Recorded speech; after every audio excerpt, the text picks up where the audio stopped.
Wait, I can't hear anything. Hold on. Okay, now I can hear.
Need to move the mic.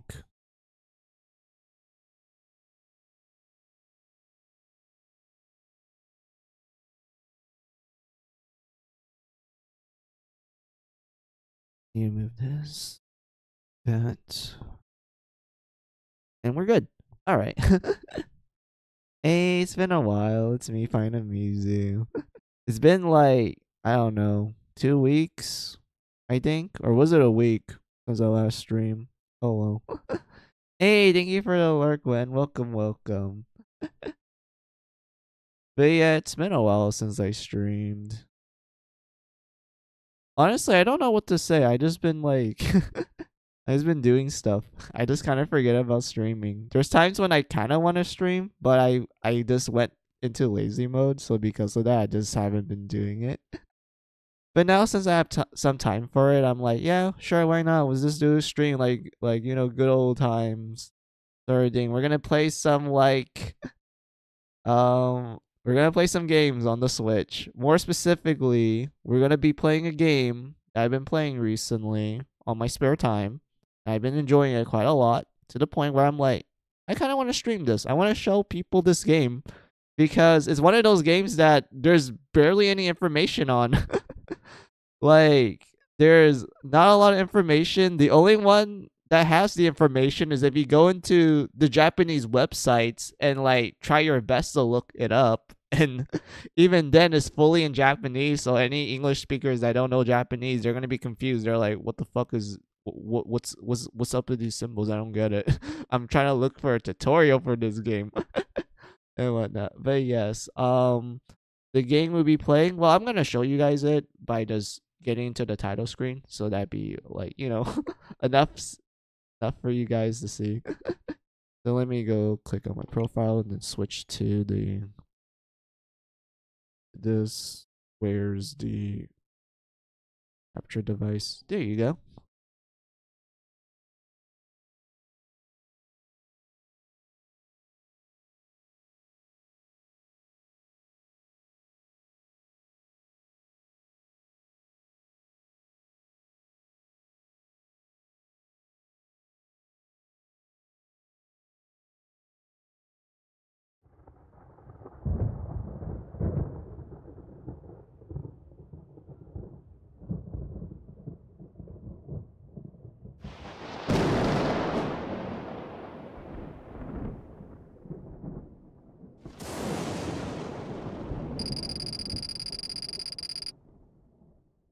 Yes, we'll be playing a game called Kowloon High School Chronicle. Um, what's the best way I would describe this? So this game came out in 2004, where it was like Japanese exclusive until it got an English release in, I believe it was 2021 is when the English release was happened and whatnot. So I'll just give you guys like a short summary of what Kowloon is. So Kowloon is part of a series called Tokyo. I think it's Tokyo Mahou Gakuen, and I don't remember the rest of the Japanese title. I just remember those 3 letters. So a basic translation would be Japanese Wizard Academy. And of course you're wondering, like, what kind of title is that? Well, that's because this franchise focused primarily in Japan, and you're wondering, like, what does wizardry come in? Well, in this case, it's the supernatural. It's like, you know, ghost stories, and like, oh, there's a type of spirit called the Turbo Granny that runs really fast despite being an old lady and whatnot, you know, stuff like that. And they have a mixture of 2 mechanics. One is that it's a dungeon crawler where you explore these like ruined buildings or ruined locations where, you know, ghosts and spirits exist and whatnot, and you do have to like fight back, but it depends on the game. Some games is like your typical, like, you know, turn-based combat. Other games actually try a different formula for it, but I'll get to those later. We'll just focus on like the main appeal of the franchise, which is the atmosphere. The games are literally designed to be like formatted in a episodic way where it's like, oh, here's the ghost spirit of the week and whatnot, and then you get like wacky shenanigans with the characters. You get the occasional like, ooh, creepy moment, and it's actually quite horrifying and whatnot. And outside of that, there's also another part of the gameplay other than the dungeon crawling, which is you interacting with your friends. You see, the game is divided into 2 segments, like I said. The first segment is the daytime segment where you just go to school, talk to your friends, buy items, maybe do some little side quests here and there. And after you're done with that segment, you go to the night segment where you do dungeon crawling, essentially, and whatnot. Let's just focus on the day segment for now. The day segment, when you interact with your friends, you're given this wheel. This is called the emotional wheel. And I will show how it looks like and how it works in this game once we, like, you know, actually start playing the game. But the best way I would describe the emotional wheel is that it's a mechanic where it's not really a dialogue choice. It's more like you're responding based on a certain emotion you're feeling towards the question in mind, sort of thing. It's not like a oh, this, like, you're not gonna get given, like, I don't know, 4 dialogue choices that all indicate like, oh, this one means you're happy, this one means you're sad, this one means you're angry, this one means you want to be an asshole. No one I know. It's a lot more different. The emotional wheel is more like what kind of emotion you want to like put into for your response to the character and their question and whatnot. And I know this sounds really complicated from the get-go, but trust me, it's very simple. I just have to show you in gameplay and whatnot. But that's one of the more unique mechanics of the series, and for the most part it is really popular in Japan, but it does not have a it's not that noticed in the West, especially for English speakers, because there's only 2 games in the franchise that actually got an English release. One of them being, like I'm showing you right now, Kowloon High School Chronicles, which came out in 2021, but there's an earlier one that came out way before Kowloon, like around, I think, 2015.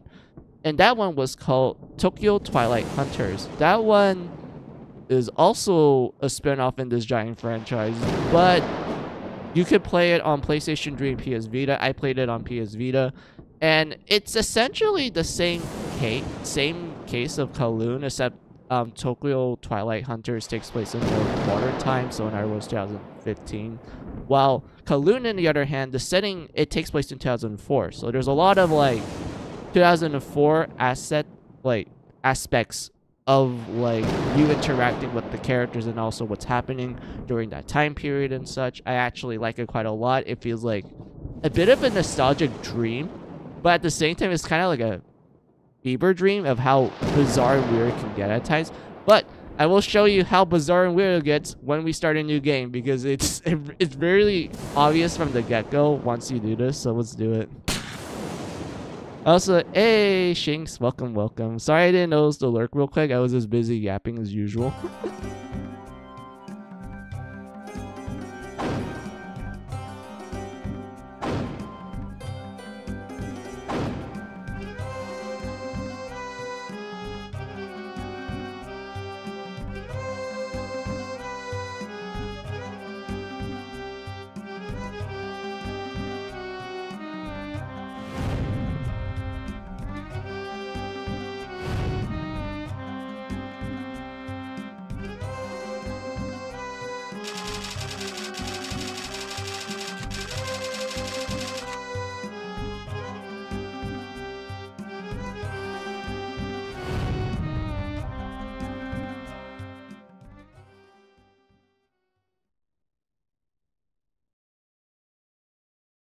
Connect to Champollion Network.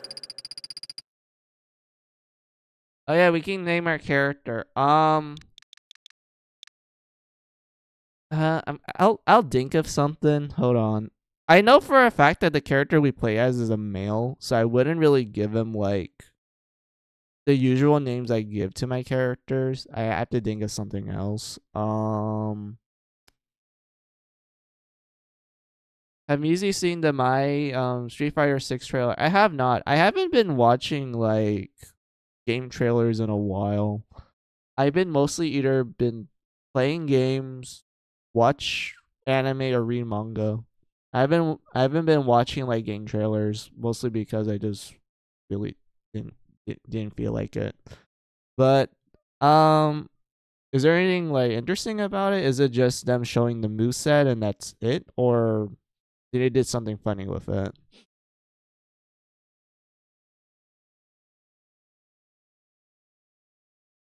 Oh god, I'm yawning too much. I that's weird. I slept early, but for some reason I'm like still sleepy. Anyway, I need to think of a name. Hold on.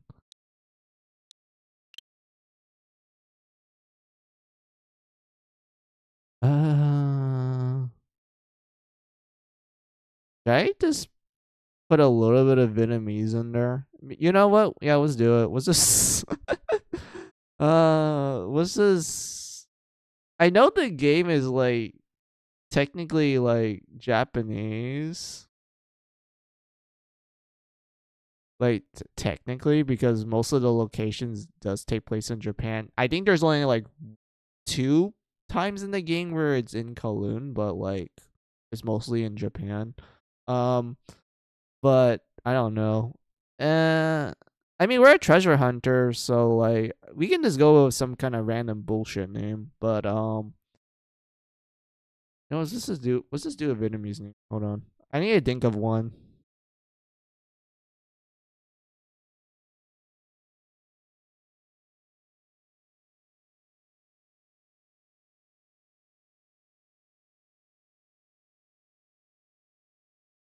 Capcom did a keynote trailer for once. They nailed Miles model from what I've seen. Oh, that's great.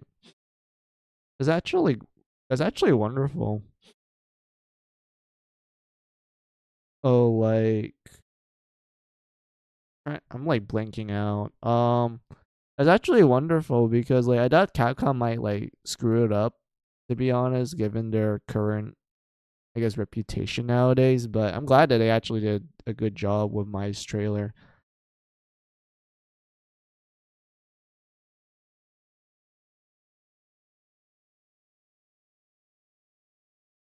I don't want to use Nguyen. Nguyen is such a common Vietnamese last name. It's like the John Smith of Vietnam. Like no joke. Like if your name happens to be Nguyen, people will immediately be like, yeah, they're Vietnamese. Like no if knows but because Nguyen is such a common last name. I don't want to do that. I need to do something a little more unique. Um, I know Tran is also a semi common last name for Vietnamese people as well.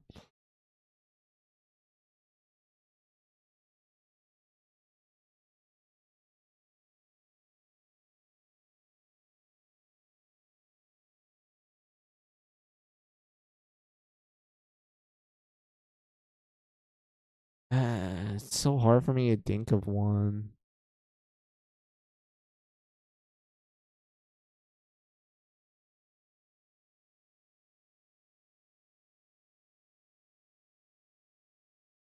Because we're going by last name. I'm trying to think of like a suitable surname. But every time I keep thinking of a last name, I keep thinking of Nguyen or Wing if you're Vietnamese. Uh,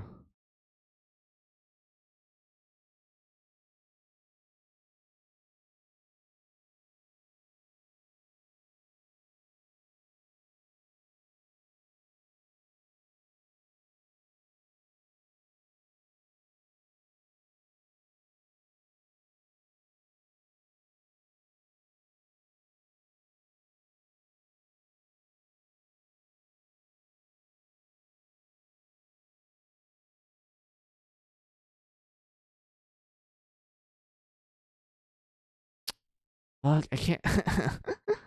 uh,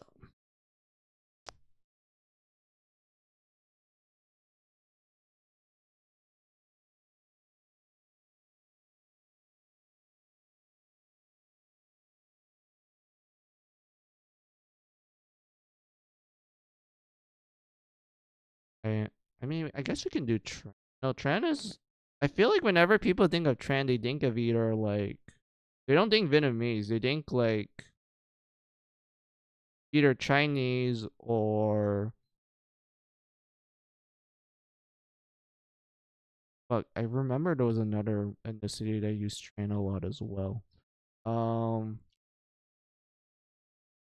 it was either Chinese and Hmong also used it, but although I think Hmong uses Vong the most. Like Vong is a very common last. Um, hmm.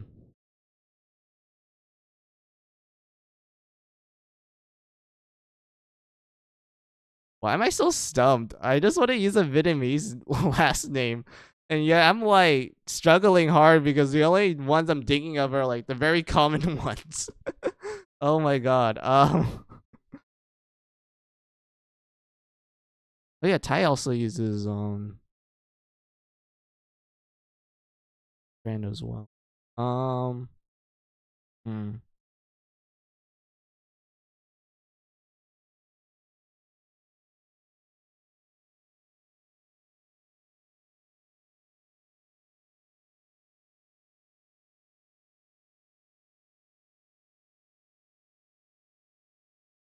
Wait, I just thought of something. Do I have the accent for it? Hold on. I don't see it. Do I need a do I need to install like a Vietnamese keyboard? Wait, is there the accent for it? Hold on.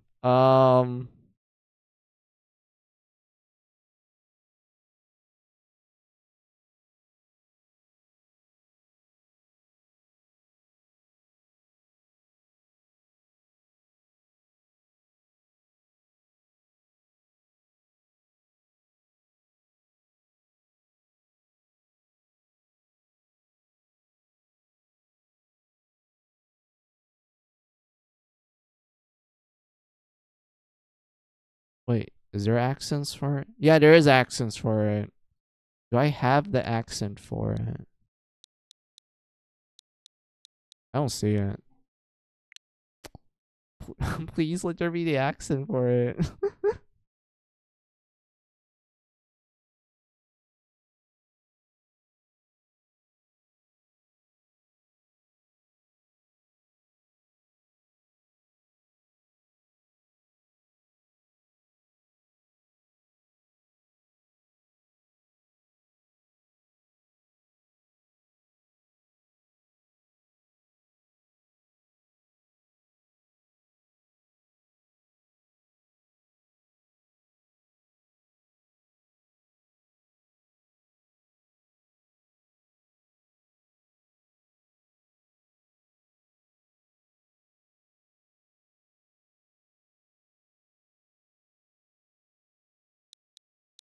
Yeah, I don't have it. They don't have the accent. Fuck. Okay.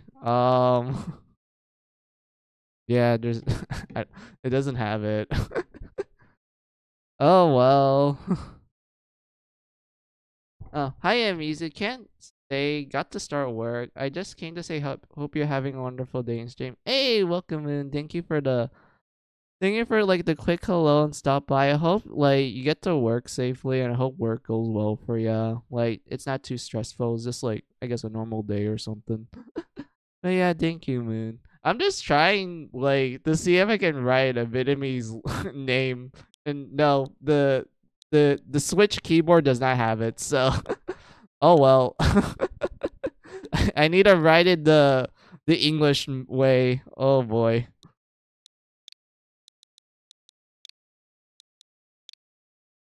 Young. Wait. Yeah, it's not a D sound, it's a Y sound. Jung, Jung, yeah, Jung.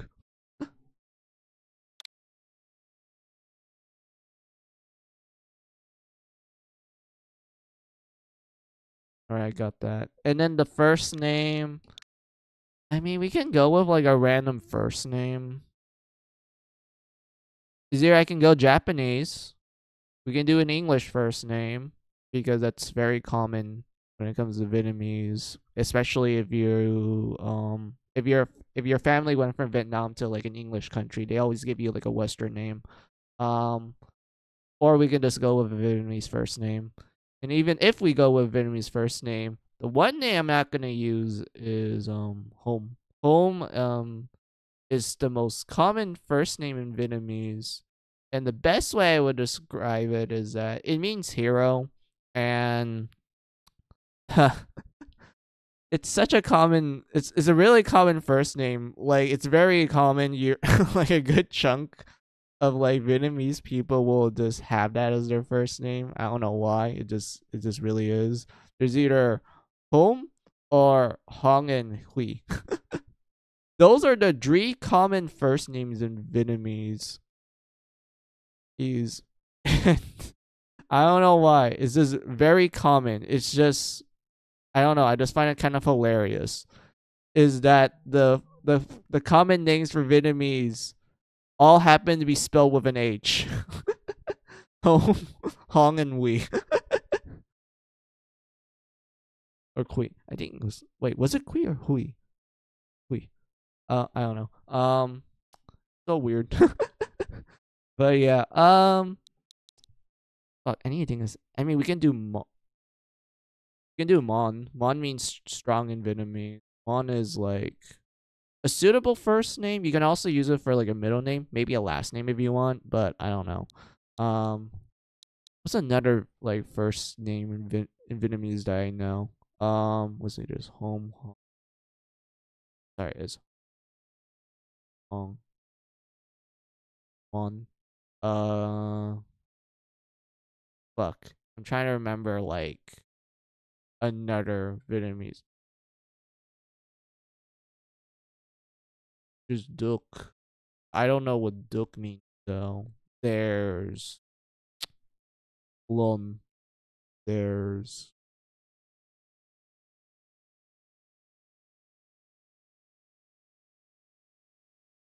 there's Mei Lin, but I don't know. Oh, wait, let me see what you wrote down. Oh yeah, I should give Moon a shout out. I forgot. I was like on Moon's stream last night. I forgot about that.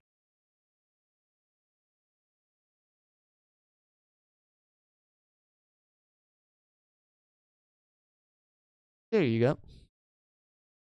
Let's see. Shanks, I seen that Hunter x Hunter Nin Impact not released yet is banned in Australia by AU Classified Board for sexual violence against character under 18 by adult male character not available in AU PS Store. I know that some of AU banned games are available to purchase on Steam in that country.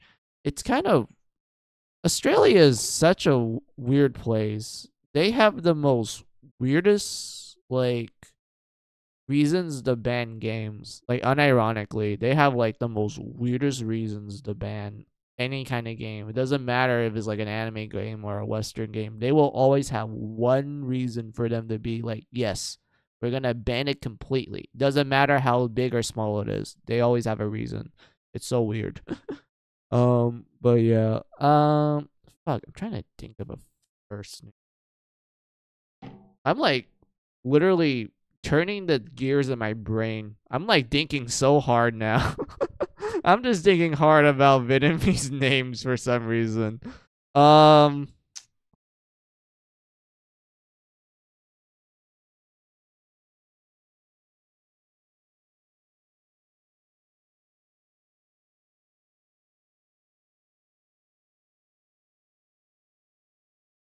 I mean, honest. I mean, On is really technically a first name. On is a title.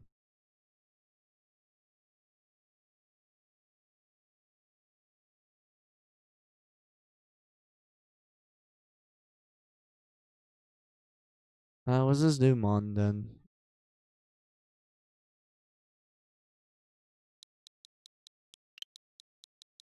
Wait, I just realized I didn't uppercase the other. Fuck, I didn't Wait, did I uppercase the last name? I don't think I did. Yeah, it was a Zumon. Jungmon. Yeah. Yeah, we're gonna go full Vietnamese. I might as well. I know this game is Japanese, but was this make a Vietnamese character? Oh yeah, you can change the difficulty anytime you want in the settings. So like if you feel like the game is like too easy, you can bump it up to normal or hard. But if you feel like the game is too hard, you can bump it to like easy or normal and whatnot. We're gonna play hard because I don't know, I find it more enjoyable.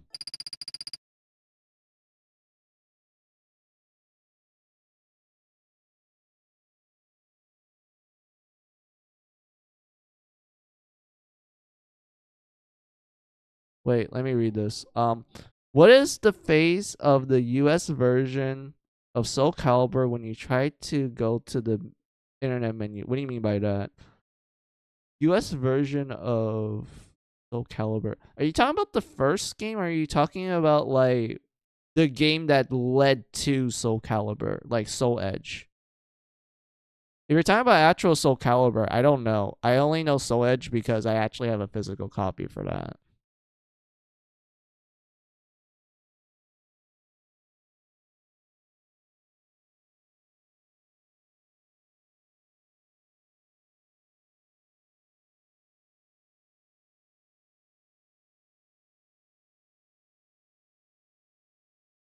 But yeah, let me double check this real quick. Name Jung Mon. Okay, Jung Mon. Mon Jung. Oh my god. I'm like kind of semi. I'm not sure if this is cringe. I'm like secondhand embarrassment, I guess. Soul Calibur 1, we cannot internet. Oh, that's what you meant. Wait, that's like wait, that's funny. We cannot internet. Cannot internet. It's not proper grammar, but that's fine. That's hilarious. But yeah, oh my god, that's hilarious. But anyway, yeah, Mon Young difficulty hard. Yeah, that's fine. Verifying license ID.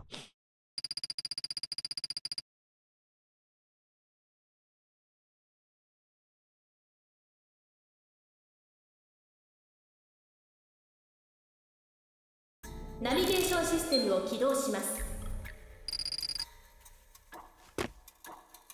おい、こっちじゃ。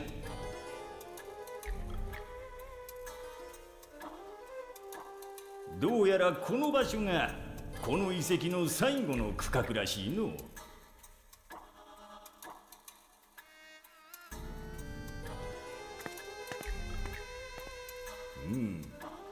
Oh yeah, I forgot the subtitles is actually slower than the voice, like that the voice acting. So because of that, there's like a little bit of a lag. まだ誰もここまでたどり着いた者はおらんらしい。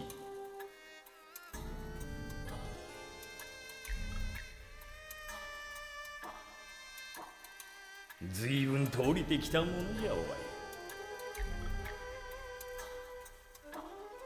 おそらくこの天井のはるか上は海じゃろうよ。Wait, did I literally spend 30 minutes just yapping and just trying my best to think of Vietnamese names instead of playing the game? Yeah, that sounds like me, alright. Oh my god. I mean, it's fine. I always yap a lot, but I didn't expect myself to take 30 minutes. Have you seen the Macy's parade that has Goku? Yeah, I saw it. I was semi-surprised, but at the same time, I kind of get it because anime is like really mainstream nowadays. So because of that, of course, they're gonna be like, yeah, was that some like anime floats and whatnot, and they added Goku and Luffy because those are the the big Dree and その whatnot. The 初仕事と classic してこ shonen のヘラ big クレイオ Dree. ンの遺跡は荷が重かろうと思ったが Oh yeah, you can like also look up the log if you like miss dialogue by pressing the plus button.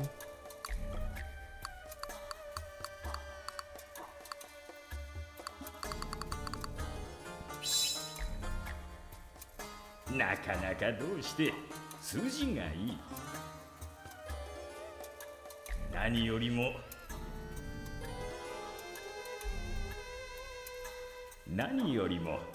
いい目をしておる。その奥底に秘めた輝きがお前さんがきっといつかいいトレジャーハンターになるであろうことを予感させておるよ。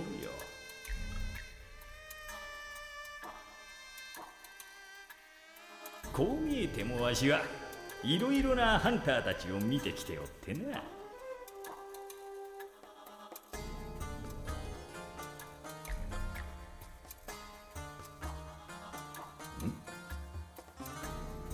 おっとすまんな。こんなところで長話をしている場合ではないの。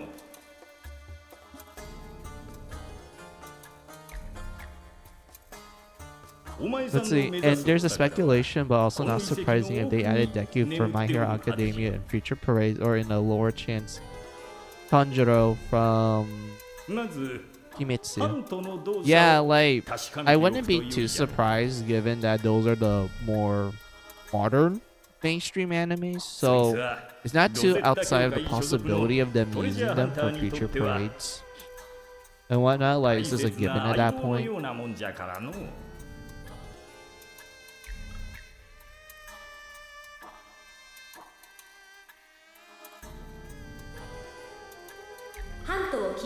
Welcome to Hat.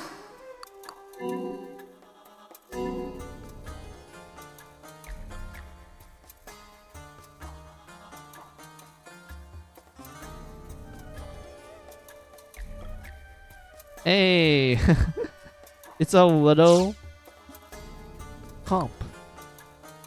And then this just explains like the tutorial stuff. There's also terminology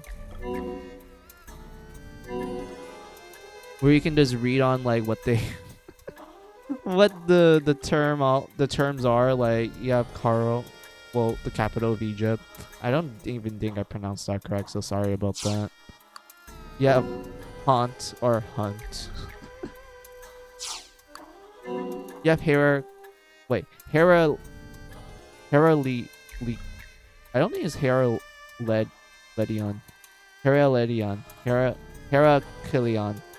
Heracleion. I think that's how.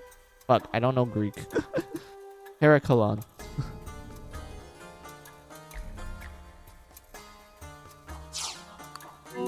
And then we have the Residio Society.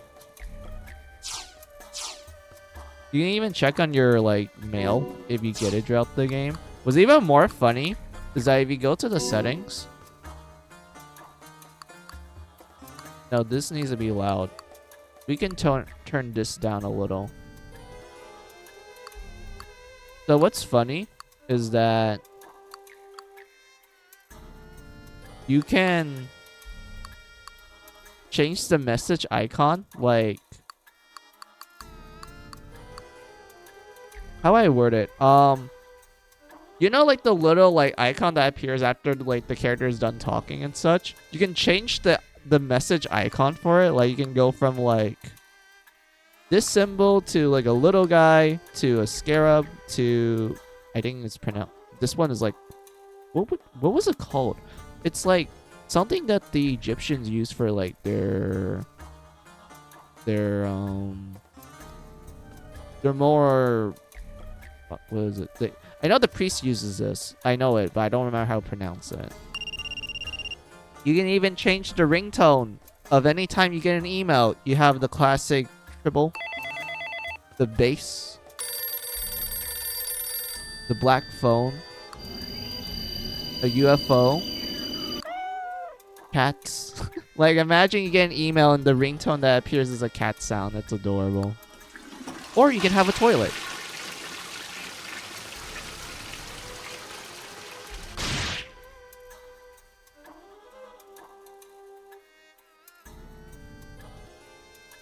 Wait, what's this one?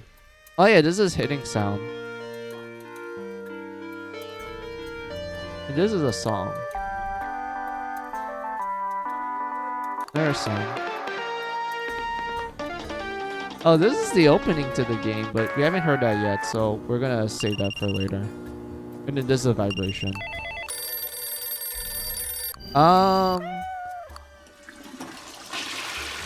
Was this keep the toilet? Good luck. Good luck. But yeah, it's a dungeon crawler. Like, classic movement. Also, in order to strafe, it's not the shoulder buttons. You have to hold... Let's see, I'm using a Switch controller, so you need to hold Z, R, and that's how you strafe. Like, Z, R, and in any direction, this is how you strafe in the game. If you let go of it, you just move normally. Like, if you press back, you turn backwards. And such, you know, front, and then turn left is, you know, you turning left. And whatnot. The only way for you to strafe is by holding the ZR button and then the directional pad. Let's see. And have you heard of this shit that was My Hero Academia shipping from the latest chapters? Yeah, I remember seeing it. People were like literally they were just raging all the time. They were just like huffing and puffing over what happened for like the last few chapters for My Hero Academia since the story's done and everything. Like, my god, the amount of like shipping wars that franchise have is like fucking ridiculous, dude. Like, my god.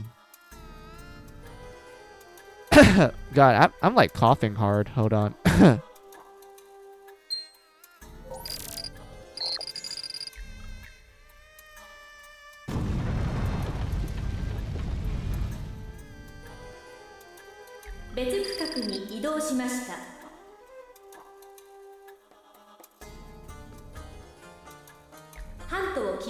Welcome to Hunt. Oh yeah, this one's telling you how combat works. Yes, there is a combat system. Good luck.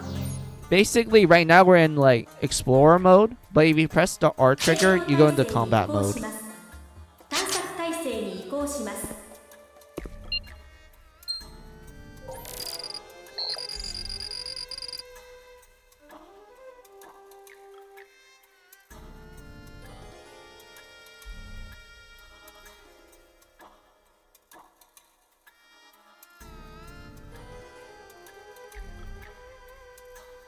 Let's see, when the four beasts face each other, the door to the east opens. Okay, so we just have to break these pots.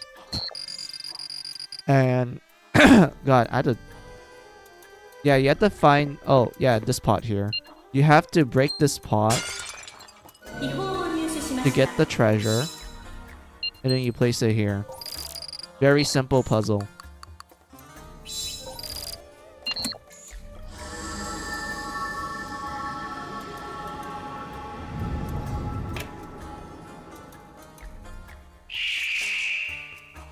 Oh. There's enemies.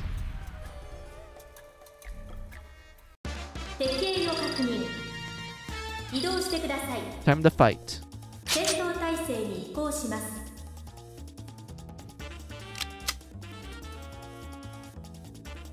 So yeah, this game's battle mechanics is essentially like...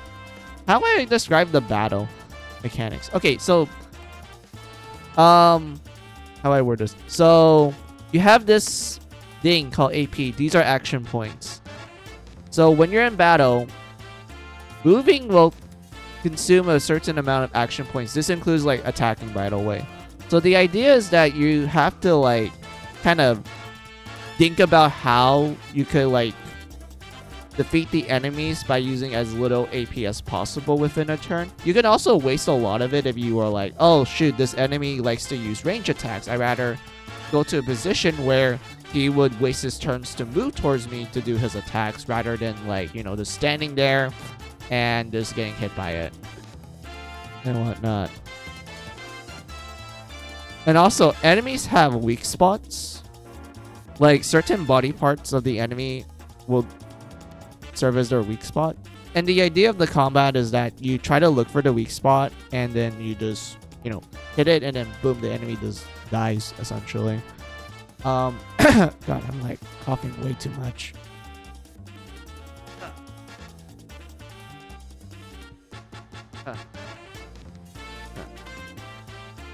God, I haven't been talking for a while. No wonder my throat is like acting up.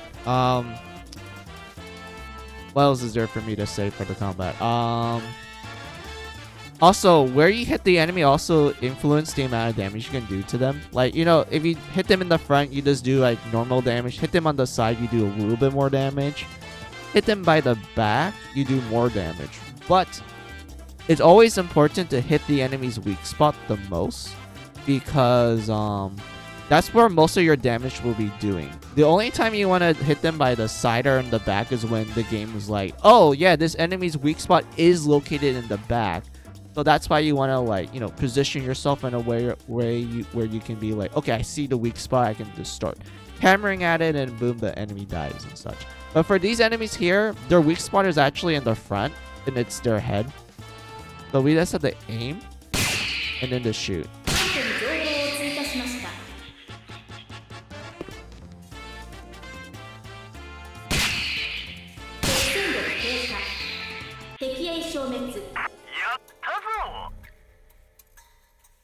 And we did it. So yeah, next area we go.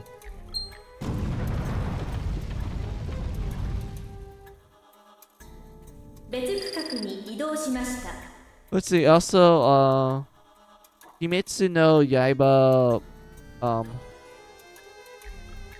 Hinokami Chronicles 2 got announced, and demo will be playable on Jump Fiesta in 2025 this month, releasing next year on PlayStation 5 and PS4, Xbox Series and Xbox Series 1, and Switch on Steam. I'm a bit surprised that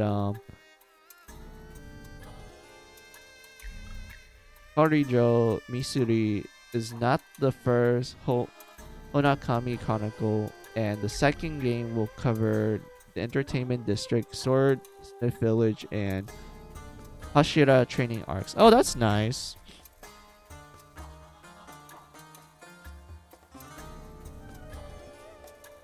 So they're gonna essentially cover season 2, and I guess like also the movie as well, because the first game, if I remember correctly, it only covered the first season and also the first movie, which was the Mugen Train arc. So I'm assuming this game will focus on the second season with also the movie, the second movie as well. Alright. Kind of reminds me of what they did with like Naruto, with the Ultimate Ninja Storm games, where it only covers like certain parts of the seasons.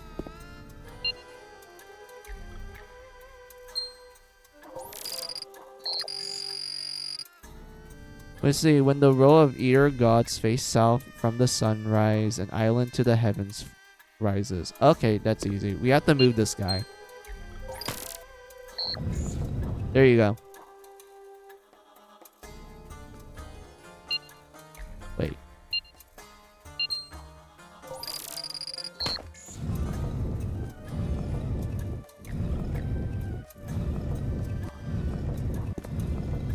Oh yeah, we have to move him. Hold on.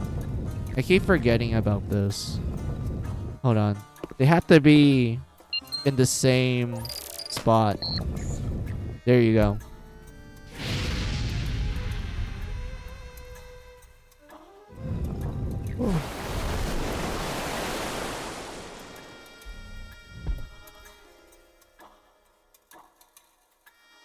Oh hell yeah, we can be jumping now.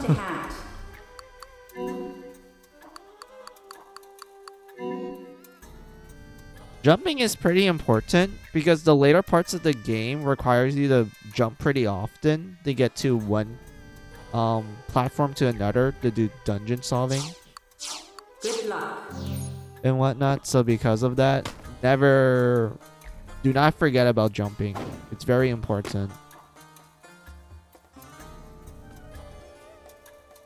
We also have a wire gun too, even though I feel like it's not really that used that much.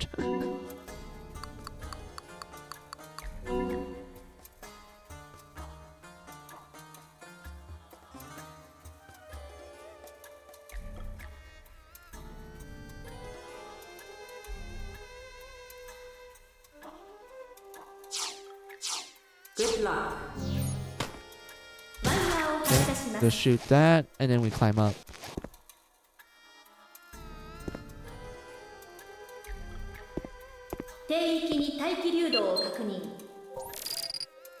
Also, the Visa Japan statement with protecting the brand. Yeah, I remember seeing it, and I thought it was dumb. I honestly thought it was incredibly dumb.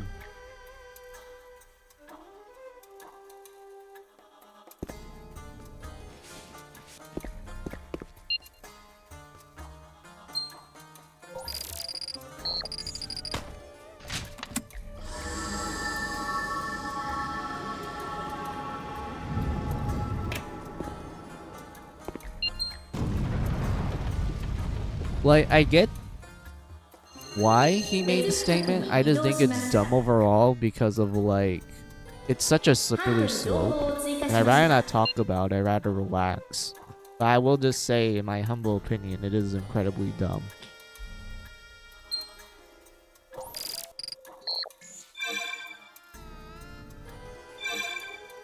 So yeah, this is like the save points in the dungeons. You can also save when you're in your room.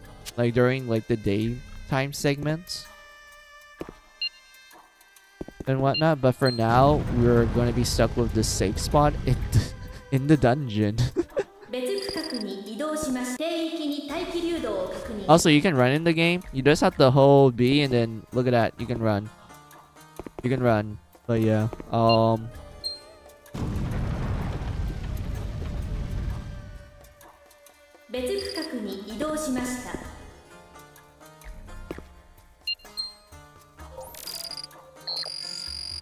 when two waters become one, the power will cause the golden lock to disappear. I already know this puzzle. It's like you open these chests, you get acid, and then another acid, and then you interact with this. Welcome to Hand. If Visa and MasterCard keeps doing this, the Japanese culture will deny further. I mean, I wouldn't say it's Japanese. Well, is it Japanese culture? I wouldn't think of it being Japanese culture. I just think like it might lead to a point where either A, people are forced to accommodate the changes that Visa and MasterCard is doing, or B, it might actually lead to people trying to create their own like credit card like businesses that are a lot more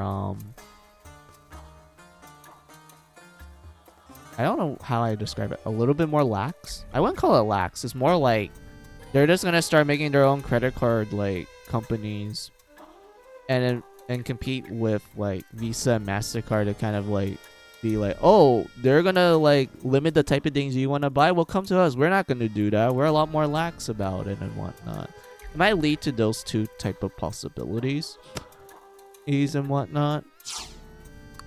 But who knows? Like when it comes to stuff like this, it's really up in the air. We can only make speculations. It's very hard to like see where it's gonna turn out. So at best, it's just a case of like it's just up in the air at that point. Good luck.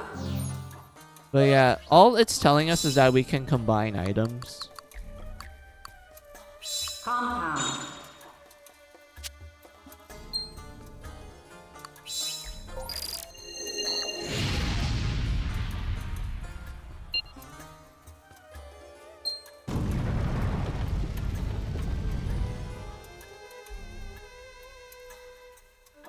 And then we climb down here. And then there's enemies here.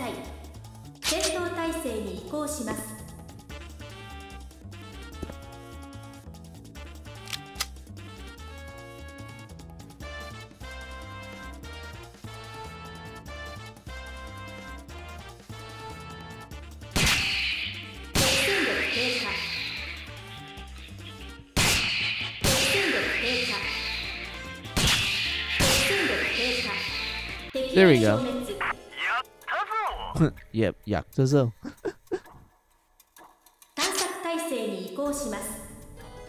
Let's see, or the new systems will have both yen and cryptocurrencies. Yeah, probably.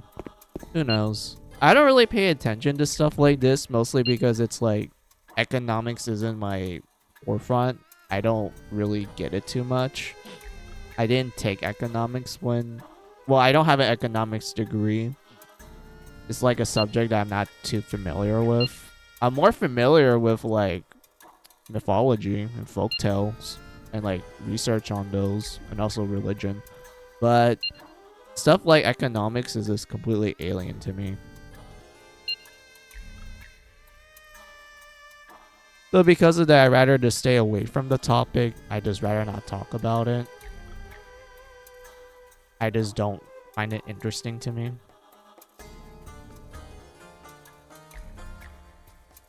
Ugh, I'm yawning too much.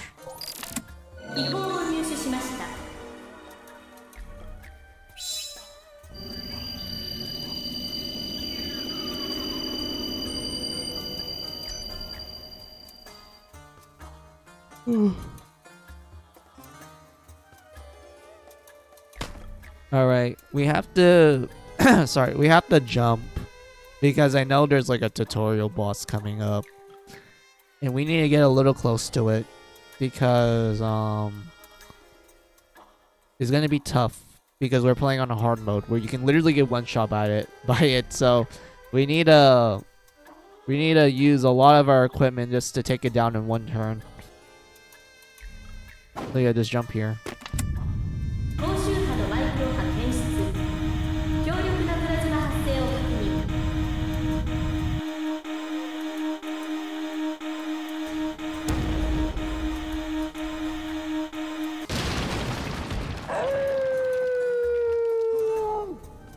It's a big dog.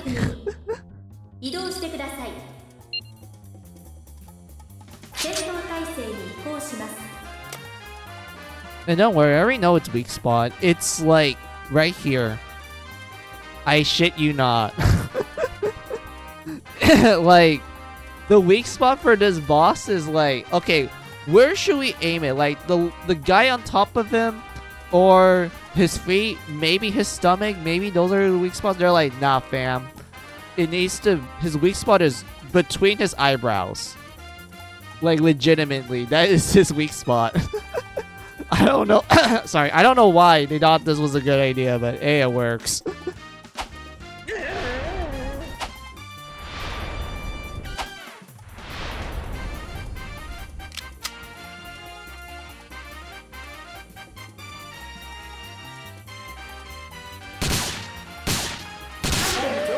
Here you go.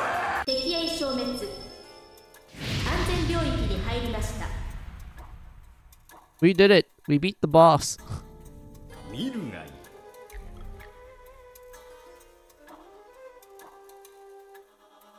あの化け物の消滅した体からカーが抜け出て壁に吸い込まれていったわい。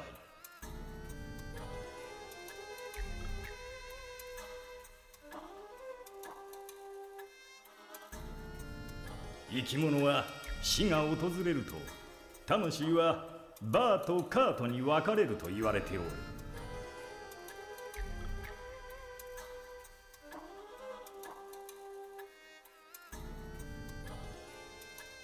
バーは肉体から離れるが、カーは肉体にとどまり、供物を食べて墓と死体を永遠に守ると言われておるんじゃ。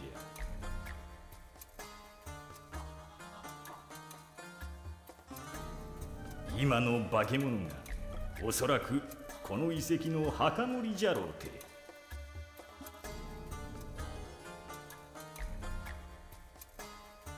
さあ I wonder if I can change the text to be a lot more faster. Hold on. ハントを起動します。Welcome to Hunt. Let me see. Speed of emotion. No, this is not text. So like, yeah, I can't change the speed of the text. Huh. Fortunate. Alright. We're just stuck with what we have. Good luck. あの化け物が出てきた穴はきっとこの遺跡を巡る回廊につながっているはずじゃ。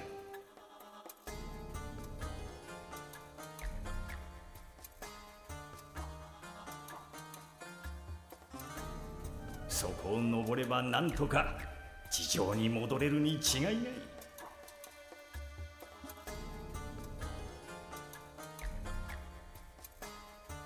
まあ回廊の先が行き止まりでなければの話じゃがな。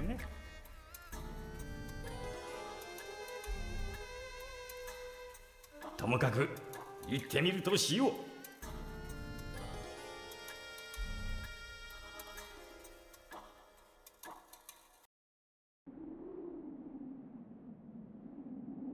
おい、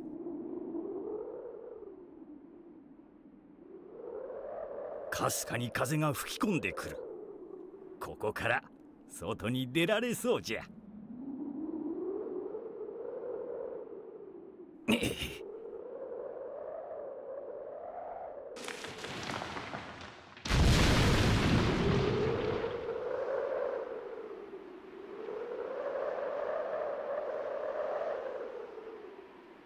ほれ、この穴から。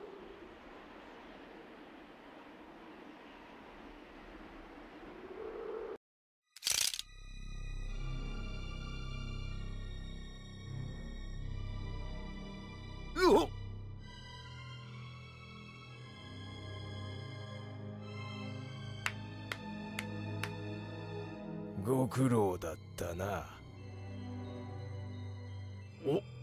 お主は。このような東洋人の若者が部下も命を落とした死の遺跡より生還するとは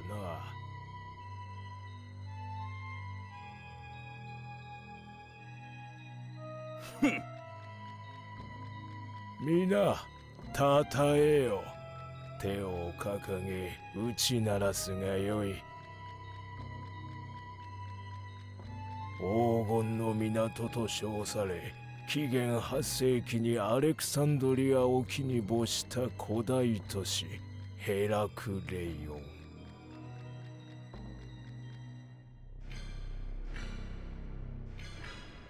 未だその多くは謎に包まれ、どこに所在したのかも定かではない。それもそのはずだ。時の王家プトレマイオス朝が築いた神殿は一つではないのだからな。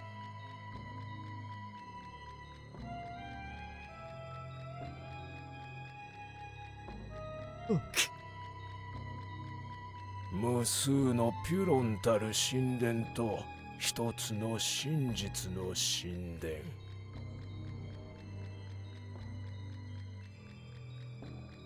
ピュロンに眠る碑文はその真実の神殿への道を示す地図となる。その貴重なる碑文を君たちは私のためにわざわざ探し出してくれたというわけだ。いや、せっかく秘宝を手に入れてくれたのだ。Dude, it wasn't even that hard. It's the fucking tutorial. その名を呼んでやろう。The fact that your men is decked out in like literal metal armor with like heavy machine guns and they still lost. That just tells me it's a skill issue for you. ハンターとな。Oh, this is this is the emotional wheel. We're gonna respond very passionately. そんなに自分の仕事を愛しているのか?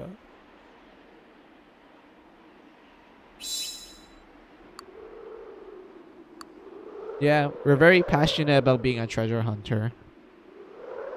Also, if you're wondering, like, wait, random question.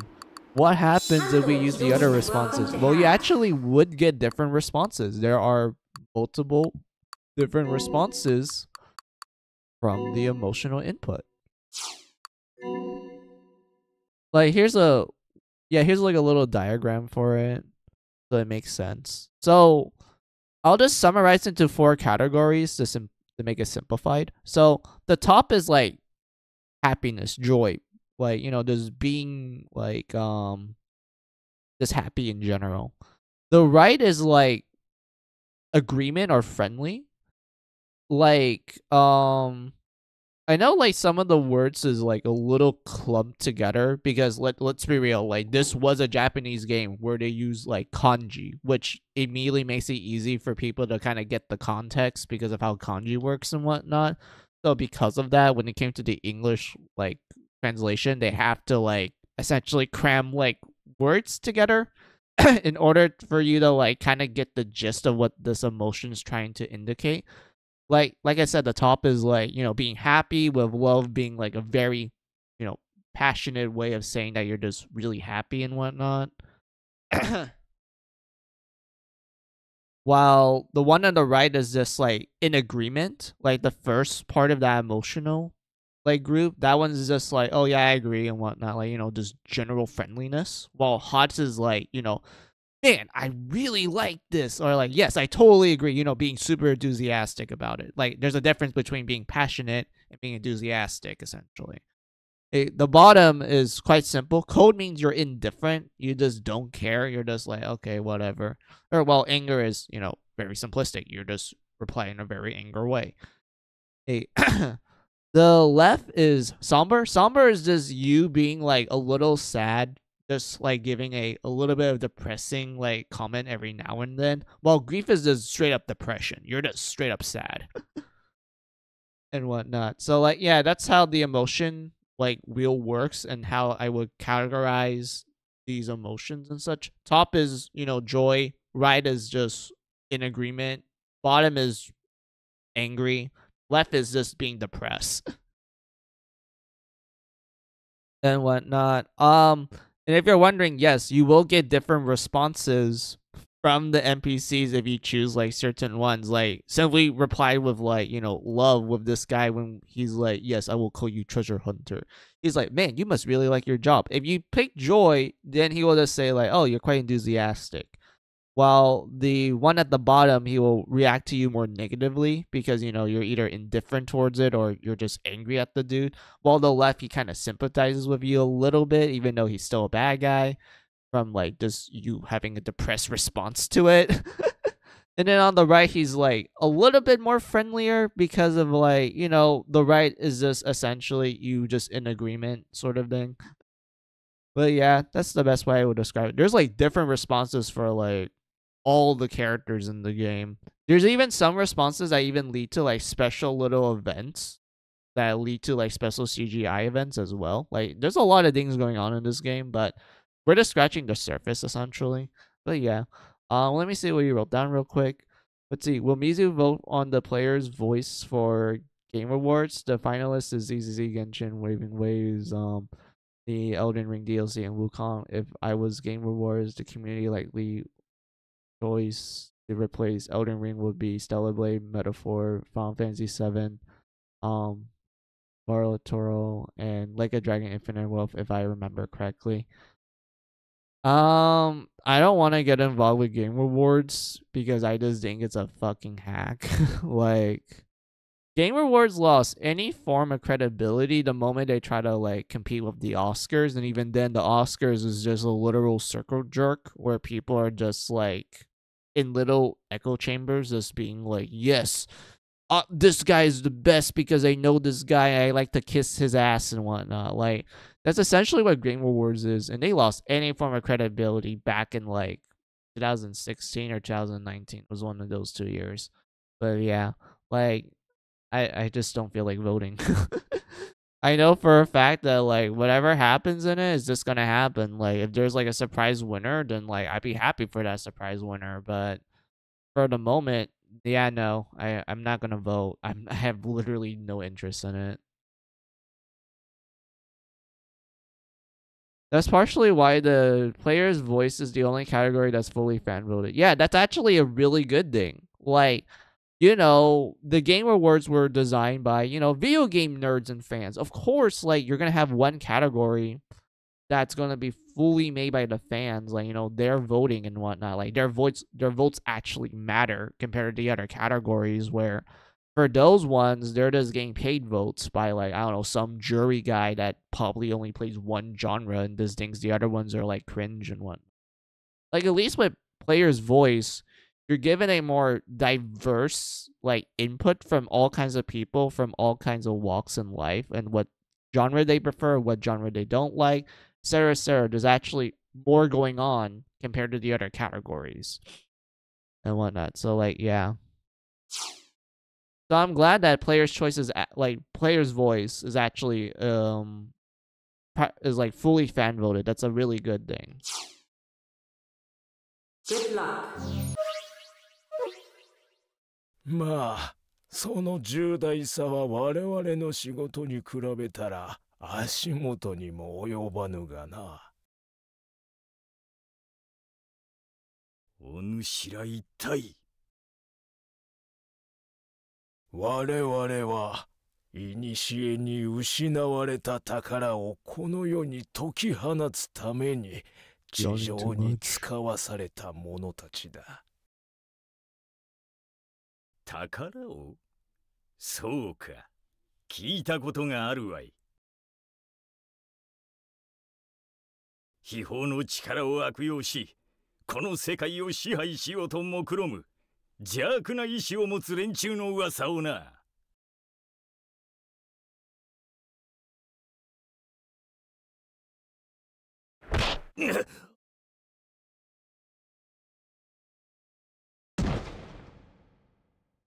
And have you checked out the Real Game Awards website? Yeah, I did. I checked it with a friend like I think like a week ago. Question mark.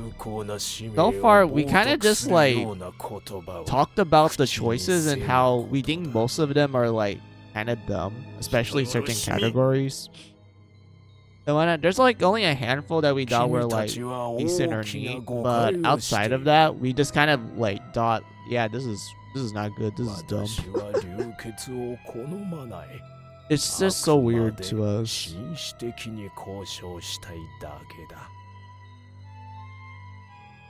同じ秘宝を探す友人としてね。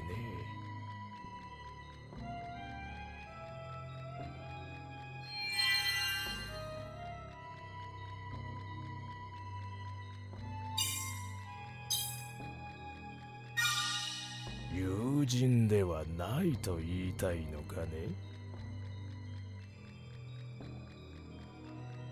君たちトレジャーハンターも我々も神聖な遺跡を掘り起こしている時点で大差はないよ。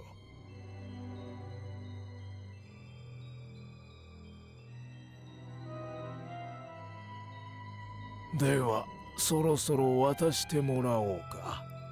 イシスの碑文を。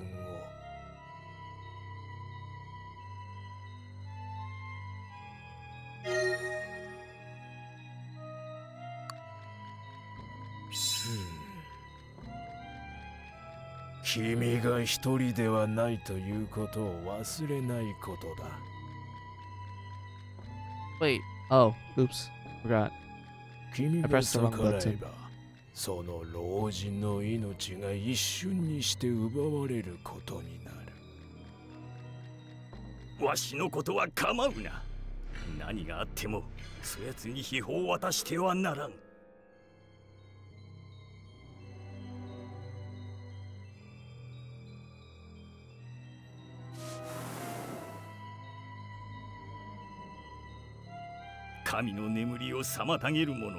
This website I'm talking about requires pay annual membership to put in suggestive catalogs, nominees, and vote for the game of the... Oh my god, that's so fucking awful. Like, they're literally monetizing the... They're literally monetizing, like, fan suggestions. Or just giving out a suggestion in general. That... Including voting as well. That's so terrible. They're literally monetizing these. Oh, fuck. They're making you pay for this stuff.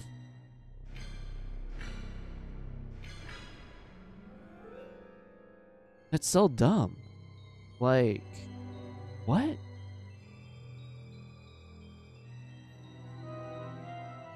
Yeah, I saw it.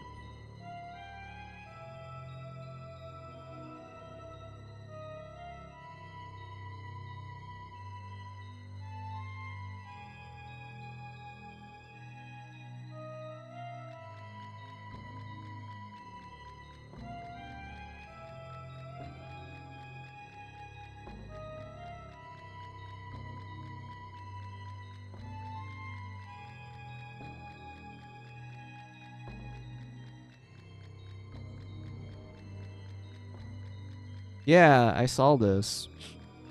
Oh my god. I didn't remember the whole payment stuff. That's terrible. They monetized it. My god.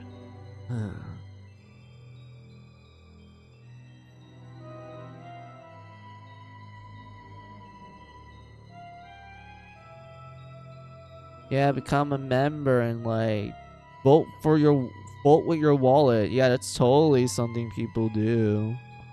Yeah, for real, for real. Oh god, lord.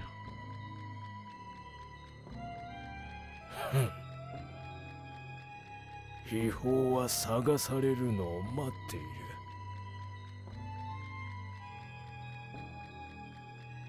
自らを真の姿に戻してくれるものを待ってな。そう、私のようなものを。たわごとじゃ。どうやらこれ以上話しても時間の無駄なよう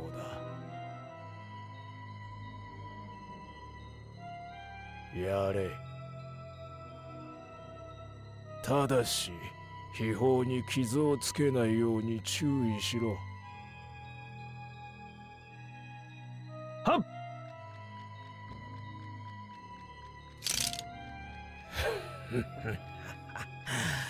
これぞレリックドーンだ。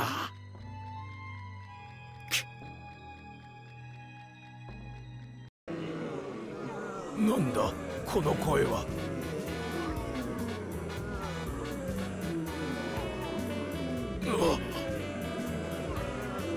墓に封印されていた死者のカーが血と肉を求めて溢れ出てきたのじゃ。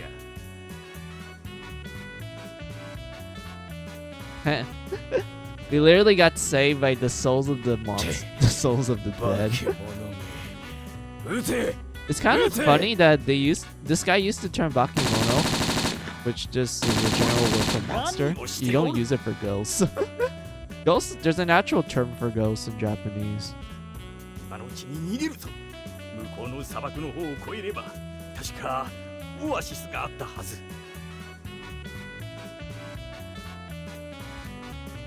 But yeah, we literally got saved by the monsters that just wants to kill people, or I guess protect the tomb.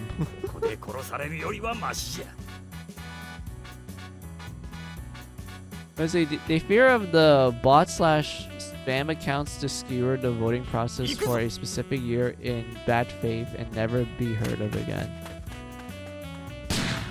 I mean, I kind of get it, but at the same time, like, I don't know. I feel like the idea of you have to pay to vote is just not something people would want to do.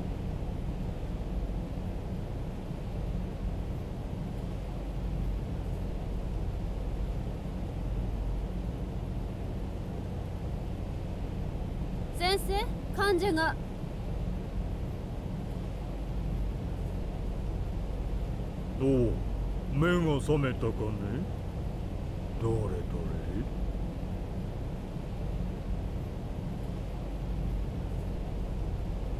お前さんは砂漠の真ん中で倒れておった。あの方角にはかつてはオアシスがあったようだが、今は跡形もない。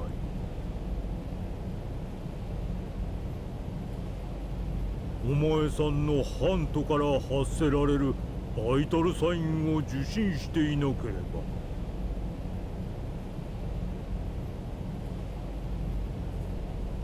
発見が遅れて危なかったかもしれんぞ。脱水症状を起こしておったが、典型的な脳の浸透症による一時的な意識消失だ。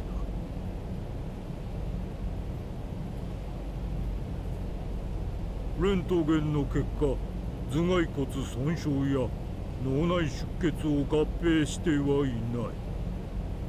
これは何本に見えるね。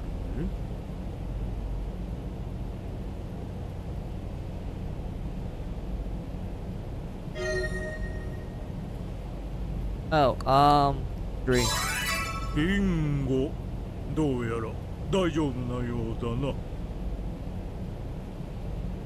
今後嘔吐や平衡感覚に障害が起きた場合は連絡してく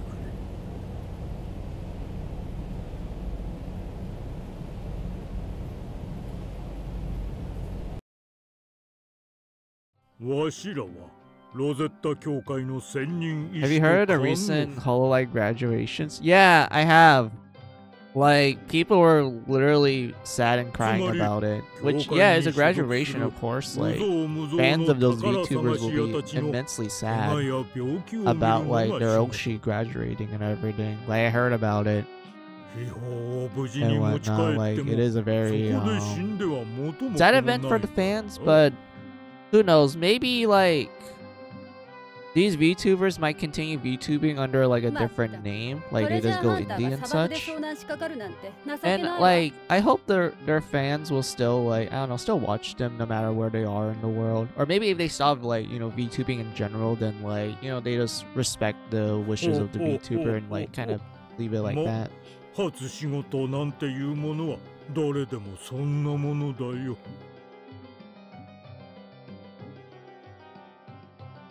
秘宝をレリックドーンの連中から守り抜いただけでも大したものだ。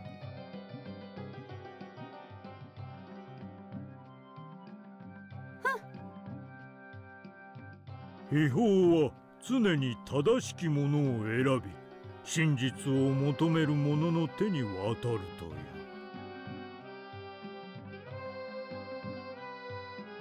という。いつかはキャツらもそれを知るだろうよ。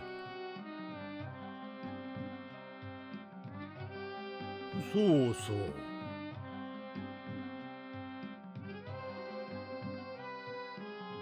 君を案内したあの老人も無事に救出した。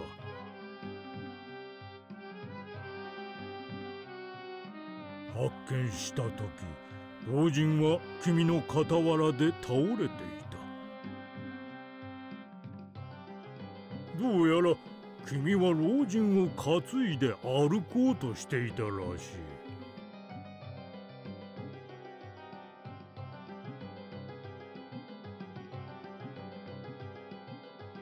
君の願いが通じたのだろう。命に別状もなく、今は麻酔が効いて眠っておる。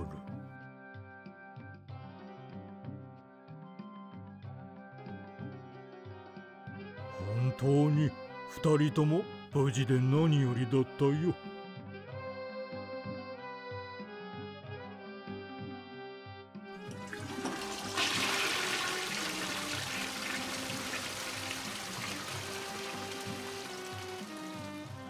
メールが届き Oh, まし we た。 got mail.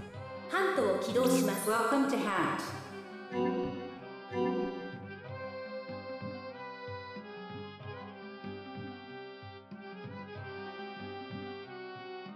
Let's see. Let me read this. Ancient super civilization ruins confirmed to exist in Japan. Location boarding school Kamiyoshi Academy in Shinjuku, Tokyo. The hunter in charge should head there once ready. Materials about this case will automatically be forwarded to this hunt.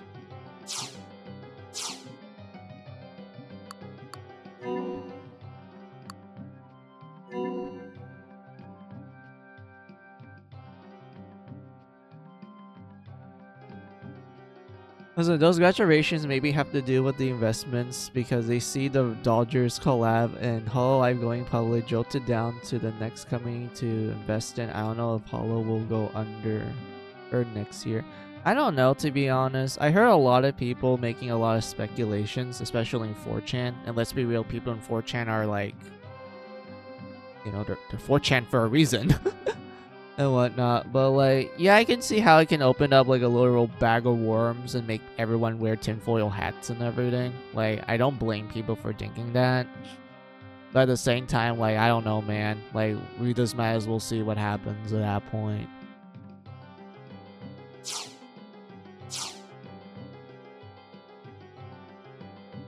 Good luck. 新しい依頼かね。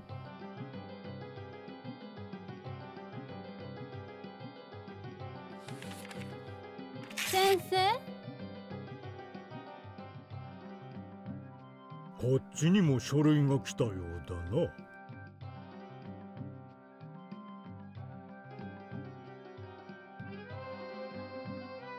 教会からこれが送信されてきました。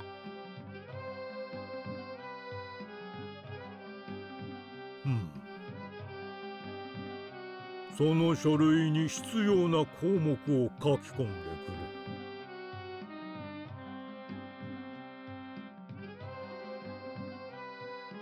Oh, this is where we can like how I word this. This is where we can actually make our character now. So I'll explain what's happening right here. So on the left is your stats. You have strength, mind, wit, spirit, insight, instinct, and agility. I'll explain it real quick so it's easy to get. Strength affects your melee attacks. Mind affects the amount of experience and skill bonus you get, so mine is really good. Wit increases your maximum HP. Spirit affects your resistance to status effects. Insight affects your firearm damage. Instinct affects all weapon damage, so in other words, both melee and range. Sorry, both melee and firearm attacks, so instinct is pretty decent too. And agility boosts your maximum AP. So in other words, the more agility you have, the more often you can act in a turn. So agility is really good too. I would say out of all these stats, mind and agility are considered the best ones to invest in the most. While depending on your playstyle, you can either go strength or insight. But if you're gonna go with strength, you should put some points in vitality, so you can like tank more often. Spirit is kind of useless, to be honest, because like if you're going with a tank like build, then like yeah, put some points in spirit. But if you're gonna go like full firearms, in other words full American, you're not gonna invest in spirit at all and whatnot. So it just kind of depends at that point. So yeah, let me see what you wrote down real quick. I heard a recent Fortnite also there's an announcement including Demon Slayer collab version 1.0 returning and rumors of Hasumi Miku collab. Oh, that's neat. I mean, I don't play Fortnite because it's not my cup of tea, so that's cool. And whatnot. So, like, yeah, those are your stats, essentially. On the right is your skills. And as you can tell by the description that's telling you, like, you know, certain skills does certain things. For example, your Japanese skills will increase the amount of money and items you get from side quests. Math boosts your lockpicking, and math is really important as some of the more stronger equipment can only be found through like lock chests, so it's important to invest in math pretty often. Physics boosts projectiles, or in other words, like throwing weapons, like throwing axes or throwing knives or grenades. Grenades are considered projectiles as well. So if you like to toss stuff in general, invest in physics. If you like to analyze enemies, in other words, you just analyze the enemy to get all their stats and like drop rates and such, you can invest in history, but it's not really that important to be honest, so you can kind of leave it in low levels. Geography is really good. Always invest in geography because it lowers the amount of AP you use when you're moving in battle. This is really good, especially when you max it out, because if you pair this with high agility, you're pretty much you're just a god at that point. Like legitimately. You have political science. That one, it's fine if you want to buy the more expensive items later on in the game. So it's like an okay like skill to like invest in. Biology is kind of debatable. Like there isn't a lot of enemies you will feel like you necessarily that. So because of that, it's kind of just like, is this kind of there? Like you don't really need to do much with it. You probably need to put some points in it to recruit one character later on in the game, but that's pretty much it. Chemistry is the same case. It affects like, and it affects weapons that cause explosions. So in other words, grenades and also grenade launchers as well. Those are pretty decent one. Have you heard of the Taku and Matahar or breakups? Yeah, I heard.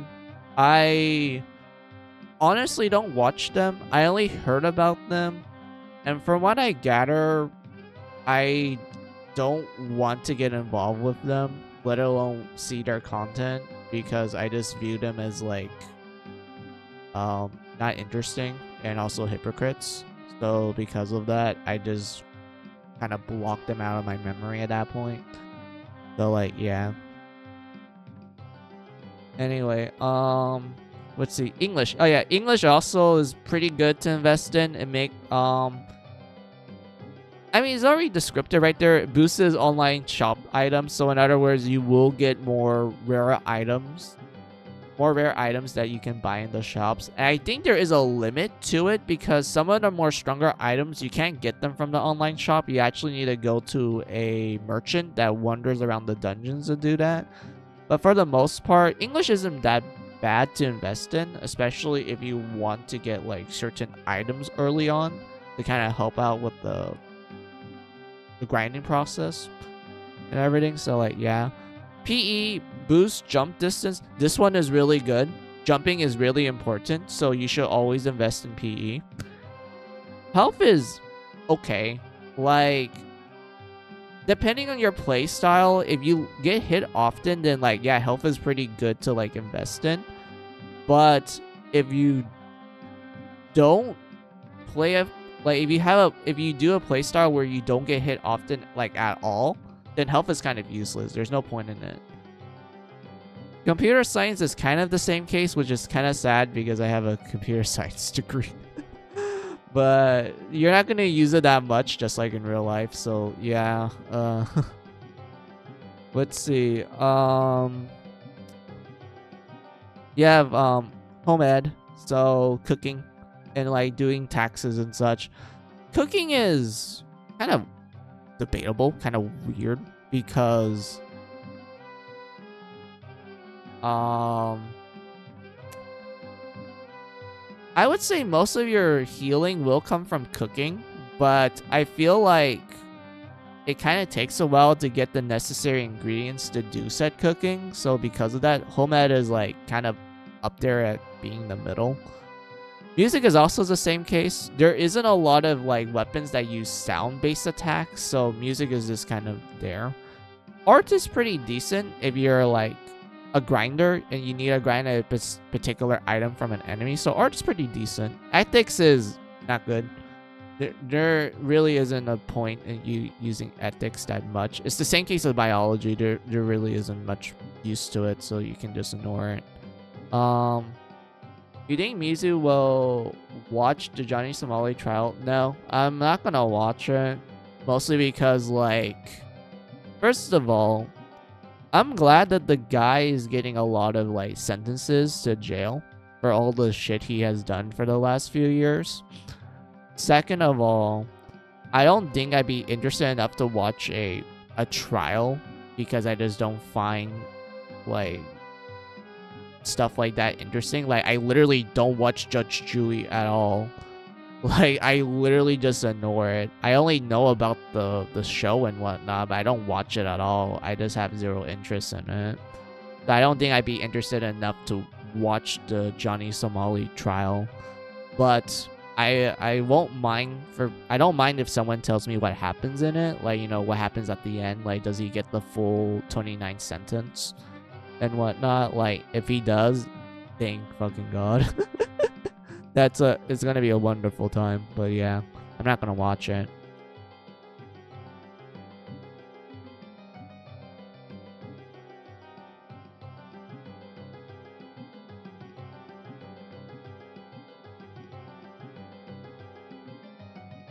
But yeah, what was I? I'm like done explaining shit. So birthday isn't too important unless you want to get along with certain characters.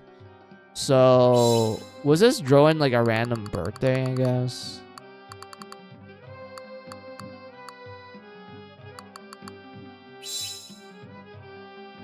Now, your permanent residence, this one is important because depending on which one you start with, it does affect like your starting skill, your skills, not your stats. That's something different. It does affect your starting skills. We're gonna pick Hokkaido. Hokkaido, I would say, is the good first choice. Like, this one you can't go wrong with. Hokkaido is like a really good one. Height is interesting. Height, how I word it. So the shorter you are, the more agility you have. The taller you are, the more strength you will have. And since that we're going with a particular build, because I want to invest in mine, but since I'm playing on hard mode, I need to take advantage of like certain stats in order for me to actually, you know, pop things out. So we're gonna make us like, I don't know, like tall.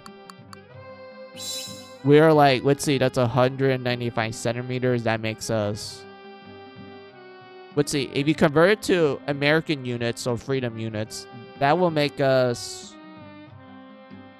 6'4". So 6 foot and 4 inches. Weight is kind of the same case as well. If I remember correctly, weight affects your VIT. So yeah, I remember your height is your strength, while height is strength and agility, while weight, I believe, is your VIT. So the more weight you have, the more VIT you get. I think this also applies to like low weight equals like more spirit, if I remember correctly. I don't remember exactly how it works because I didn't really experiment much with the character creation. I only did like once playthrough of it, and I still don't like fully I don't fully get how these calculations work. So yeah.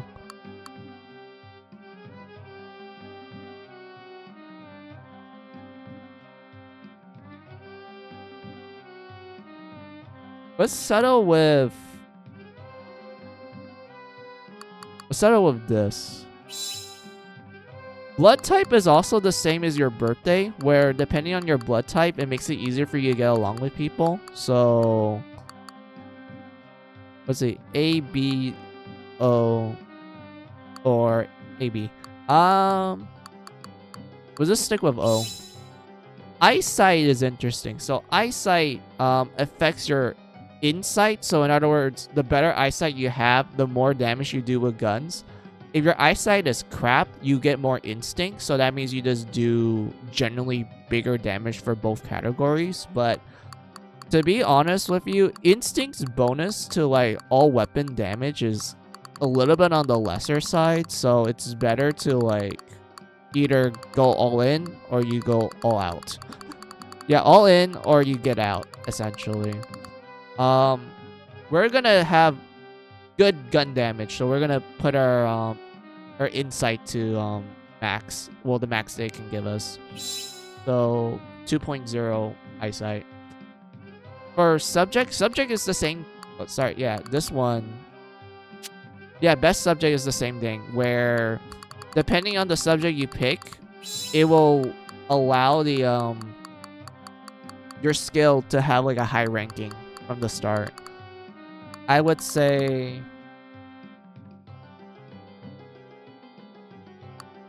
let's invest in math because lockpicking is good.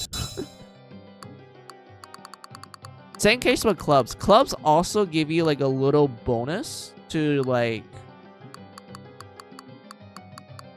to your skill as well, but it's more of a lesser bonus compared to like best subject.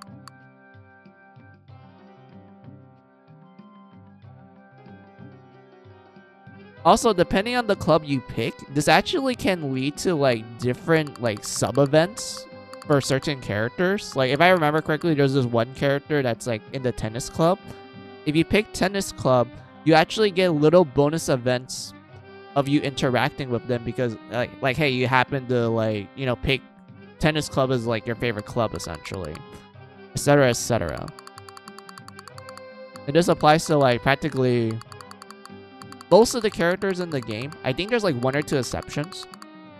I know the Go Home Club applies to one of the early characters you get, and then the Music Club is also for like an early character as well.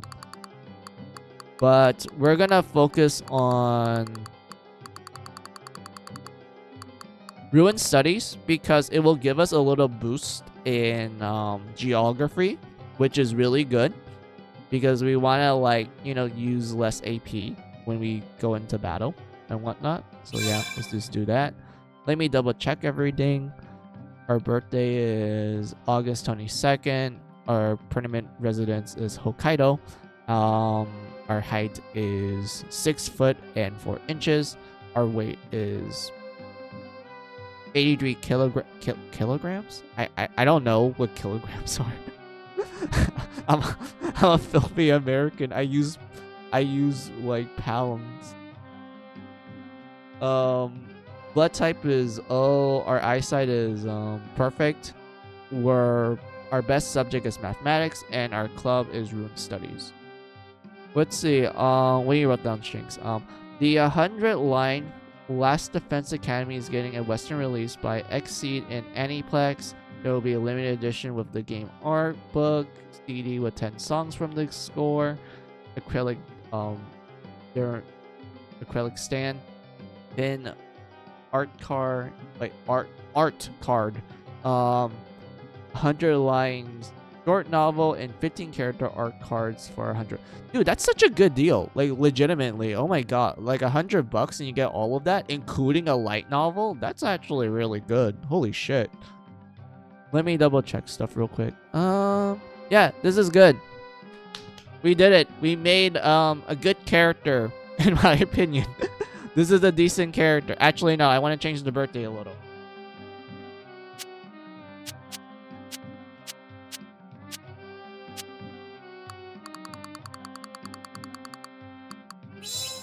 $21. Yeah, that one. I feel more comfortable there.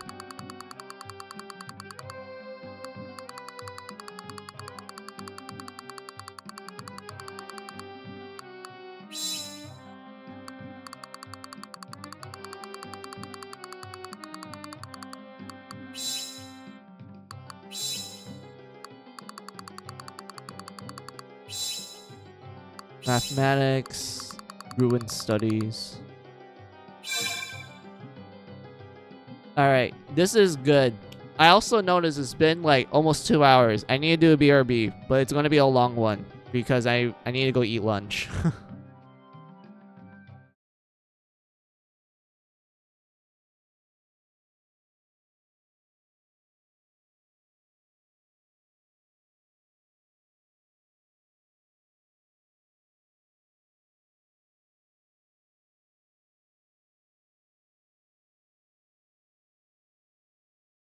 All right, let me type in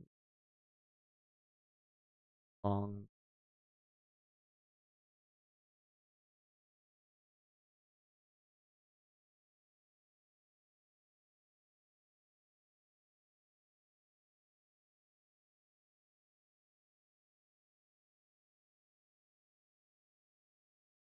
All right, in.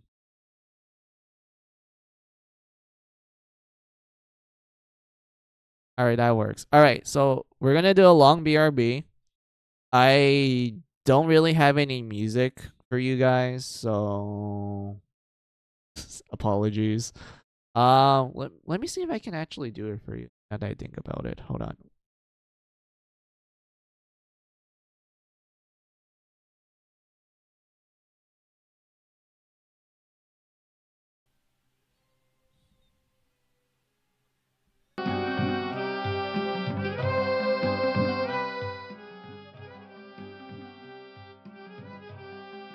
I guess this is fine. You guys just listen to the game music while we're doing like a long BRB. So I'm gonna go make me some lunch. So, you know, long BRB time. So take this as you guys' opportunity to like, I don't know, do your own lunch break. Like, you know, make a lunch meal, get some water, maybe use the restroom. I'll be right back.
Alright, I'm back. Alright. Collate the pin. Back to the game.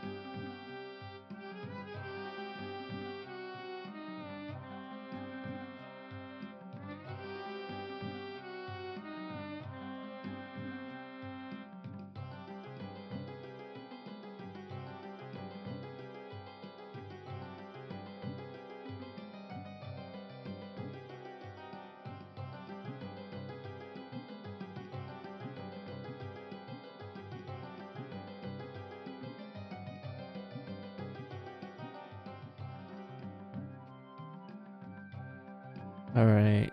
Yeah, we're good. This is good for our character. よろしい。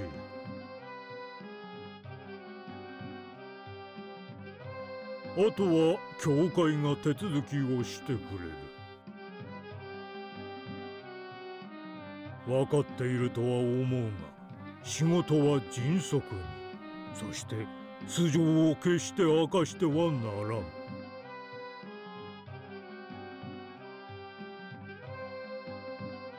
それがプロのトレジャーハンターの暗黙のルールだ。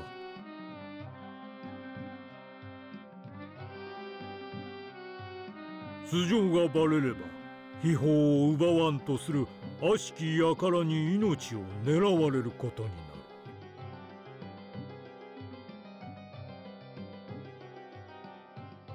る。今回のようなレリックドーンと称するテロリストどもも超古代文明が残した秘宝の痕跡を嗅ぎ回っているようだしな。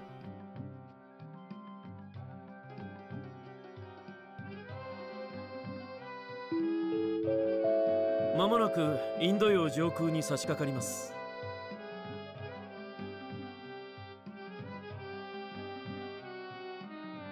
うん。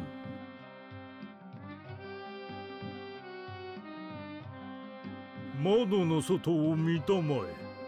この木はこのまま君を日本へ移送する。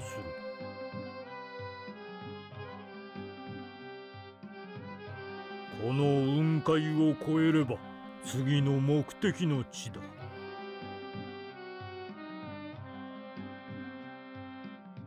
今度はうまくやることだ。命を落とさんようにな。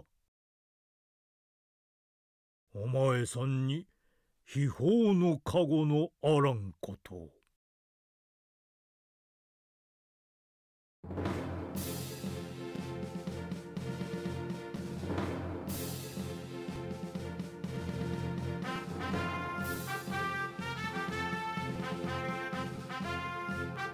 As you guys can tell, it is really based on Indiana Jones. And it's on purpose too, because the creator of Kowloon High School Chronicles, he's a big fan of the Indiana Jones films.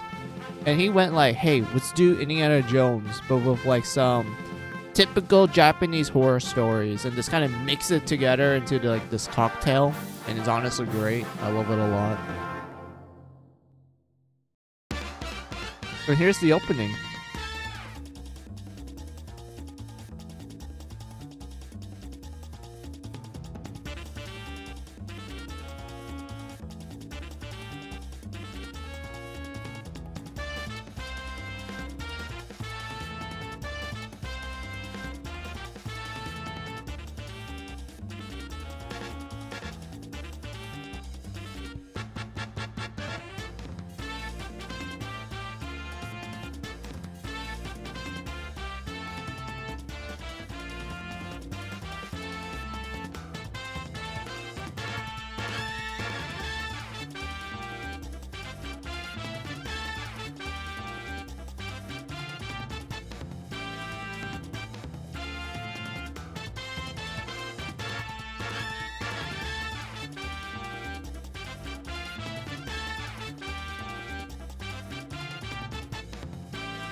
Yes, episode 1, Mysterious Transfer Student.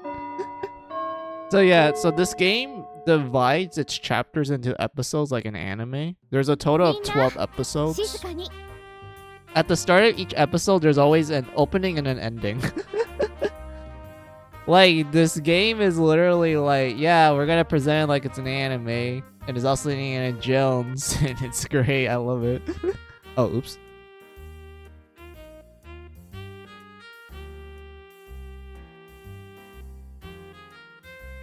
今日からみんなと一緒にこの上吉学園で学ぶことになった。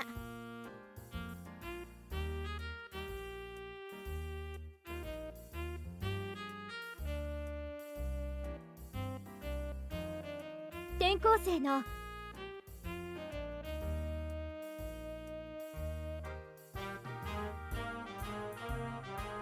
彼は今まで外国で生活していて、先日日本に戻ってきたばかりなの。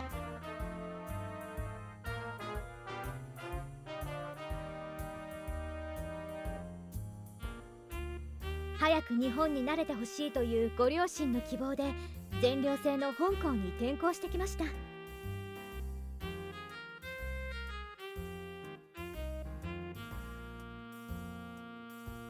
寮生活ではわからないことが多いと思いますが、みんな仲良くしてあげてくださいね。God, this music is relaxing. I love jazz. I like this type of jazz. 私は担任の日中川あゆ子。私も今学期からこの学園に赴任してきたばかりなの。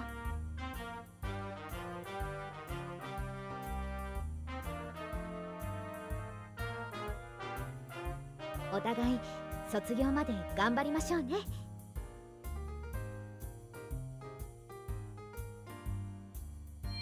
Oh yeah, you can technically flirt with her, but we're just gonna give her a joy response. こちらこそよろしくね。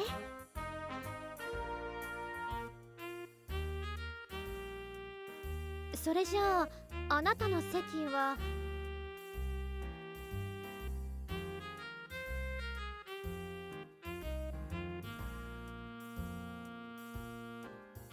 いはい。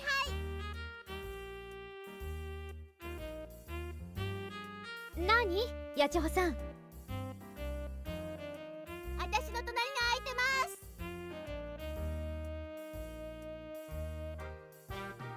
す。そうね。この間の席替えでちょうど空いていたわね。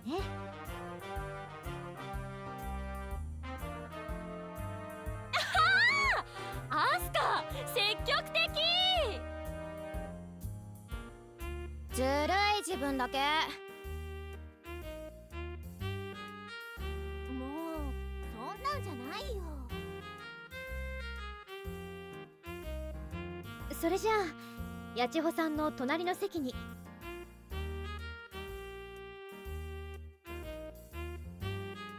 何かわからないことがあったら八千穂さん教えてあげてね。は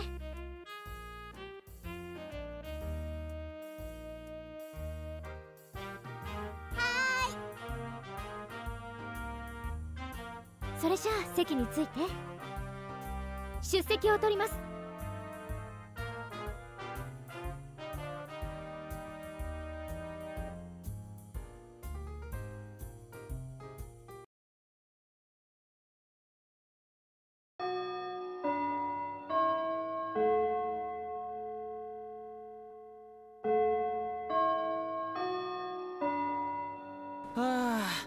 やっと昼休みかよ。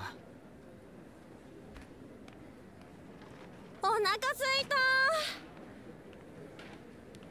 どうする？食堂行く？それとも売店でパン買う？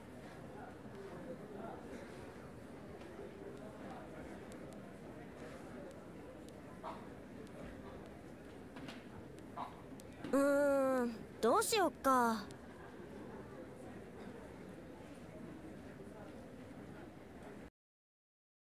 私は焼きフォアスタ。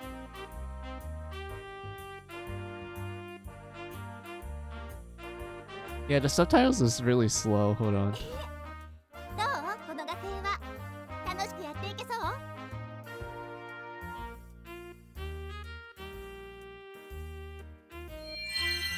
We're gonna give her a passionate response. 熱してるね。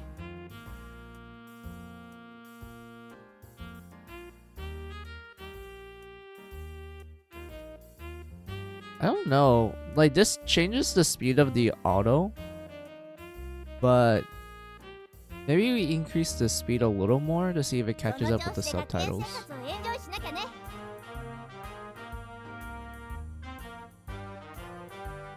Oh wait, no, I should be slowing it down, not speeding it up. So something like this. と、私はこんな話をしたいんじゃなくて。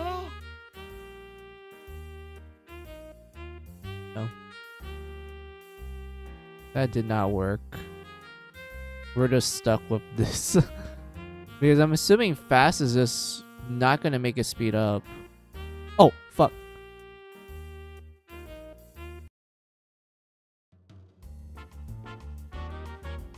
Oh no. Okay, I'll just summarize what she was saying there. She's saying that there's some interesting stuff we can find in the library, and she's gonna give us a tour in the school. Fuck, I messed that up. Oh. Because I'm experimenting with the autoplay. Fuck. ここが図書室だよ。たくさん本があるでしょう。この学園が創立された頃から残っている本もあるんだって。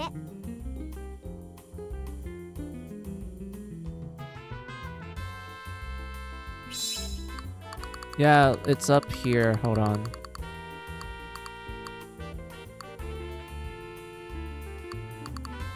Why did... Wait, why is it called Zeal? It's hot. Alright. Nice, I like your enthusiasm. Talk about you since it's lunch break. I want to show you around the school. So let's hurry or else lunch break will be over. Let's go. And then we're at the library.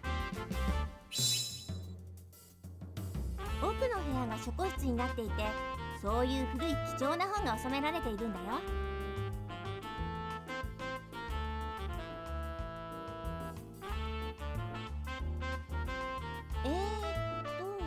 確かあの辺りに図書委員の子が隠してる書庫室の鍵があるはずなんだけど。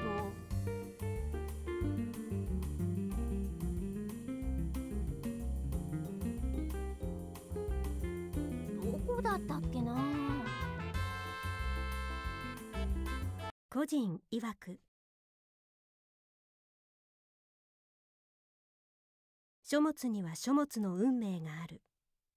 運命を決めるのは読者の心である。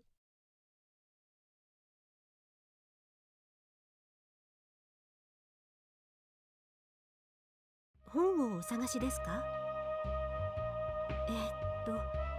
初めて見る方ですね。もしかして C 組に来たという転校生ですか？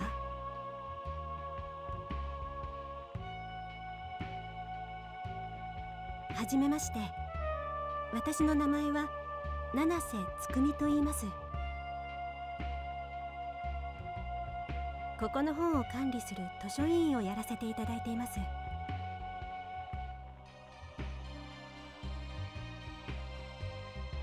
ここにある本のことでわからないことがあったら何でも聞いてください。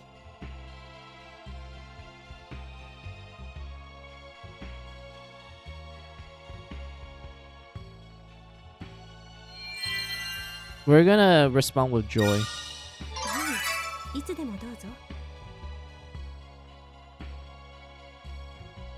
そうだ、あなたに喜びに関する言葉を教えてあげましょう。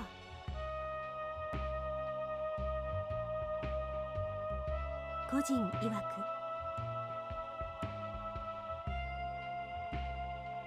たとえあなたが何をしていようとも、それをしている自分を愛せ。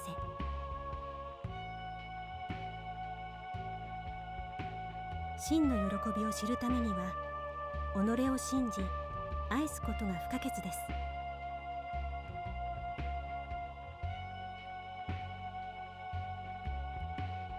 自分を喜ばせることができてこそ、人に喜びを与え、また与えられることができるのです。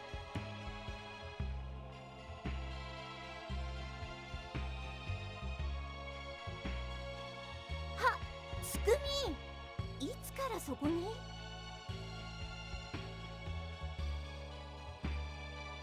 八千穂さん、何か探し物ですか？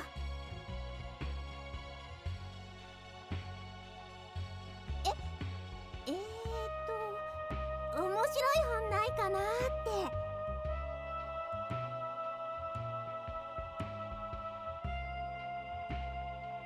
書庫の鍵ならそこにはありませんよ。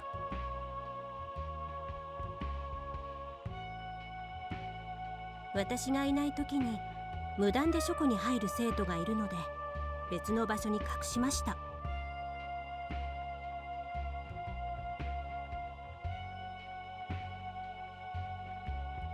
なんだ、そうだったんだ。ってもしかしてバレてる？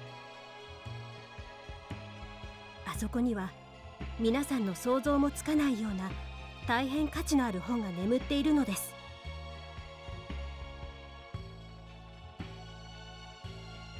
カビとホコリにまみれた紙の匂い、古いインクの据えた香り。 Yeah, I get that.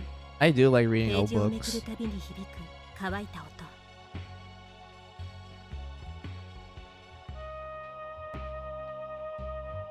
それらの書物は個人の偉業の信奉者だけが触れることのできる貴重な過去の遺物なのです。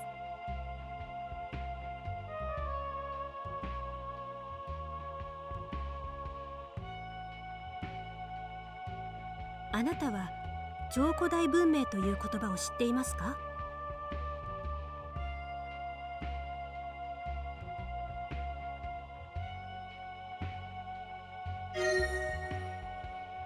？Yes, I know about ancient super civilization. Yeah, that's the response we need.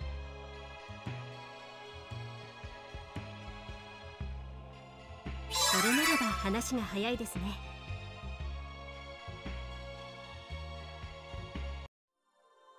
例えばオーパーツと呼ばれる古代の遺物の存在を見てもわかるように、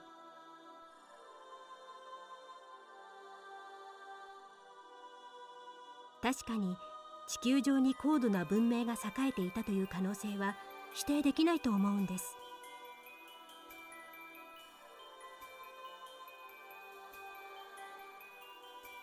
超古代文明か。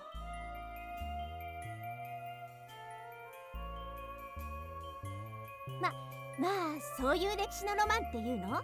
想像すると楽しいよね。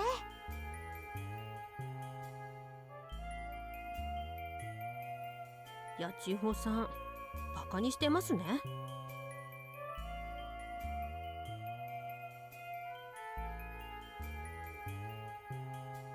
そんなことないよ。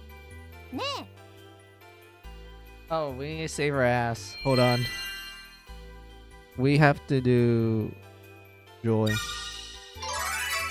ほら、転校生くんだって興味持ってるじゃない。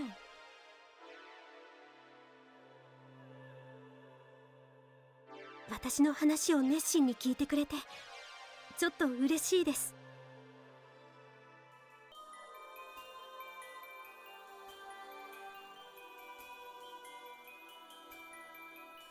あなたは本当に超古代文明は存在したと思っていますか？ I mean, it's a possibility. There's no like evidence that could deny or confirm their existence.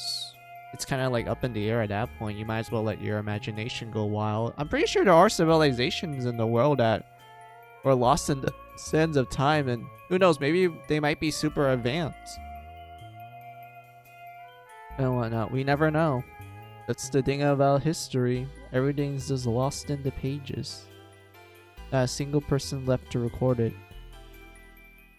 Especially back then when I don't even think there was like a proper writing system, or maybe this got destroyed in the process. But yes, I do think they exist. そうですよね。超古代文明が存在したのか否か、はっきりとした証拠がないということは、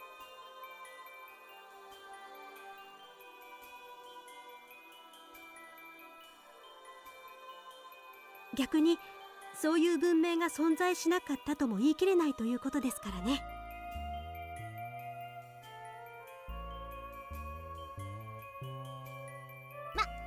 存在してもしなくてもどっちでもいいじゃない。遠い昔の話なんだしさ。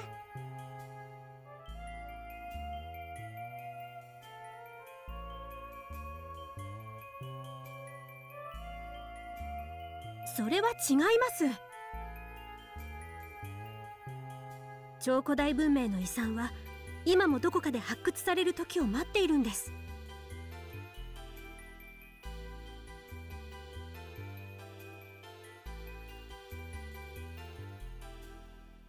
自分たちの英知を受け継ぐものを探して、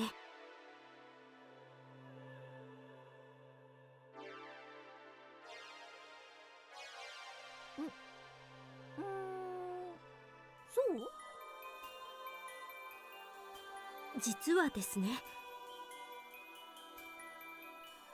私が思うにこの神吉学園にも何か大きな秘密が隠されているような気がするんです。書庫室に収蔵されているこの学園の歴史などが記された古い文献を読んでいると、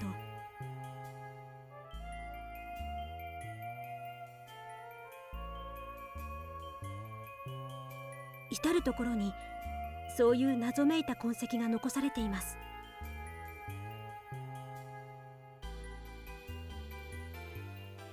この学園に秘密？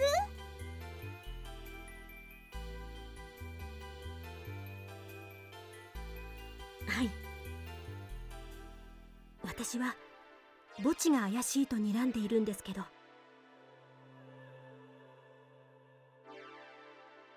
法則で墓地への立ち入りは禁止されてるけど、確かにあそこは怪しいよね。It is kind of funny that the school has a cemetery. Of all the things you will expect a school to have, a cemetery isn't one of them. 昼休みの間に貸し出している本を回収しなくちゃならないんだったわ。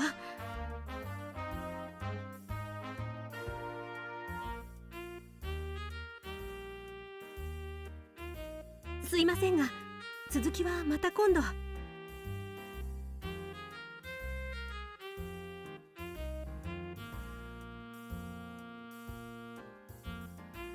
図書室も鍵を閉めていきますから、また明日にでも来てください。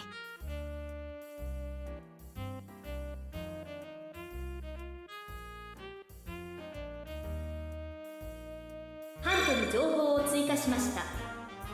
Oh, sweet. We got some new 情報を追 terminologies. 加しました。わかった。またね。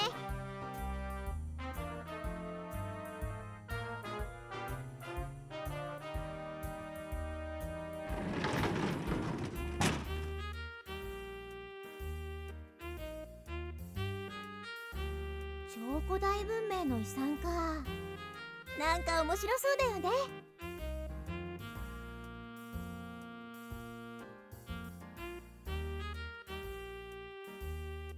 そうだ。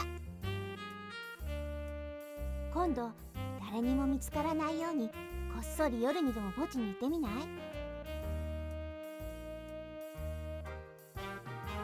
I mean, we can, but 調べれば何か。 I don't know if there's gonna be anything creepy there.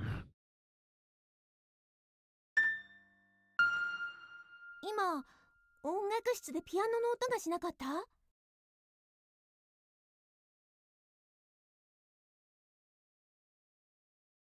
この時間は誰も使っていないはずだけど。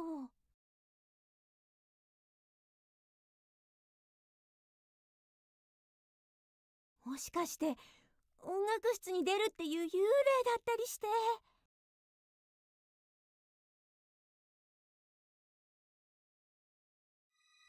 実はさ、大きい声では言えないけど、この学園には9つの階段があるんだ。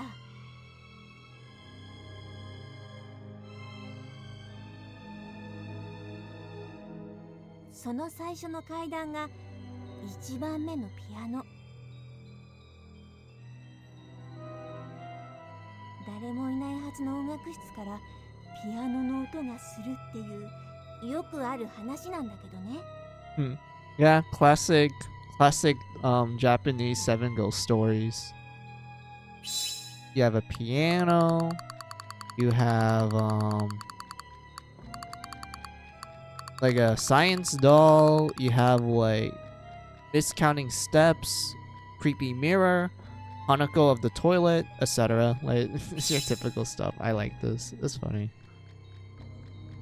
なんでも昔音楽室で事故があって、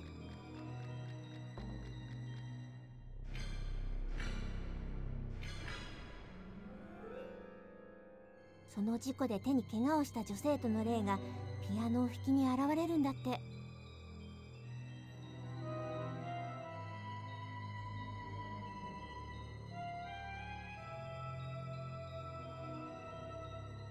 そして綺麗な手をしている人を襲って正気を吸い取っちゃうんだってさ。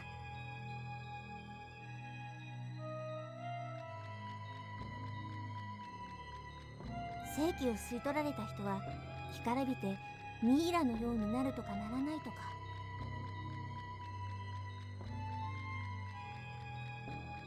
どうせ単なる噂話だろうけどね。本当だったら面白かったのにな。ね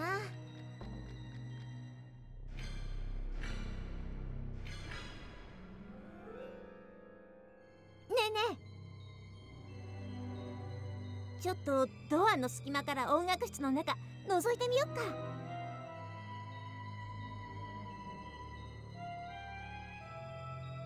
もしかしたら幽霊を見れるかもしれないし。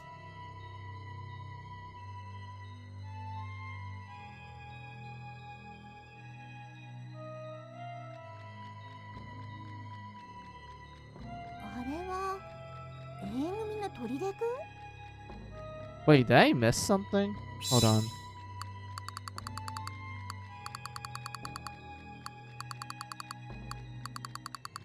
No, I didn't miss anything. Alright, that's fine. 電気もつけないで何してんだろう。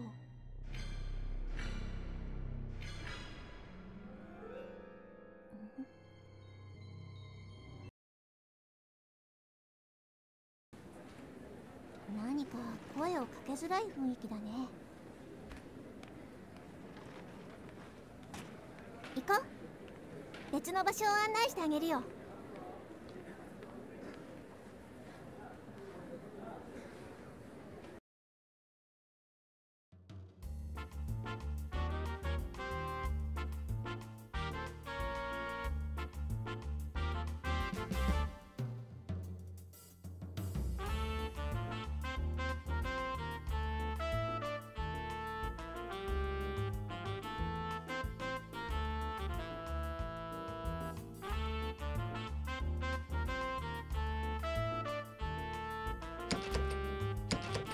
ここが保健室なんだけど鍵がかかってるな。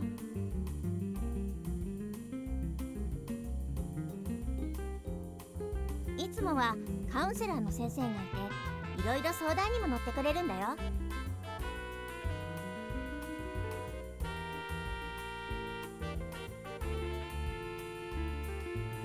何か悩みがあったらひな先生だけじゃなく他の先生にも話してみるといいかもね。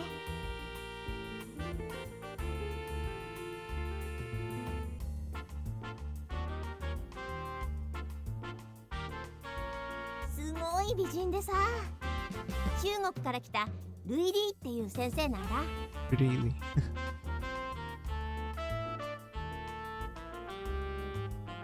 みんなはルイ先生って呼んでるけど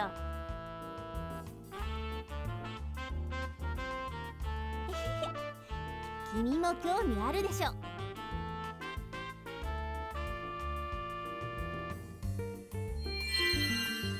I think we're just agreeing with her. Oh yeah. 君って何か他の男子と違うね。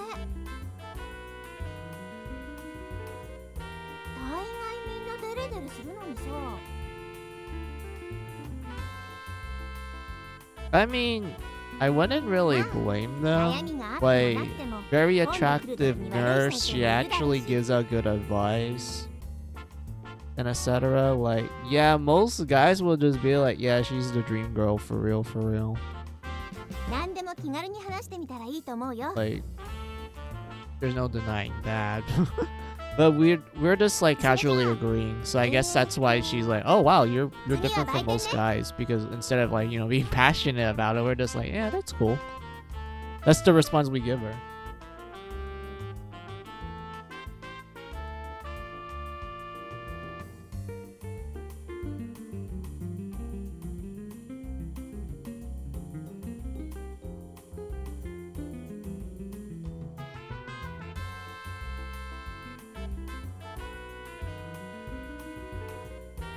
この売店では学用品から寮で使う日用品までいろんなものを買うことができるんだよ。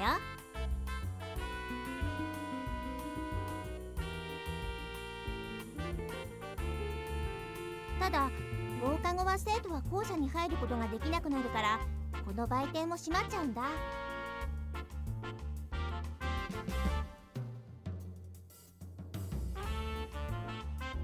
欲しいものがあれば昼休みに買っておいた方がいいよ。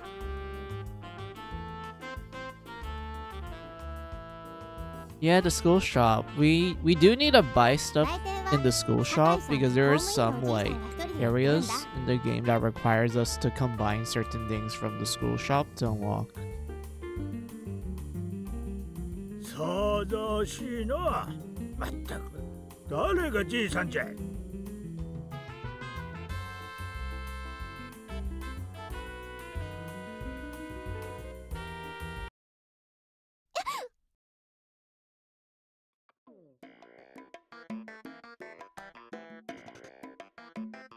Pervy old man. Pervy looking old man. Yeah. Totally. You either talk to him or you don't talk to him. If you don't talk to him, you actually get a special event. If you do talk to him, it just kind of plays normally. So it's just don't talk to him so we can see the special event. ん？あそこに見えるのは。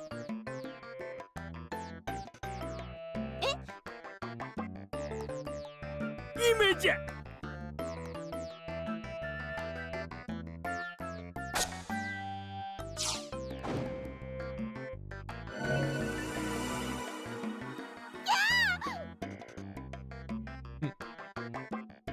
Yep.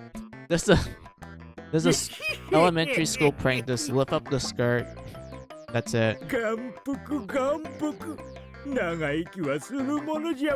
If I'm being honest with you, I don't think I actually saw it in real life. I mean, granted, I don't think Americans do it. I know in Japan it is a very common like prank people would do to each other. Like back in elementary. But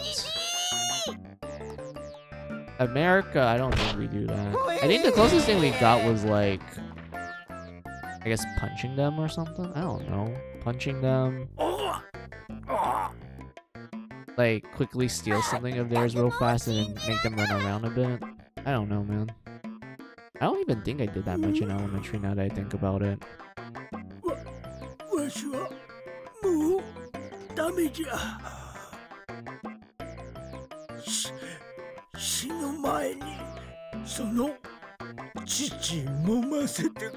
Chichi. I guess Chichi is breast in this context. I'm so used to saying Opie for breast, but I guess Chichi is one way you could say it too.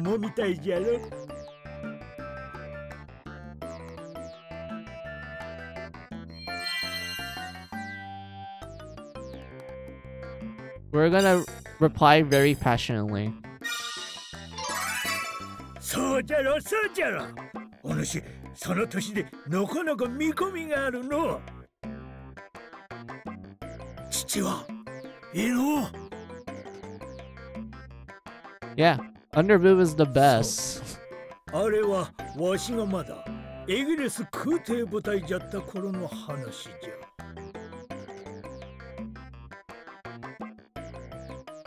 度重なる任務で銃撃を受け、野戦病院に担ぎ込まれた時、そこにいた看護婦の。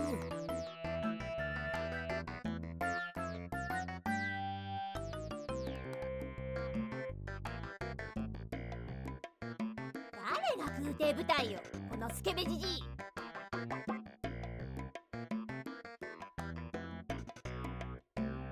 い。やれやれ、冗談のわからん連中じゃわ。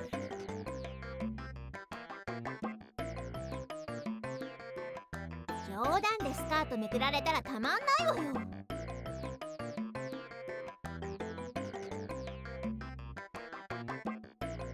先に話見ない顔じゃな。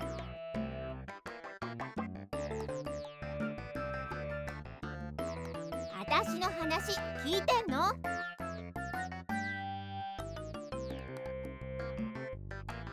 わしは酒井玄だ。この学園の公務員兼清掃係兼売店の店主兼。 Damn, he's working like 3 positions. I don't even think he gets paid that much. If he does, then like props to him, but like, Jesus, he's doing a lot of work. The academy looks pretty big too.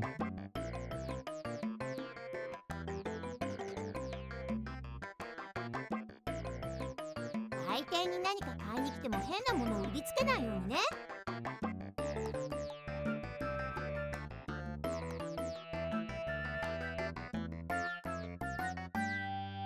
失礼な娘じゃのう。わしがいつそんなことしたんじゃ。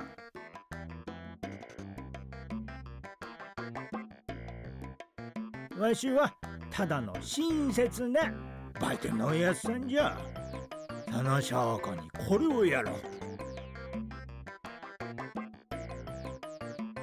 アイテムを入手しました。 Hey, we got a collectible item. These are like, I guess, I know in like if you play PS4 and like Steam, these are like a little achievements essentially. Since I'm playing on Switch, we don't have that, so it's just a neat collectible. And it does have some unique stuff to it as well. そんなこと言って、どうせまた何かエッチなこと企んでるんでしょう。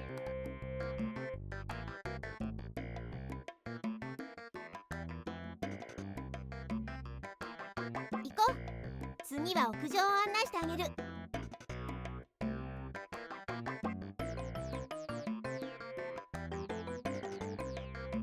屋上で変なことしたらダメじゃぞ。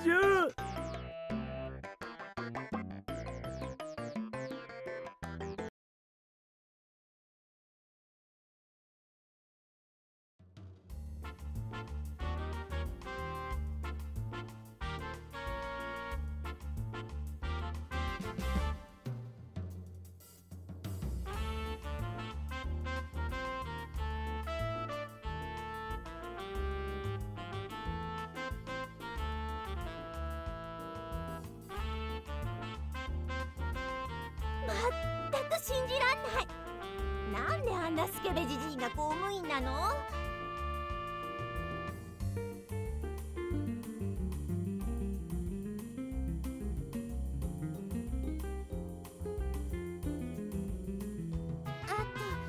と、ごめんね。そこの階段を登っていくと屋上だよ。ねえ、南の階段から4階に上がると文化部の部室。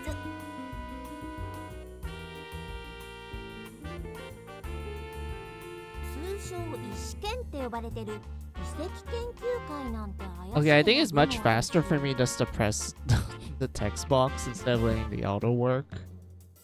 Because of how long it takes. みんな南棟の4階にはあまり近寄らないけど。 Yeah, because it's the number 4. 4 is bad juju. あれ？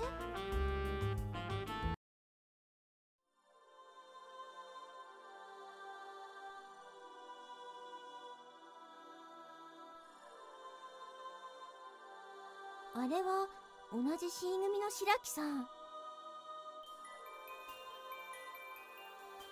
窓の外をじっと見て何してんだろう。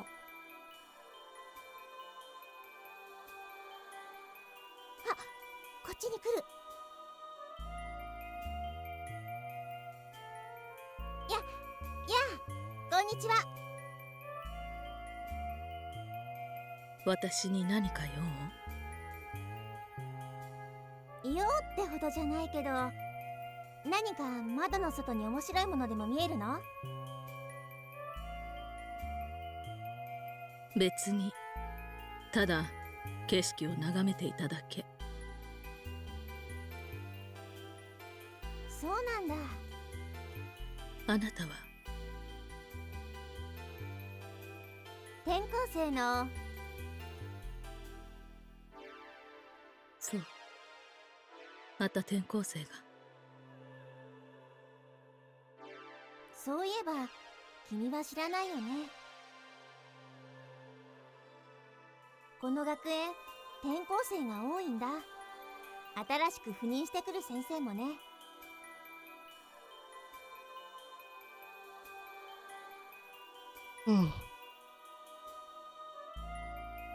君の隣にもう一つ席が空いてたでしょ。あそこも実は半年前に転校してきた男子がいてさ。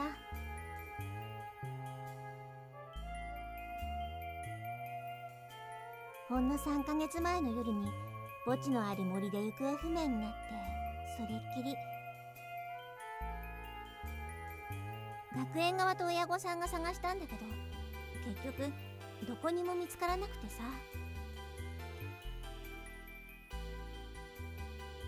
警察はただの家出じゃないかって。I don't think so. If the guy went missing in a cemetery, he probably either got kidnapped or he got killed. It's one of those two possibilities. 寮の裏手に立ち並ぶ墓地の墓石の下には、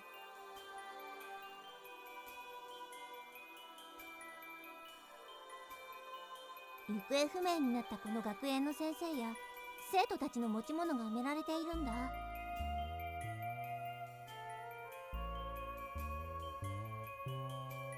この学園のみんなが行方不明になった人たちのことをずっと忘れないように。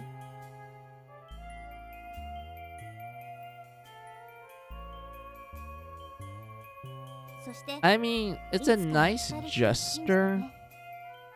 Like, I do believe that this is a really nice gesture. But my god, this screams like a lot of... You don't want to, like, question what the fuck's going on sort of thing.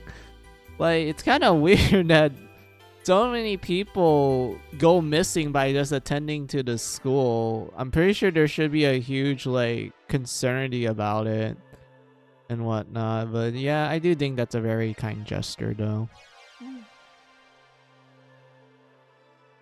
そしてまた転校生が来た。あなたは何者なの？この学園は呪われているの。眠りを妨げる者には災いが降りかかる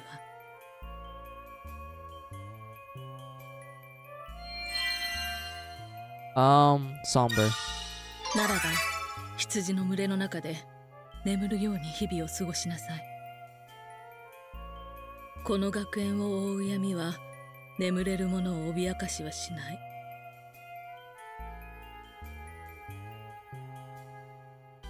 私の名前は白木かすか。いつか私の言っている意味がわかる時が来るわ。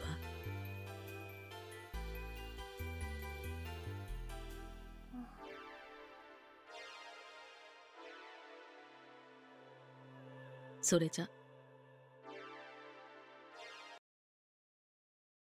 この学園は呪われているか。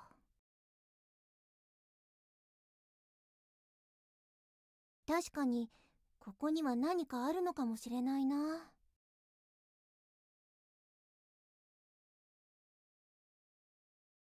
人が消えるし、不吉な噂も多い。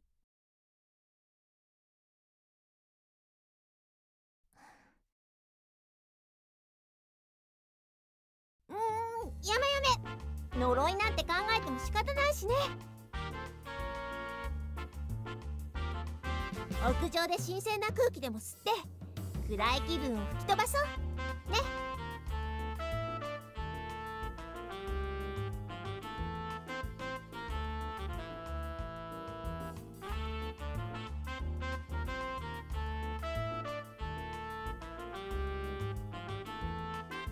Alright, time to go to the rooftop now.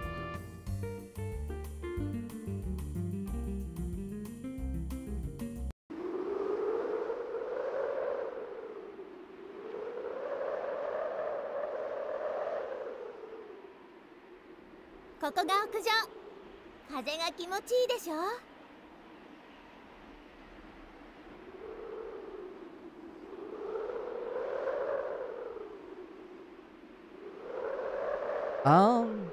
I mean, I'm assuming this is like winter right now. If that's the case, then like, yeah, the air is probably gonna be nice. Maybe it's like late ここ fall. から下を見るとね、上吉学園が全部見渡せるんだよ。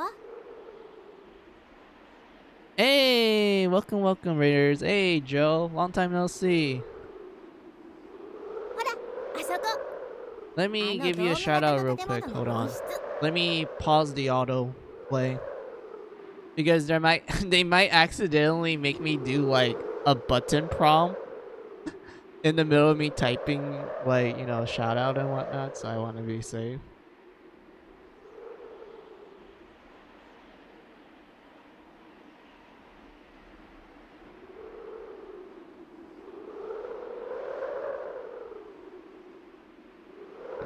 This real quick. Okay. There we go. Hey, you're playing SMT5 event. Oh, wait, I mean, I already know you're playing it because I was actually lurking on your stream, Joe. I need to go close my tab. Hold on.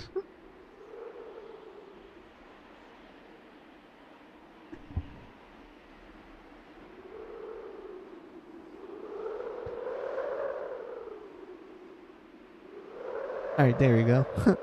Let's see. How's the high school life going? We're only at the start of the game. I guess I can just like typical I lurk and got straight into my own stream. Yeah, pretty much. Like I noticed you were streaming, so well, I think I noticed you were streaming like roughly I think 3 hours ago, around that time. So I went like, yeah, I'll lurk on Joe's stream. Like, why not? It'd be nice. Nice while I was just like, you know, getting everything ready.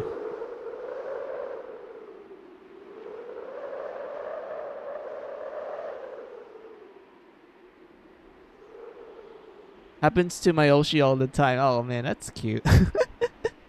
Yeah, me doing that dungeon before the final segment of the game. Yeah, that's awesome. You're like almost done technically. No one, but let me answer your other question about how the high school life. Well, we're only at the start of the game, so we're just kind of going through like the general setup of the game and whatnot. Also, I will explain what this game is, Joe, because I assume that you just came in here and you're like, what the hell is going on? Why is everything like PS2 graphics? Why is there Indiana Jones music and whatnot? All right, so this game is called Kowloon High School Chronicles, and it is a spin-off game of a giant franchise in Japan, and it's called Tokyo Maho Gakuen, which a rough translation, well, this is confirmed to be the official translation by the creators. It would translate to Tokyo Wizardry Academy and whatnot. And the best way I would describe the franchise is that it's essentially supernatural like stories, like ghost stories, like the ones you expect from like, I guess, from your typical like horror anthology series, like, you know, the ones in Japan where you have like these high schoolers going like, hey, let's tell creepy stories to each other, and here's like some rumors about our school and whatnot. Like, it's essentially that sort of a format, but the gameplay is divided into 2 segments. You have the day segment where it's like kind of a visual novel. You talk to your classmates, you get along with them. You can even convince them to join you for the dungeon crawling and whatnot. And then you get to the second segment. That is the nighttime segment. That is where you do dungeon crawling and you just explore dungeons essentially. Sometimes you have to fight enemies, which basically boil down to you fighting ghosts and whatnot. And depending on the game, is either a turn-based game or it's a tactics game, or there's this one game in the franchise that's literally Battleship. Like, there's this one game in the franchise where they're like, hey, what should the combat system be? They're like, hey, do you remember that board game called Battleship? We'll just make it that, but you're fighting ghosts instead of like ships. and whatnot. Like, it's fucking hilarious. I don't know why. It's just, it is what it is. Oh, kind of makes me think of Recoded from Kingdom Hearts. Yeah. Oh, dude, Kingdom Hearts Recoded. Dude, I miss that game. I love that game. I know it's like it's technically a spin-off.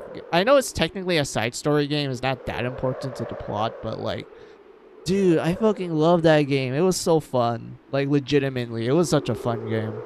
It had so many different mechanics, especially for boss battles. Like, it just goes through different genres, and it's still really fun.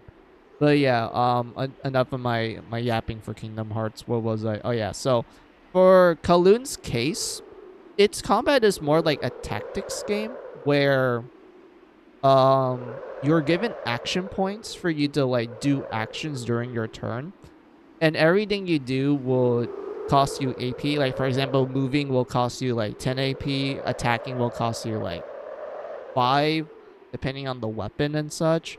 And how the game combat works is that you get more experience if you manage to kill multiple enemies in a single turn. So you're kind of encouraged to try your best to use your, how do I describe it? It encourages you to make use of your AP. Like, make sure you spend it like carefully to the point where you're able to, like, you know, just kill all the enemies in one turn, and then boom, the game's like, hey, congratulations, here's like a fuck ton of experience so you can level up faster and whatnot, you know, that sort of thing. And I do like this approach to the combat because, in my opinion, Kowloon is a very balanced game from start to finish. There was never a point where I feel like the game is like unfair or just too easy. Like, the game actually feels balanced from start to finish. There is never a moment where you feel like, oh man, this is bullshit and whatnot. Like, no, you're like, damn, this is a good ass challenge. I love this shit and whatnot. But yeah, let's see. Recoded deserves more love, to be honest. While the story's meh, has one of the better gameplay. Days, on the other hand, has okay gameplay, really good story. Yeah, like 365 Days has like, the story for it is so good. Gameplay wise, I can see why people are like iffy towards it. There are some parts of the game that I do like, even though there's other parts of it that I'm like, I feel like they could have playtested it a little more.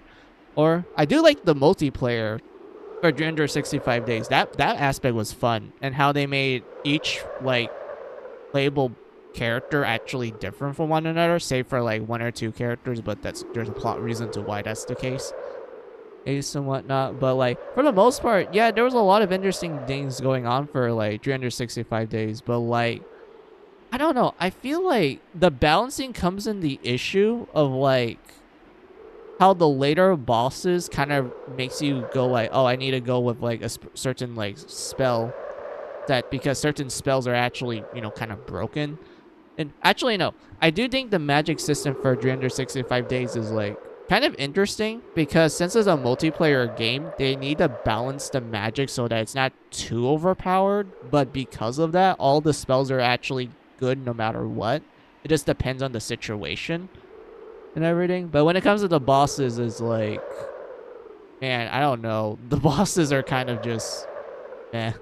There's some bosses I feel like they didn't playtest that much, or they just kind of reskinned it way too often. If I'm gonna be honest with you, Joe, there's like too many bosses I feel like they kind of just reused too much in 365 Days.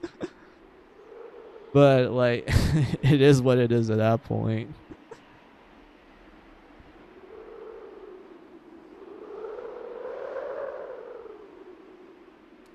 But yeah, what was I? Yeah, the Halloween boss. Yeah, the Halloween. I don't know. They keep reusing it so often. It just baffles me. I'm like, dude, we fought this thing so many times within the span of the week. Like, can you give me something new? Like, come on, dude. But yeah, let's get back to Kowloon. Oh yeah, you can also pull up your report card. Yeah, Joe, so your report card is your status menu. So the left side is your stats, while the right is your skills. So you have strength that just affects your melee damage. Strength is fine if you're going with a melee build. Mind, aka intelligence, affects the amount of experience and skill points you get. This is really good because this makes it easier for you to level up, and also you get more skill points, so that it makes it easier for you to max out skills, which is this section here. So mind is really good, really important. Vit is Vit. There's not really much to it unless you're going with like a tanky build. Spirit is, it's kind of useless depending on your build. If you're going like full tank, then yeah, you want Spirit. Makes you more resistant to status effects.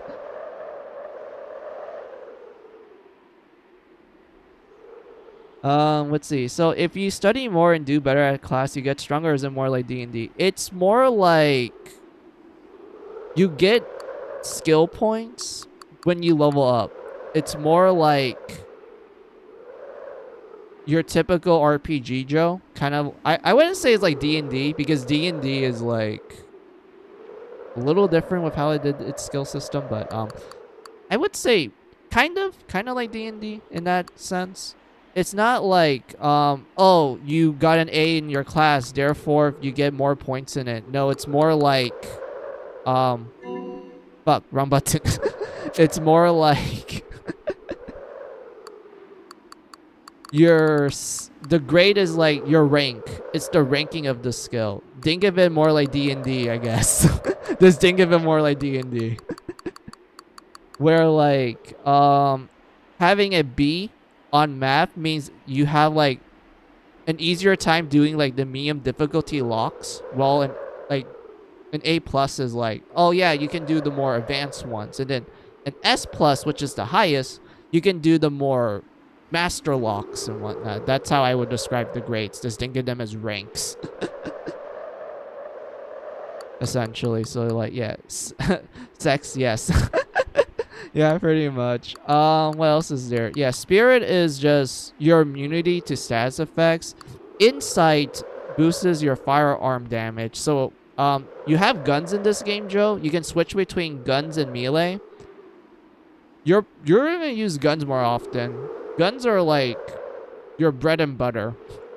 Melee is good if you want to save on ammo, and it's not bad at all. Like, melee is actually really great. But I would say most of your damage is going to come from guns.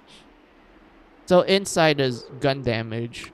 Instinct boosts all weapon types. So in other words, this boosts both guns and melee. But it's a bit of a smaller bonus compared to like the stats that are fully dedicated to said category. If that makes sense. And then Agility boosts your maximum AP, your action points. Agility, really important. Agility is really important.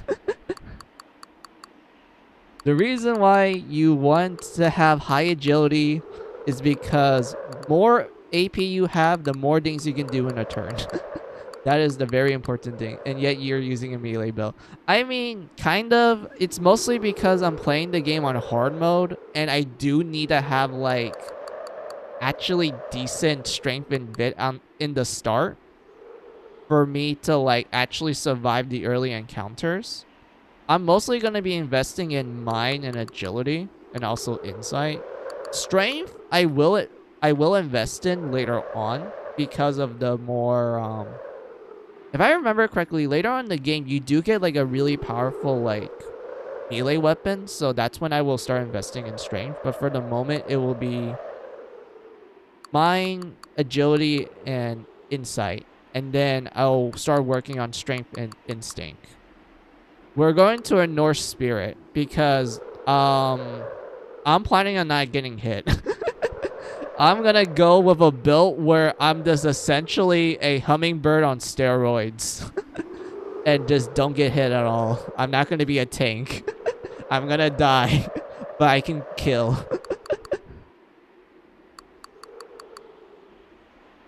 And whatnot. So yeah, if you're wondering like how do you start out with these stats, it's when you make your character. So when you make your character, you can use your name and your day of birth, your permanent residence, your height, your weight, your blood type, and eyesight. And if you're wondering like, are those important? Yes, because they actually affect your starting stats.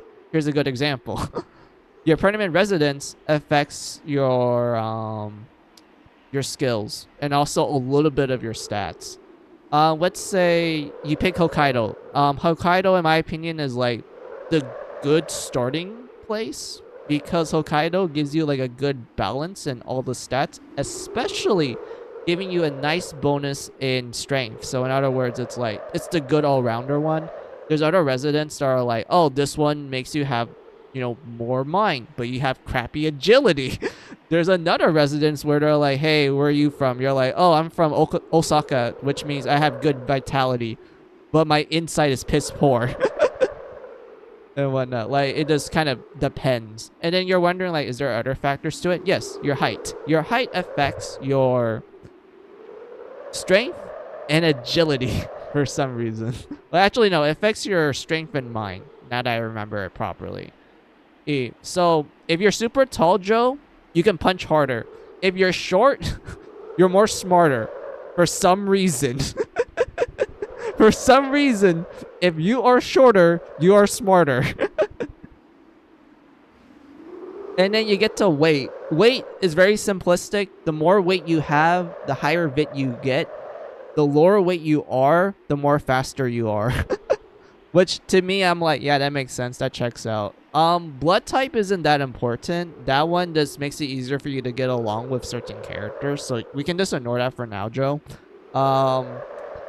Eyesight affects your insight and instinct. So the better eyesight you have, the more insight you get.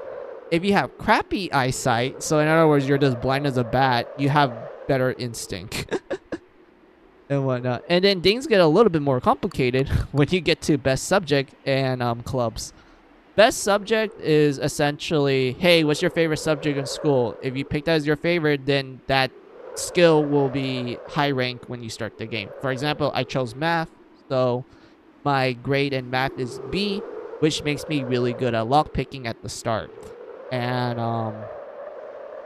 clubs, which is extracurricular. Well, fuck, I think I pronounced that wrong. Let's just call clubs for simplicity. So clubs is kind of the same as best subject, except it gives you a small bonus in 2 subjects instead of just one subject being the strongest. So in other words, it lets you be a little bit more balanced. Let's say you pick tennis club, which means you have some points in PE and health, which makes you go, okay, that makes sense. What's another example? Let's say you pick the science club. This makes you good at biology and chemistry. And for my case, I chose Ruined Studies, which makes me decent in history and geography. And history and geography are kind of good. I would say the ones that are the best, Joe, would be math, geography, English, PE,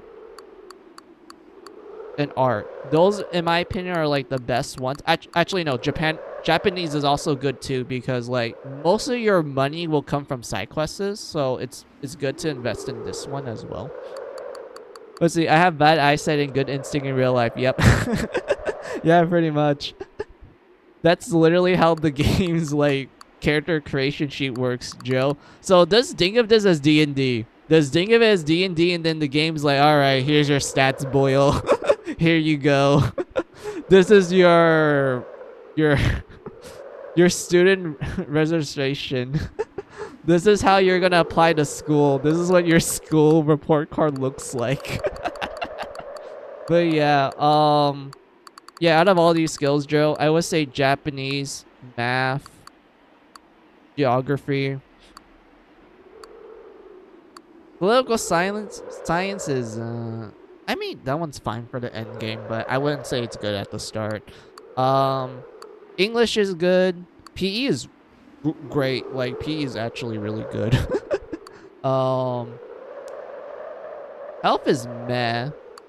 Computer science is unfortunately meh, which makes me sad because I have a degree in computer science, but I can't do much with it. Home ed is okay. Music is very situational because there isn't a lot of weapons that you can use that does sound damage. Hard is good if you're like in a grinding mindset. Ethics is no. You don't need ethics. You don't need biology. These don't really do much for you in the long run. So you don't really need to invest in those ones. But yeah. We also have our little comp. Yes, we have a comp, Joe. It's called Hunt. Where you can read up on your emails. You can read up on the terminology you learned from the game. You can look up the enemies you defeat. Like, for example, we did the tutorial dungeon in Egypt. Yes, the game starts in Egypt, not in Japan. There's a reason for that. So, since we started in Egypt, we fought a giant scorpion. And we fought Anubis, which is a dog.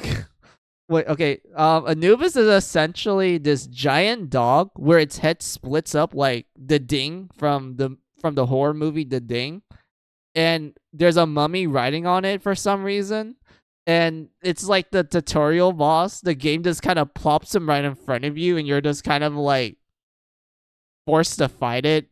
You're not given an explanation to it. It's like, oh shit, it's gonna kill you. You need to go fight this giant doggo that's like a literal electric being and whatnot, because why not? And like, yeah, you have to fight it. I mean, I want to point out to how the dev, how Anubis looks like. Yeah. It shoots ectoplasm, which it's just fireballs. I need to point this out. It's just a fireball.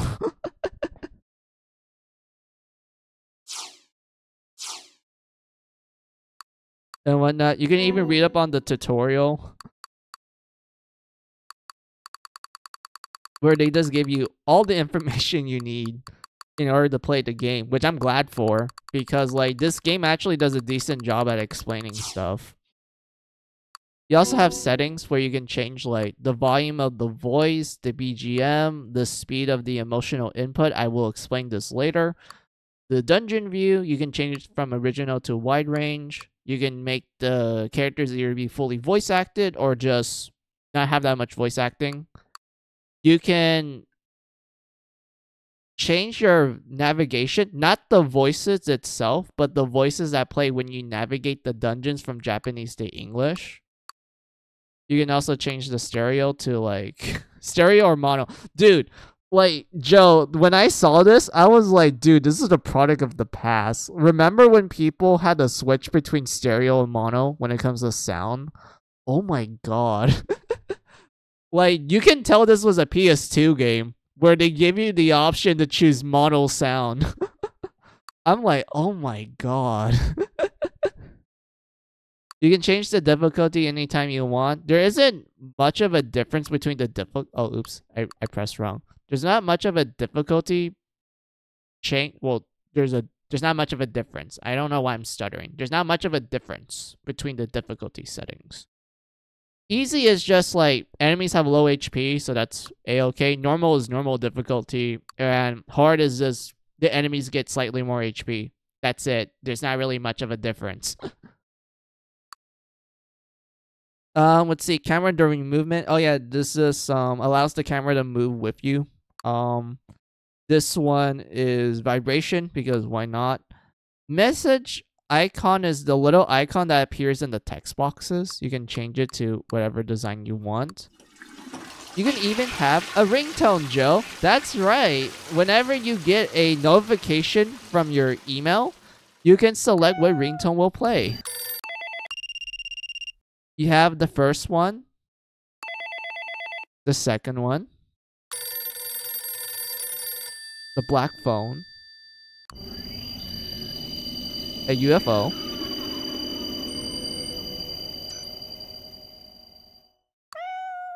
a cat, a toilet. You can get a toilet if you want. There's oops, wrong button. Hit sound. Yeah, this is what it is. It's just something getting hit. a song. Another song. And then this is the game's opening.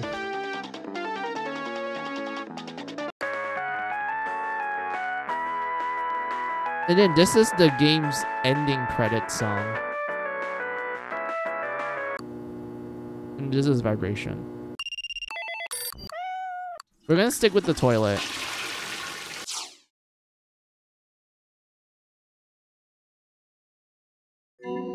Wait. Let me adjust this real quick. Yeah, that's fine. Good luck. Yes, good luck.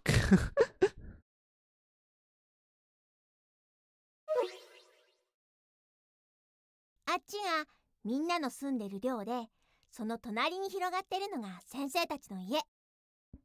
Oh god, I cracked my mouth the wrong way. Ow. But yeah, we're still at the beginning, Joe. I'm just trying to like speedrun it a little so we can get to like the main part of the game. Because we're still at the beginning where they're just kind of like introducing everything and it's gonna take a while. Oh yeah, I forgot I mentioned this one thing. I completely forgot. Welcome to Hat. So you have this system called the emotional input wheel. The best way I would describe it is essentially, I wouldn't call it a dialogue prompt. It's more like a emotional response to a question. There's 4 categories, with each category having like 2 segments of it. Let's start with the top. The top is joy and love. Joy is just you being happy. Like you're just giving a happy response. And love does being an extreme form of it. On the right is just agreeability, or just being like, yeah, I can agree with that. So the first segment is just like, you know, you're just saying like, hey, that's cool. I like that. Like, you know, you're just in agreement.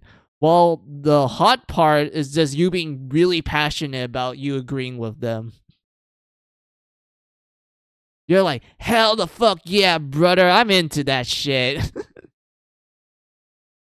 That's essentially what it is. The bottom is code. Code is being indifferent. You're just giving a response that just tells them like, oh, I don't really care, to be honest. Like, you're just indifferent towards it. And then anger is just like, you know, extreme form of it, where you're just like really angry at them. And whatnot. That's essentially what it means. The left is somber and grief. So somber is just you giving a more like sadder response to the question.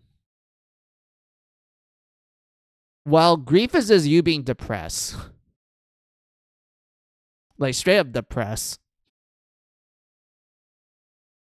So like, yeah, because of this system, you actually have multiple responses from the characters. You see, they actually give you different responses based on the type of emotional inputs you give them. Like, some characters might react to your passion as like, you know, cool thing, while others may think you're a bit too much.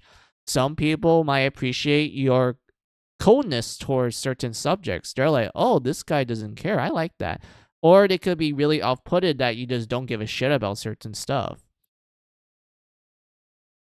And whatnot. Like, there's so many different responses that your characters can give you, and it actually makes sense in the context of the wheel, where if you just see it as you giving out a specific emotion to their question, then it's enough for the character to kind of get what you mean.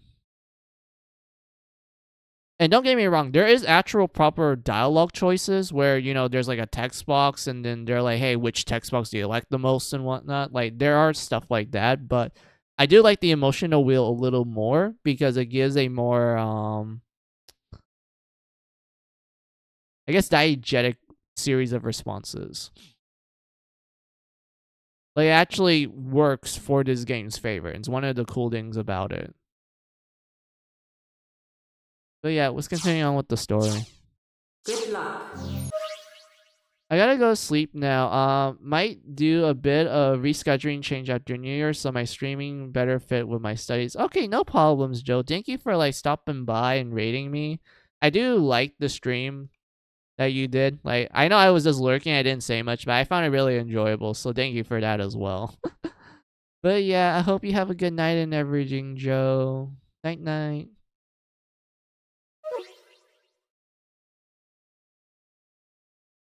それでこっちの陰気そうな森の奥に少しだけ見えるのがさっき話した墓地。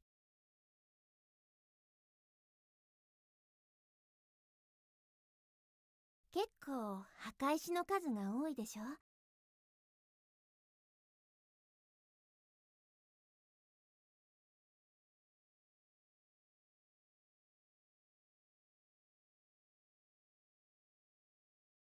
行方不明者の持ち物が埋められているって言うけど、何が埋まっているかは誰も知らないんだ。ほら、高速で墓地には入っちゃダメだって言われてるでしょ。それにあそこには墓地を管理してる墓守の人がいてね。お墓を掘り返そうとしたり、いたずらをしようとしたりする生徒がいないか見張っているんだ。確か最近前の墓守の人から新しい人に変わったって聞いたけど、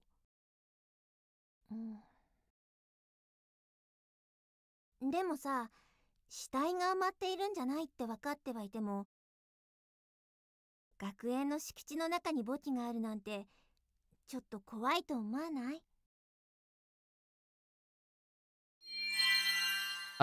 We need to be cold about this.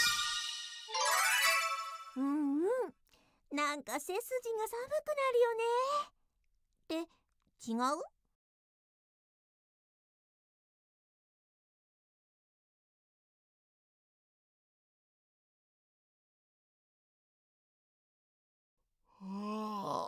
うるせえな。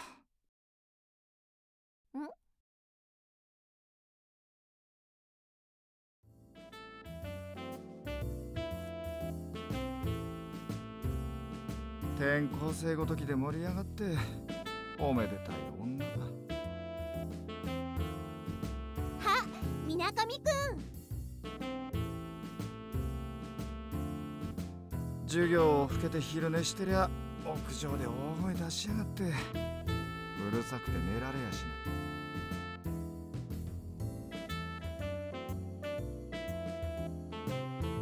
道理で授業中に姿が見えないと思ったら、朝からずっとここにいたの？まあな、非生産的で無意味な授業を体験するぐらいなら、夢という安息を生産する時間を過ごした方がマシだから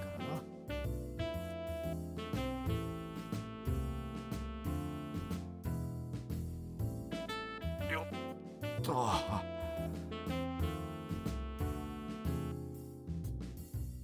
お前もそう思うだろう、転校生。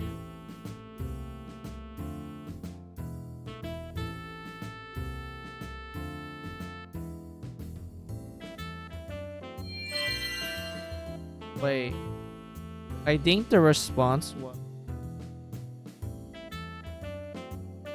授業をサボるようなやつとは話す気もないって。Fuck, I messed up. I was supposed to respond with joy. I literally forgot. Oh god. But yeah, that is another response you could do. You're gonna straight up ignore them. Fuck, I can't load back.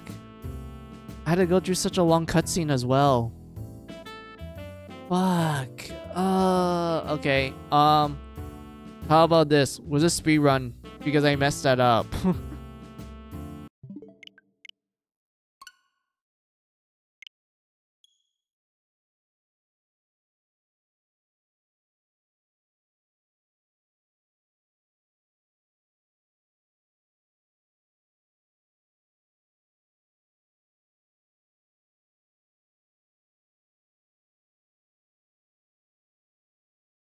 Welcome back. What do you mean welcome back? I've been streaming for a while. I came back like a long time ago. I have not been missing for that long.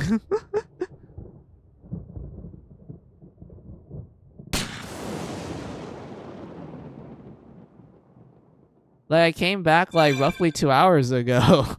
What do you mean welcome back?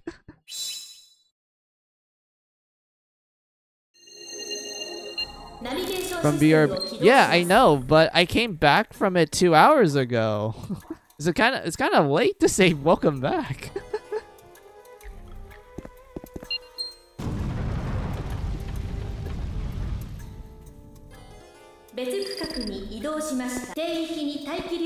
Unless you were absent when I came back, then if that's the case, then yeah, thank you for the welcome back. But yeah, we need to speedrun this because I fucked up.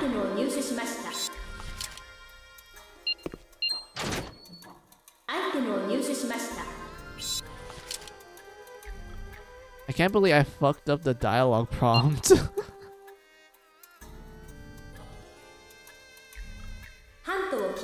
Welcome to Hunt.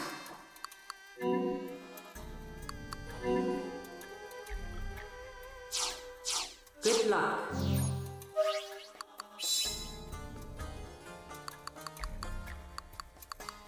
Compound.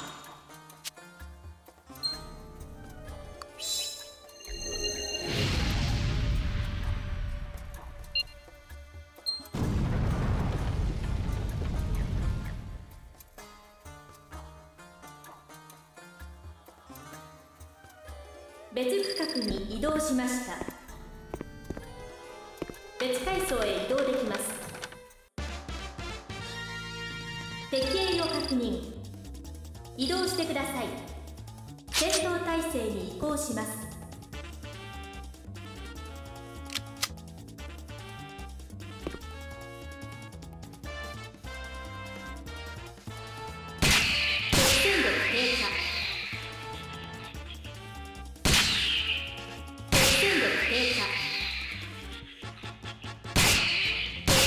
There we go. 敵影消滅。やったぞ。探索態勢に移行します。秘宝を入手しました。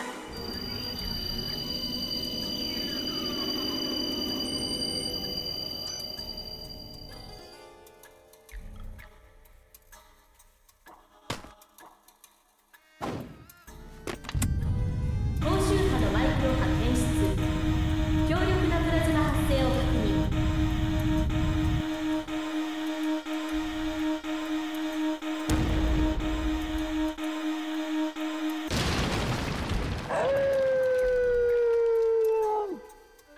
敵影を確認。移動してください。戦闘態勢に移行します。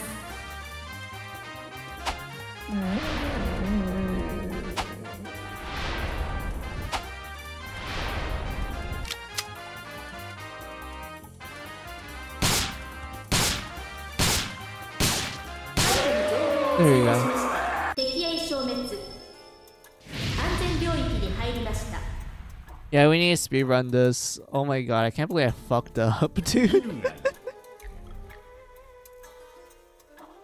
あの化け物のともかく行ってみるとしよう。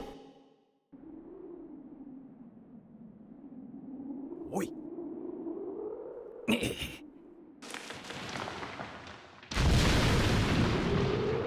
I see that the Ubisoft situation is talking about the buyout of the company or taking the company to private next year. Oh, I see.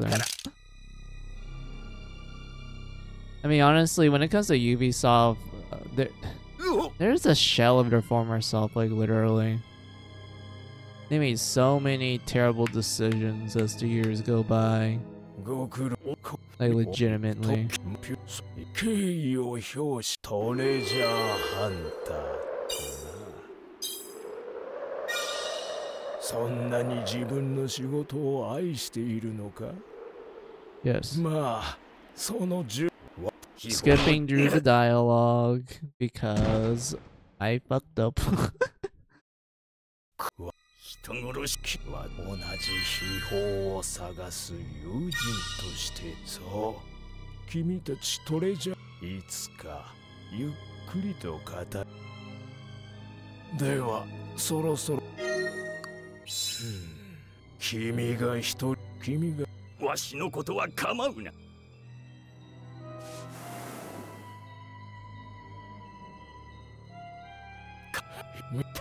はっなんだって化け物行くぞ。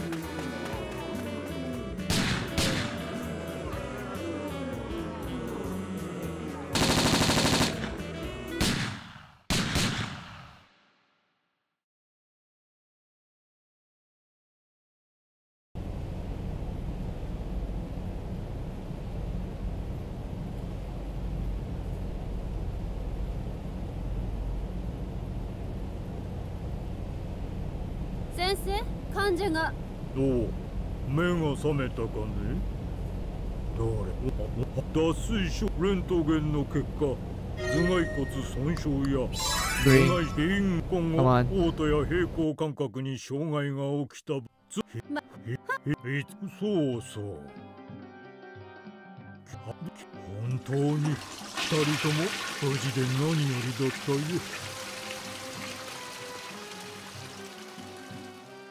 メールが届きました。 And we got an 起 email. 動します。Welcome to Hat. And then they're just telling us we need to go to Japan. 新しい依頼か Skip the ね。 dialogue. その書類に必要な項目を書き込んでくれ。 And then we choose our birthday again. Hokkaido. Our height will be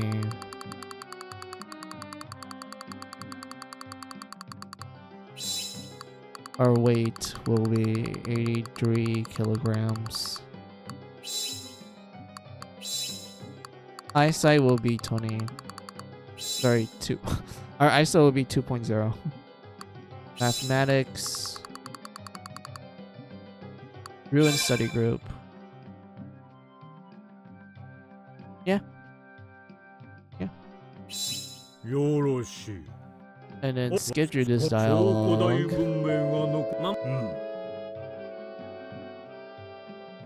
今度はお前さんに秘宝のカゴのあらんこと。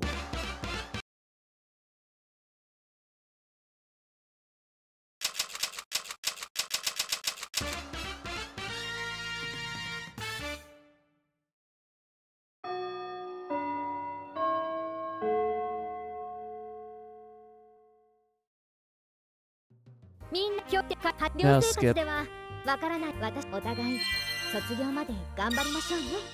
This was your best. こちらこそよろしくね。 Skip. それじゃあ席について出席を取ります。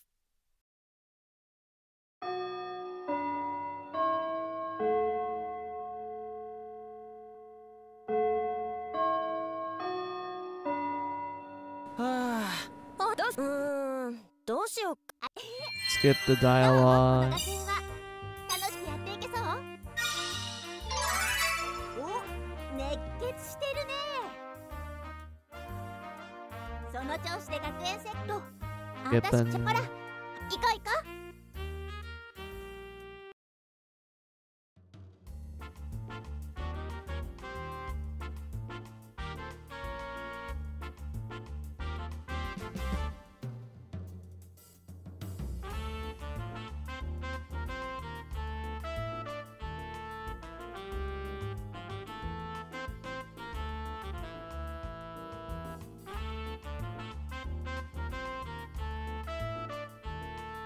ここが図書館、奥の部屋が書庫室。どこだったっけ。書物には書物のもしここにある本のことでわからないことがあったら何でも聞いて。はい、いつでもどうぞ。 Yes, let's.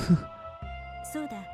こうだ真の喜びを知る。 Let's see, we're at the part where we're talking to the guy on the rooftop. I don't think it's gonna take us too long as long as we just do this. 超古代文明という言葉をそれならば話が早いですね。確かに地球超古代いや千穂さん、そんなことないよねえ。ほら転校生くんだって興味も。私の話をね、あなたは本当に超古代文明は存在したと思っていますか？そうですよね。逆に存在し超古代文明の遺産実はですね、この学園に秘密。私は高速。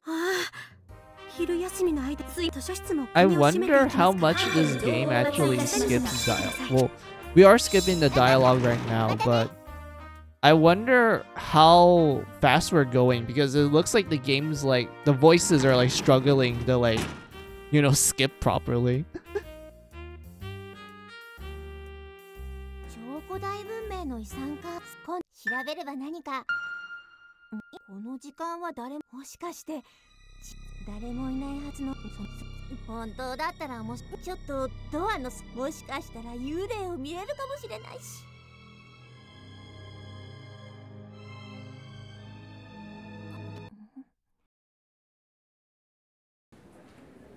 何か声をかけづらい。行こう。別の場所を案内してあげるよ。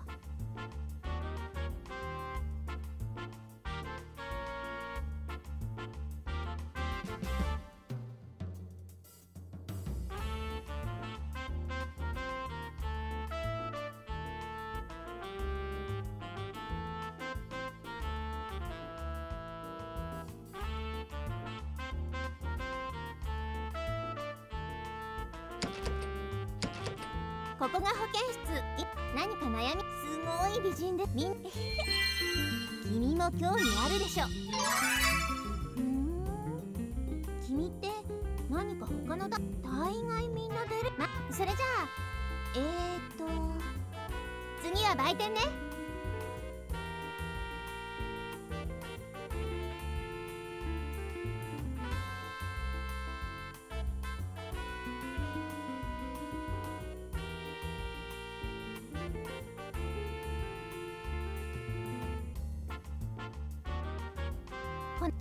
想像し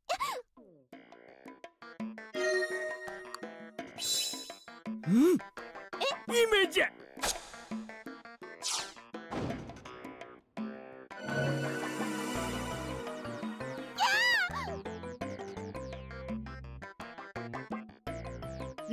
スケベじじい。ほえ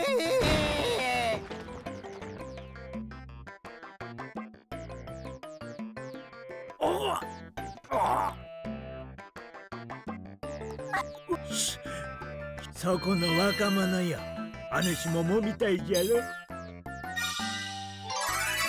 そうじゃろそうじゃろ。父は誰が空挺部隊。冗談でスカートに私の話。売店に何か失礼な。わしは入手しました。そんなこと言ってこ。悪情で変なことしたらダメじゃぞ。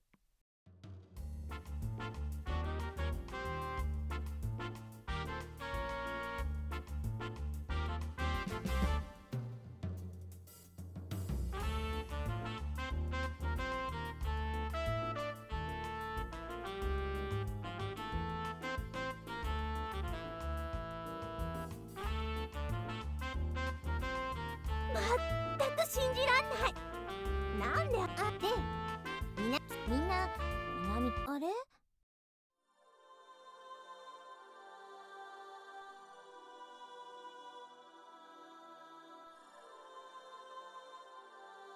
あれは窓の外をじっと見て何してんだ。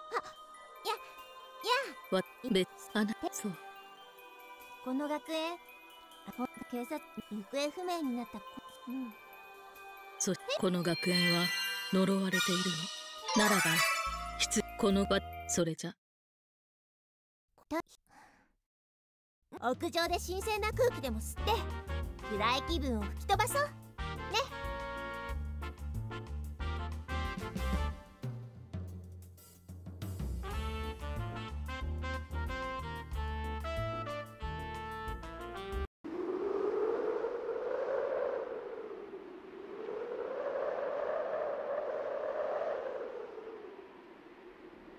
ここから下、結構何が埋まっているかはお墓を振り返そうと、学園の敷地の中に墓地があるなんてちょっと怖いと思うの。な。Alright, we're at the part.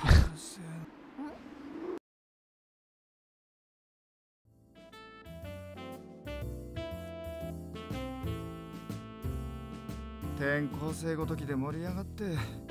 は、みなかみくん。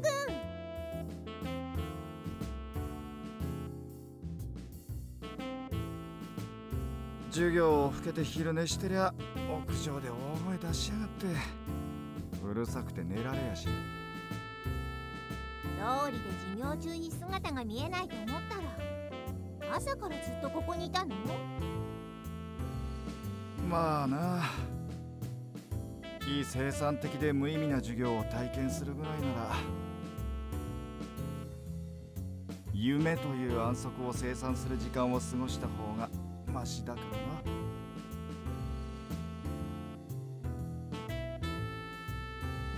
よっと。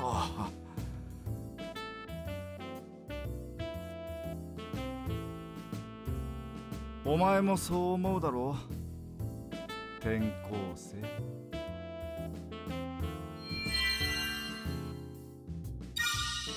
なかなか話がわかるじゃないか。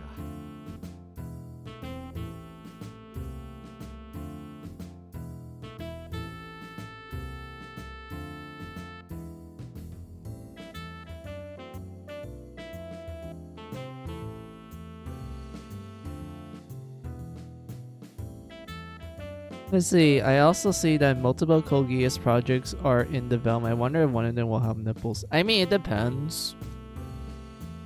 If they're gonna do that, then there's probably gonna be like a TV version where it's censored, and then there will be like a Blu-ray uncensored version. Because that's usually the case for a lot of like a lot of animes that actually go out of their way to add nipples on like everyone, including both the girls and the guys. Like, I know Dead Man Wonderland is one of those cases too, because like for some reason the opening to Dead Man Wonderland, there's two versions. There's the TV version that's censored, where everyone, including the guys, literally get like Barbie doll, like they get literal Barbie doll like automata, or like, I guess, what do you expect from a Barbie doll and a Ken doll? Just zero nipples and whatnot. Only for said nipples to like actually appear if you bought like the uncensored Blu-ray version. Like, I'm assuming that's what they're probably gonna do.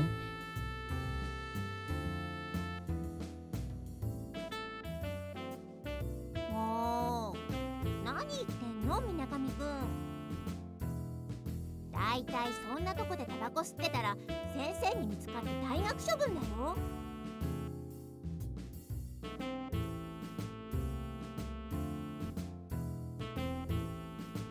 やれるもんならやってみろよ。こいつはタバコじゃなくアロマだからな。いわゆる精神安定剤ってやつだ。そういえばラベンダーの香りが。どうだ、お前らも試してみるか。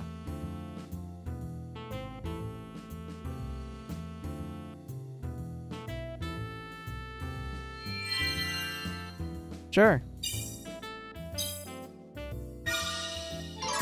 ラベンダーは岡紫って言ってな、アロマテラピーで広く利用されている万能精油の一つなんだ。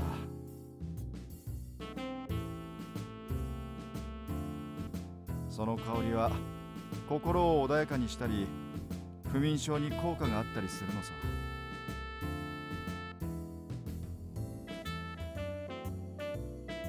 もう一人でこんなことばっかしてないで、少しはみんなと遊んだりした方がいいよ。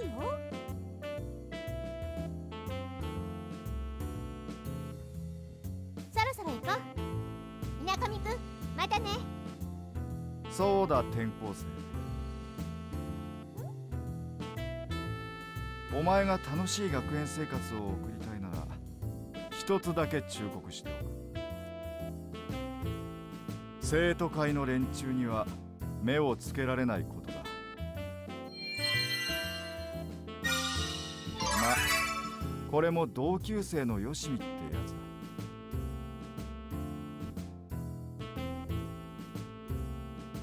一応忠告はしたぜ。あとは勝手にしろ。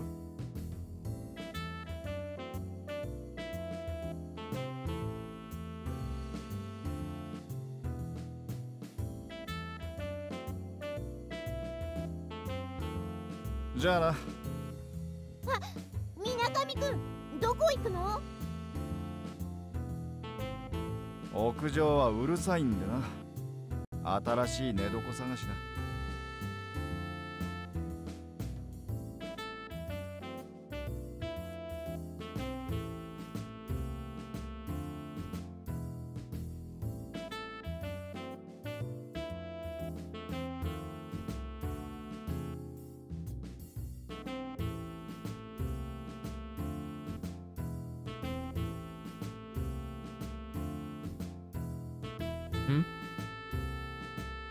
Have Mizu also heard of Soma Bringer? The DS game? The one made by Monolith Soft? I played it. I love that game, dude.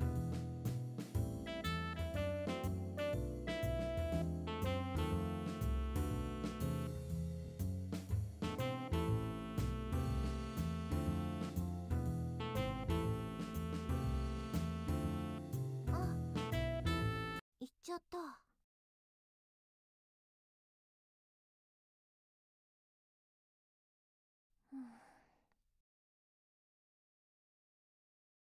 今のが私たちと同じ C 組の水上幸太郎くん。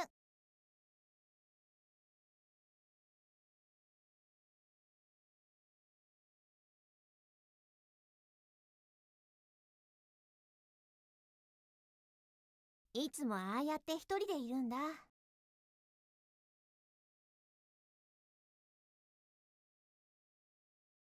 本当はいいとこもあるのにな。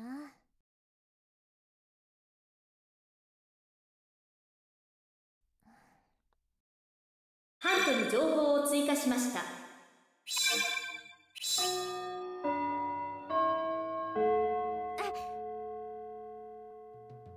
ろそろ教室に戻ろうか。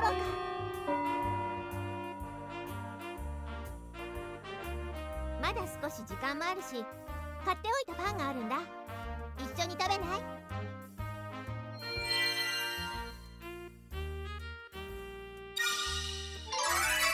そんなにパン好きなんだ。ここの売店の焼きそばパンって意外といけるんだよ。早く教室に戻って一緒に食べよ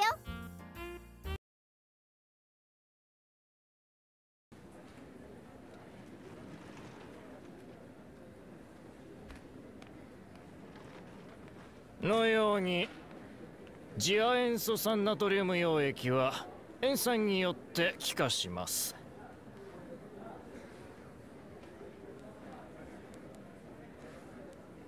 その時に発生する塩素ガスは有毒なので、くれぐれも取り扱いの際は注意を。では今日の授業はここまで。おい、転校生。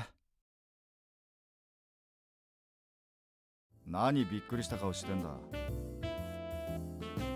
確かに俺はサボりが多いが、せっかくこうして授業に出てきたんだ。クラスメートとして歓迎してくれよ。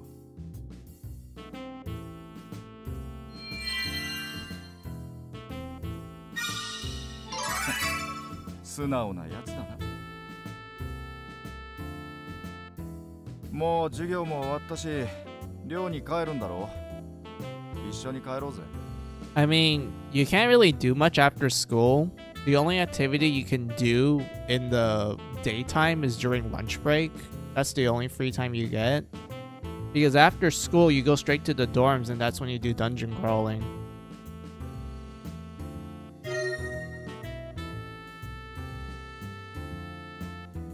So, 行こうぜ。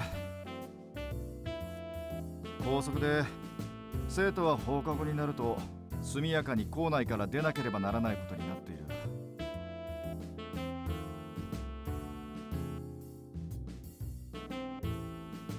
違反した者は生徒会が厳しく取り締まっているせいで、みんな従順なものさ。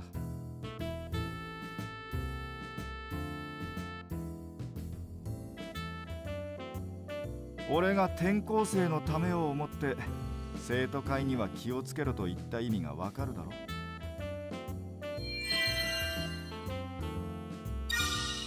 平たく言えば生徒会、それがこの学園のルールってわけさ。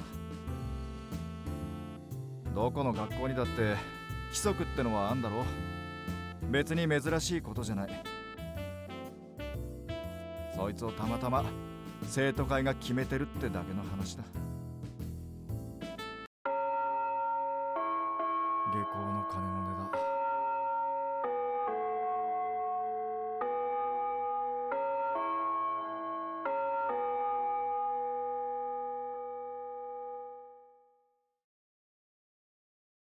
行くぞ。早く支度しろ。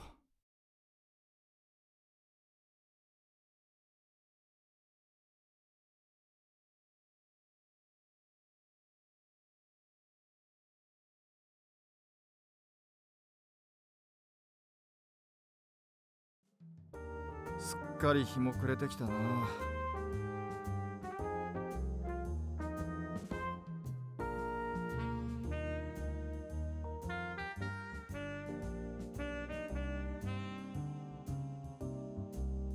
Sakuna is having a spin-off game called Korowa in the gears of creation and the continuation of the anime along with this phone game.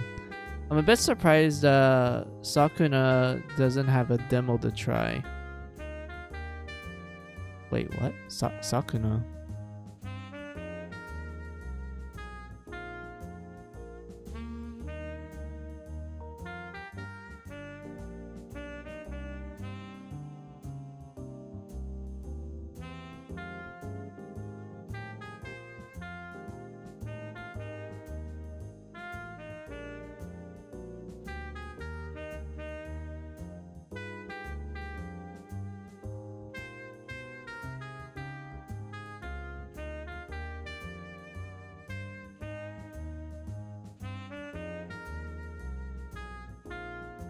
Wait, oh, Sakuna, Rice and Ruin, that game. Oh, that's the one you're talking about. I was so confused. I was like, Sakuna, what was that?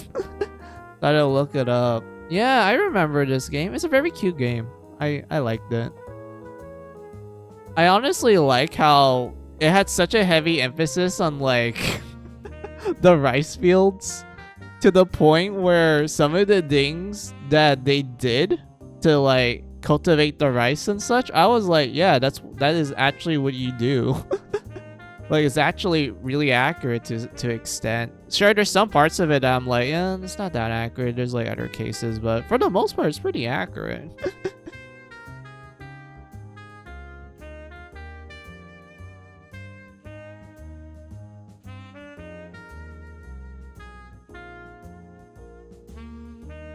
この中庭を北に行くと温室、南に行くとテニスコート。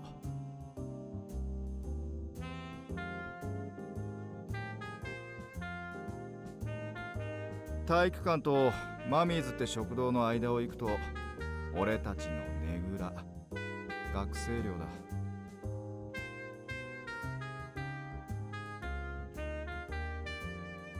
男子寮と女子寮は隣り合ってるが、忍び込もうなんて思うなよ。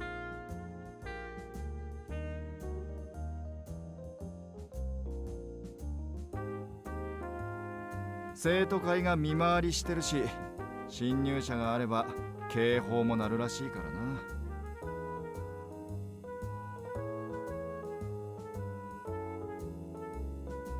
な。ま、忍び込むも込まないも、お前から見て興味のある女がもういればの話だが。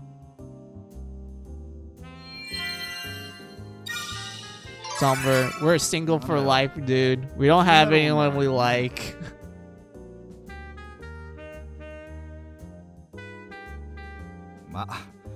転校してきたばかりで卒業まで先は長い。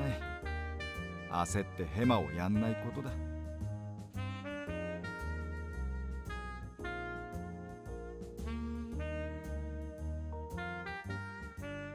女ってのは面倒な生き物だから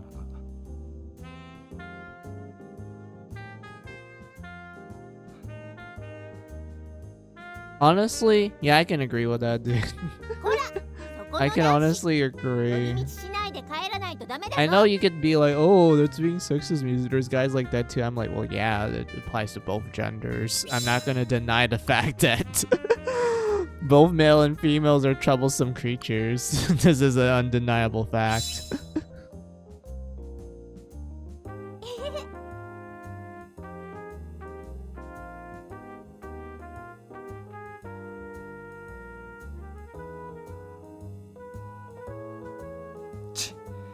うるせえ女に見つかっちまったぜ。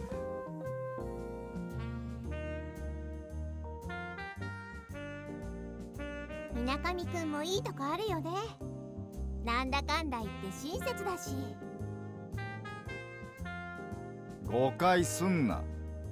この転校生くんに授業の老け方を享受してただけだ。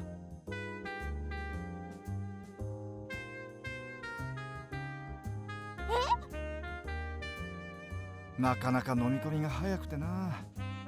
サボり同盟としては有望な人材だ。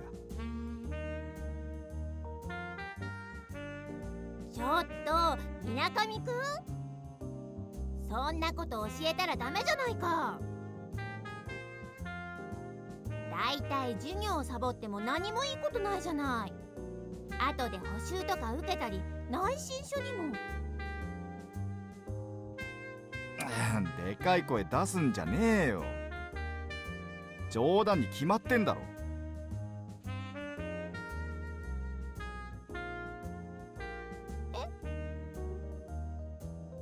どうせこいつが学生寮までの道を知らないと思ってな。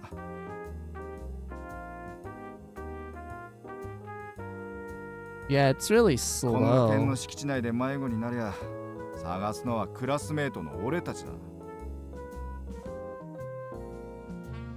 そんなかったるいことはごめんだからな。その手間を省いたまでの話だ。そっか。なんだ、心配して損しちゃった。いや、地方。お前俺をどういう目で見てんだよ。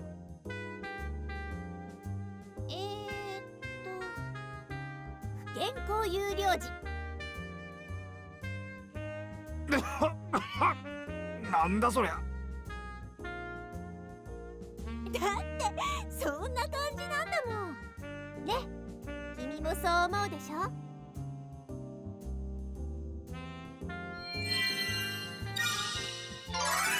だよね。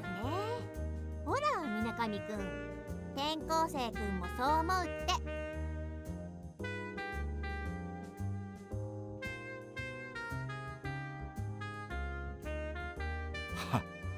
転校初日で俺の何がわかるってんだよ。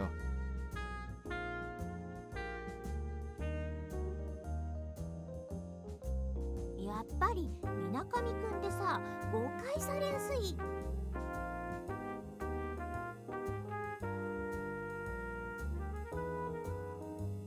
アスカ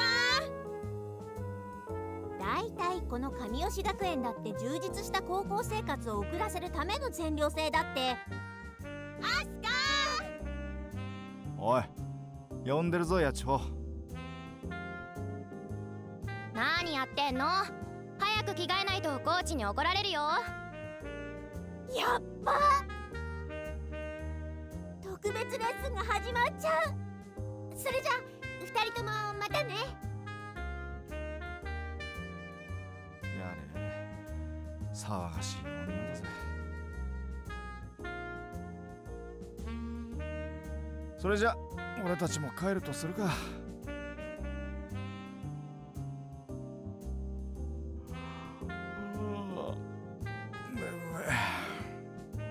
真面目に授業なんて出るもんじゃないぜ。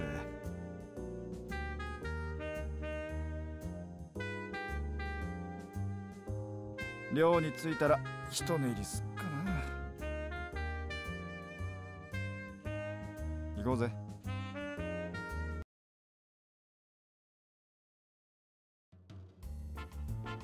Let's see. Capcom is holding a game competition for university, graduate school, and vocationary school students in Japan to use the RE engine, and teams up to 20 people each create their own game in a half-a-year period with support from the Capcom devs.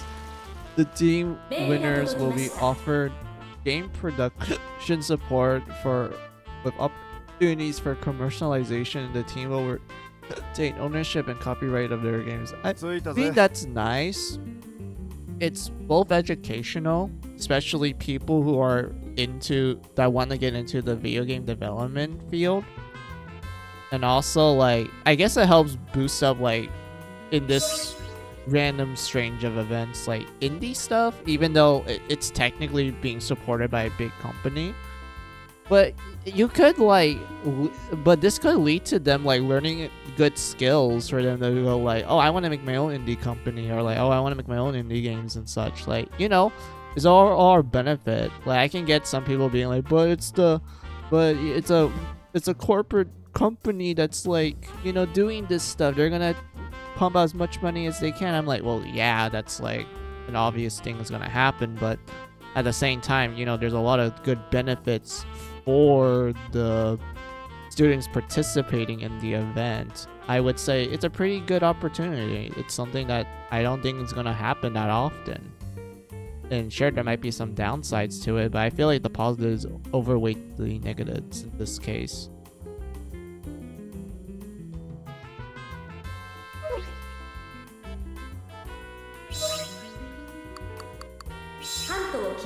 Welcome to Hat.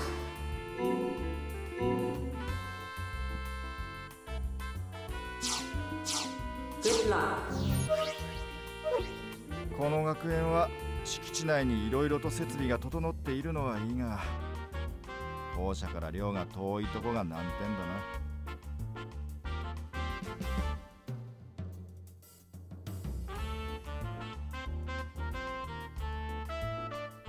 それに寮の裏手に墓地があるってのもいただけない話だ。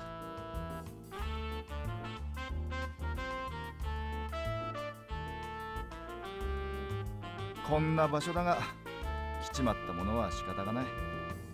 お前も気楽にやるこった。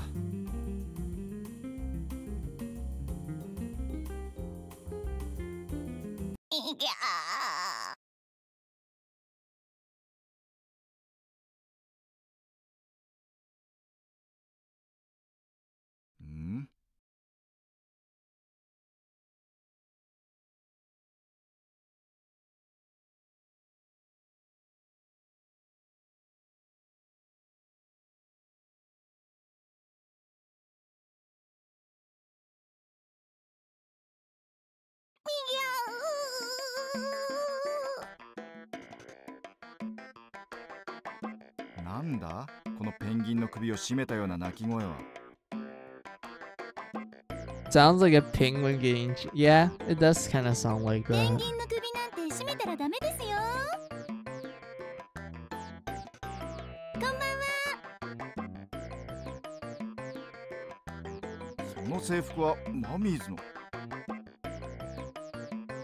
私、新人店員のマイクサナナコって言います。今の声はお前か？そうです。一日中走り回ったんで喉がカラカラで。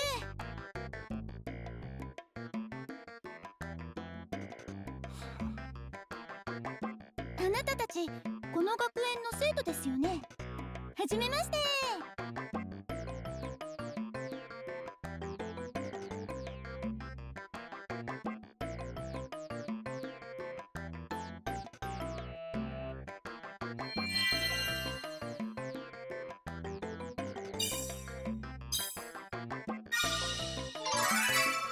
最近の高校生って積極的。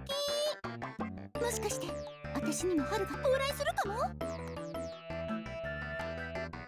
で、なんだってマミーズの店員がこんなとこにいるんだよ。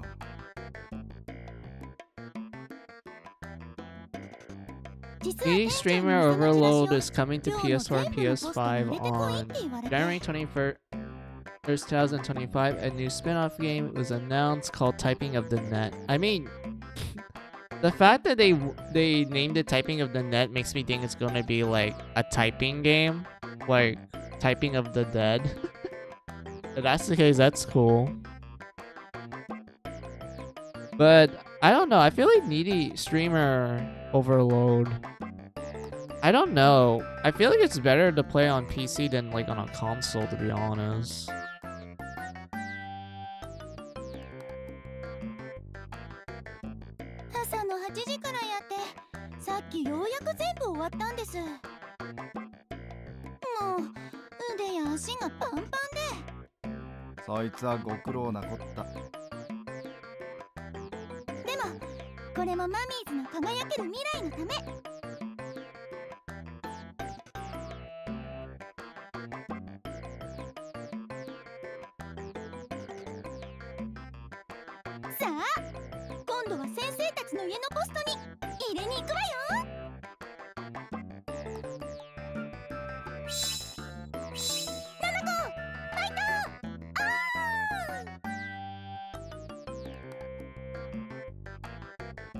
Yeah, that's not the actual translation.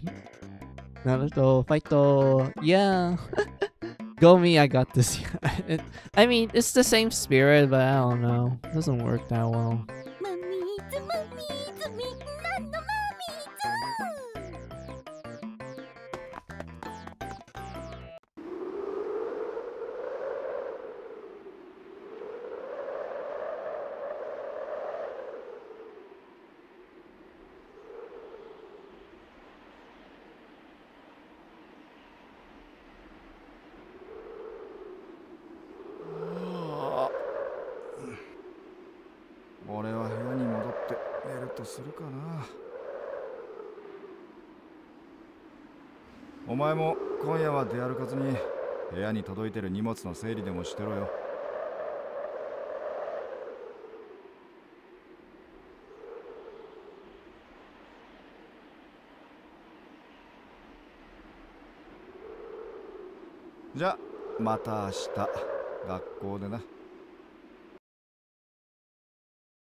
Alright, we got our weapons.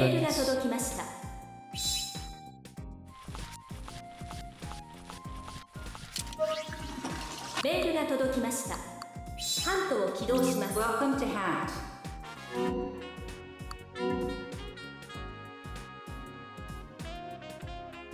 Let's see, you should be back at your dorm with Miyakami by now, right? I thought about what Tsukumi. He said, the cemetery does seem suspicious, huh? If you're going, I want to come along too. Bye for now. Equipment ship. Your equipment has been shipped. Should be arrived by the end of the day. There will be dangerous monster lying in ambush deep within the ruins. Always bring long firearms and enough ammunition for your exploration. End of message. Resilient Society. Good luck. Alright, what's equipped our equipment? Equipment.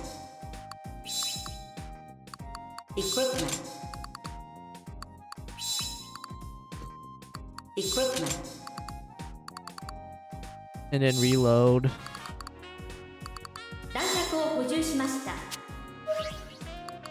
We can finally save.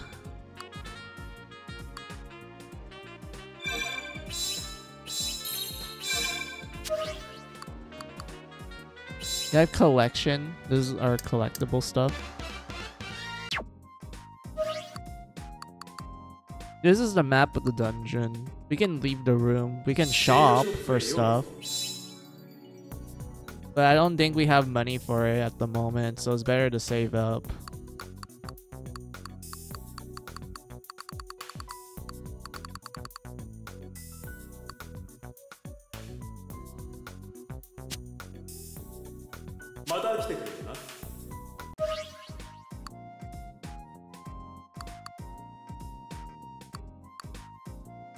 And then this is where you do side quests. So there are four. Okay, technically, there's multiple clients, but some clients are more important than the other, in my opinion. For example, the Minister of Japan, he's really important because a lot of the items you get from him are necessary to recruit characters early on in the game. Same case with this girl as well. The Widow is also important because she gives you a really rare item if you get to the end of her quests as well. The British Museum isn't that important, to be honest, so you can kind of ignore him at the start. So I would say, in terms of importance, you do the Minister, and then the girl, and then the Widow.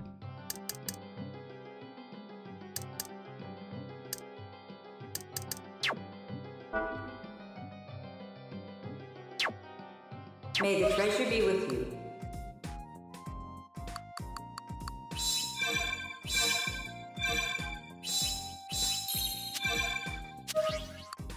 There's even a mini game here called Rockford Adventure. This is a actual like full-on game. Like it's a 2-hour RPG. Like legitimately, it will take you 2 hours to complete because it's not that complicated.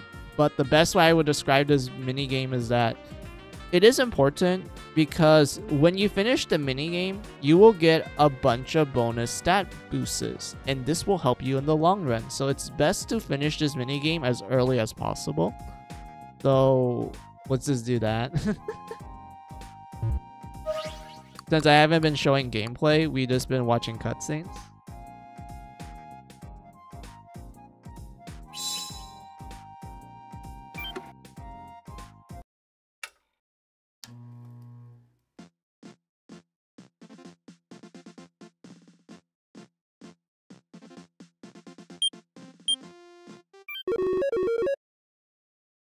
England, 1925 AD. My name is Spencer Rockford. It's a strange name my grandfather gave me. I was born in the US and now I live in London, working as a detective of sorts. Or I wish I were. Background checks for missing people is not exactly a driving business. I do it for the looks, but there is something more to being a detective. And that is... It's open. Come in. You can tell that this guy's design from the get-go is that he's literally Indiana Jones. He even has the hat. Similar, like, premise as well to one of the films. Is this Mr. Rockford's office?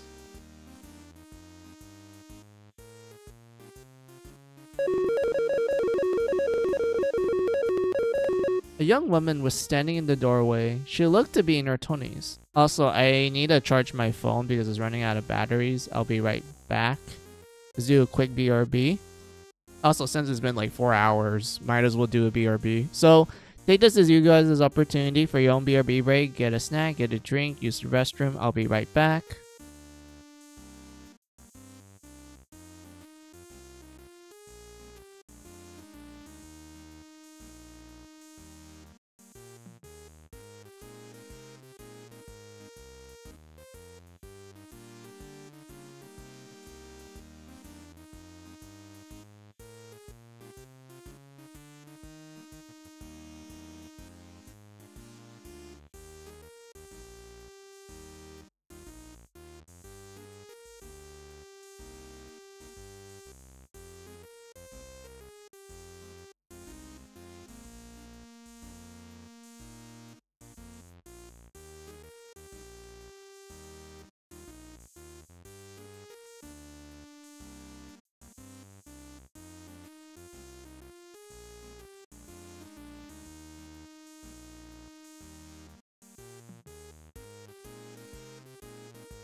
Alright, I'm back.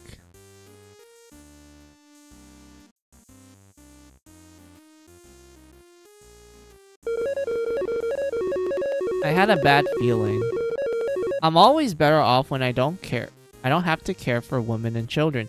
It's literally like Indiana Jones. It's literally like Indiana Jones.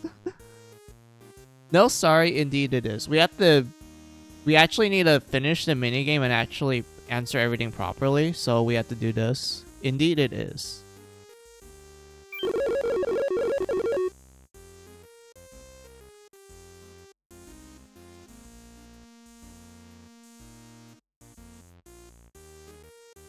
Yes, do you have a job for me?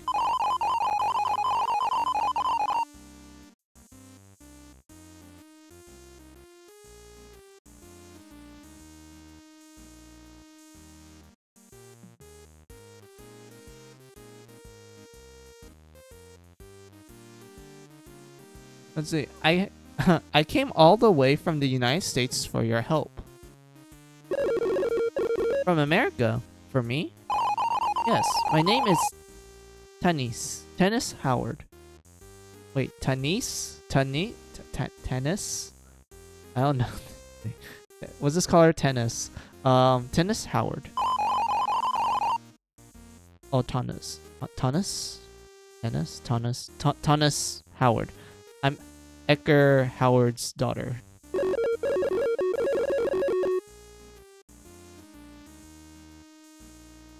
Ecker? You mean Red-Nosed Ecker? Yes, both of you used to attend Professor Ravenwood's course at the university. Oh yes, the good old days. I didn't know he had such a beautiful daughter. How is he? My father passed away 2 months ago. Oh. Sorry about that, but why did you... He was assassinated by these men. Hmm?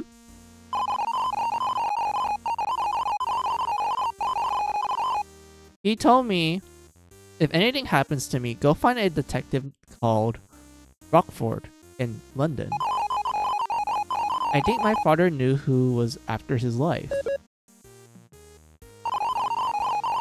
Could you help me, please? Mr. Rockford? Help her. Well, of course. I wouldn't let Ecker's daughter down. Thank you so much. Please, take a look at this. My father gave it to me moments before he died. A medal. This isn't just any medal. This is a key to this is a key to finding another object. A key? This grubby medal? Yes, my father told me you used to talk to him about this. Oh no. Men in Black. Hey, what is this?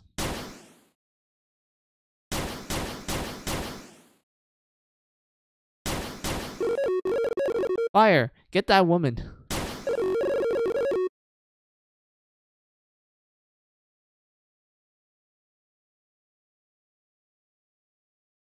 What's going on here?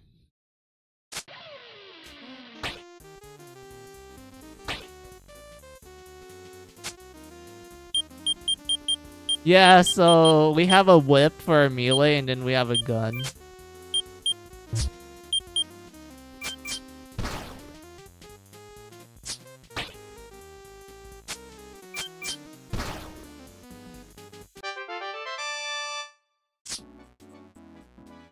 Let's see, the new note that I have to put for Kadokawa is the market deregulation rules that have been passed recently that allows attempts of uninvited buyouts even from foreign branches.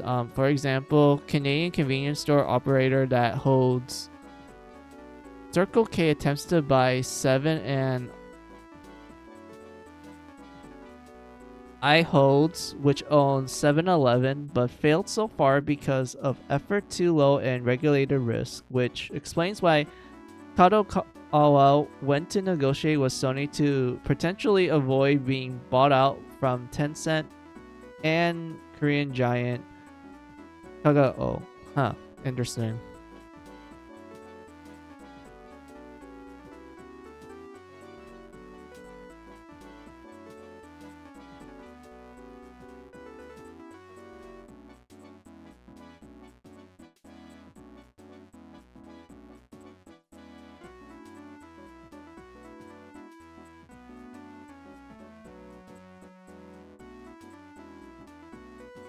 Well, I'm kind of glad that that rule didn't get passed, because from what I'm reading right now, it seems like it's a bad thing.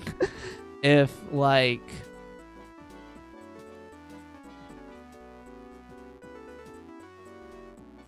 because if they allow you to have uninvited like buyouts, that will cause a lot of problems. Like legitimately. So it's better for, I guess, cases like this is where people could like negotiate, you know, actually talk to talk about stuff like this, rather than like, hey, I'm gonna buy you out without your permission and such. Like, I'm glad that that rule was not fully passed. Thank God for that. So yeah, let's continue on with the game. Falling back up. Dead or alive, it doesn't matter. Jeez, just how many are there? Please find the pylon. The pylon? You mean some kind of sacred gate? Hey, you forgot the... She's here. Don't let her escape. Wait a second, just what do you guys think you're... Oh, it's a grenade.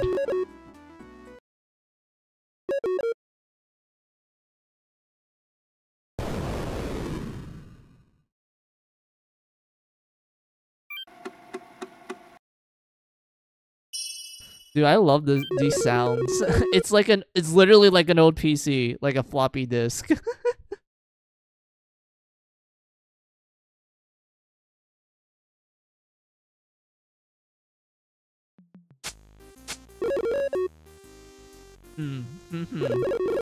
The Lord said, wine is God sent grace to appease people's suffering. Can you save me, my lord? For those who don't drink go to hell.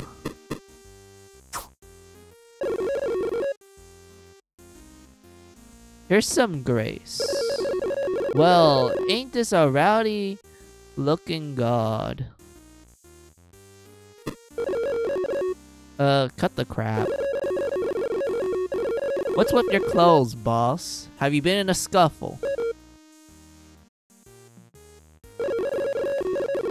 Oh, you have been to the war front for our majesty, haven't ya? Share me the wits. I need information. What? Just when I thought we have not met in about a year. Don't get me caught up in your trouble. Threaten him. Pursue him. We're gonna pursue him. Pursuit him. Remember who dug you out of Solomon's cave? Oh please, that story again? When you have been caught at the Earth's core. You gave me your word that day. You said you could carry this debt until you pass. Well, I need you to pull some strings for me. Alright. I gave you my word, boss. I'll help. After all, friendship is the wine of life, they say. Thanks. So, what are you on about? This. I need everything you know about this.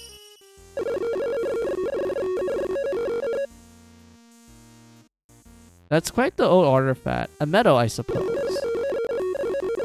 It's supposed to be some kind of key. Judging by the motif, this is from the ancient dynasty. Most probably, it would have been dug up in Egypt. Where did you found it? A woman brought it to me.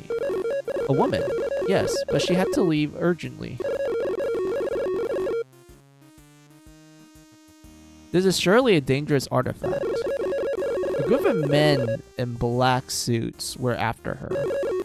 Thanks to them, all that's left of my place is a pile of rubble. He told me to seek the pylon. This sounds like the goddess's fortune has finally visited you. What do you know? This metal must have been dug up from the Golden Harbor. Golden Harbor, the Egyptian port town that sunk into the sea in the 8th century. The Greek historian Herodotus also wrote about this city. The city was very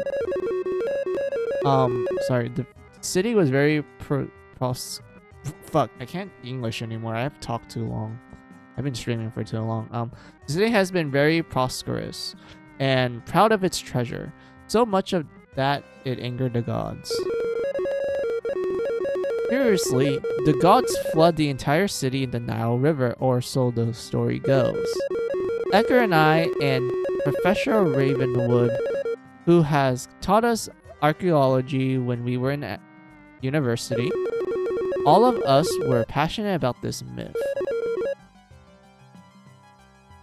And here is why. It is said that in the harbor lies a hidden treasure that will give its finder a mysterious power. If this metal actually comes from the Golden Harbor, I wonder. What is it, boss? Nothing. By the way, are there any noticeable excavation sites right now in Egypt? Now that you mention it, I heard that the Germans are running one on the island of Pilimi. By the Germans, I mean the PIB. It's an organization that goes by the name of Peace in Black. And all of its members have to wear black suits. Black suits, well now, seems like I'm on the right track. The excavation team leader is American if I'm not mistaken. Talk about trailblazing and discovering things and the Yankees come running. Oh, I don't mean to criticize all Americans, alright? Don't take it personally, boss. I get it. So, the excavation site is located upstream of the Nile River. According to the legend, the city is supposed to be located downstream. Anyway, thanks a bunch. See ya. Wait, you're not going to Egypt, are you? There might be a hidden treasure out there. I have no reason not to go. May the Lord watch upon you. Be careful out there. Yeah, thanks. Hidden treasures. There are things in this world that contains powers that go beyond imagination. For instance, these are artifacts that can cause thunder to strike, rivers to dry, volcanoes to erupt, and earthquakes. A long time ago, before our civilization even existed, there was prosperous civilizations possessing dazzling riches and superior technology that we call lost civilizations now. Using their knowledge and arts, they were able to have these hidden treasures. It is said, like the crystal skulls or Kui via airplanes for the most renowned. All these out-of-place artifacts or parts or arcs parts are possibly remains of a lost civilization's craft. Could it be that the legendary hidden treasure that lies in the Golden Harbor? With that in mind, I set out to Egypt to find this hidden treasure. Yeah, so you probably guessed the so you now probably guessed that another side of my detective job, I also do treasure hunting. Save. Have you seen the design for the new Kitty Honey project called Nova? I did not. I didn't even know that they're making a new Kitty Honey.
Let's see. Okay, so they're only showing like when she's when she's in her Cutie Honey form. I guess her superhero form, magical girl form.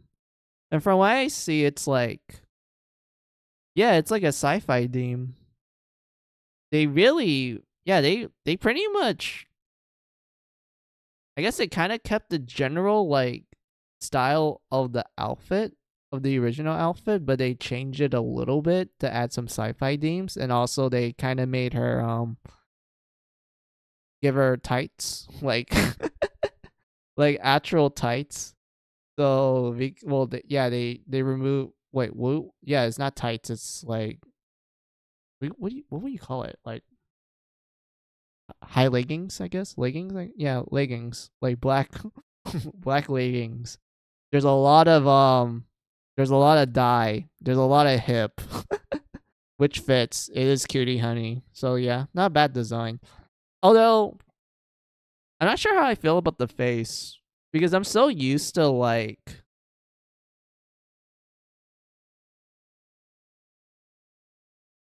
How I wear it. I'm so used to the I'm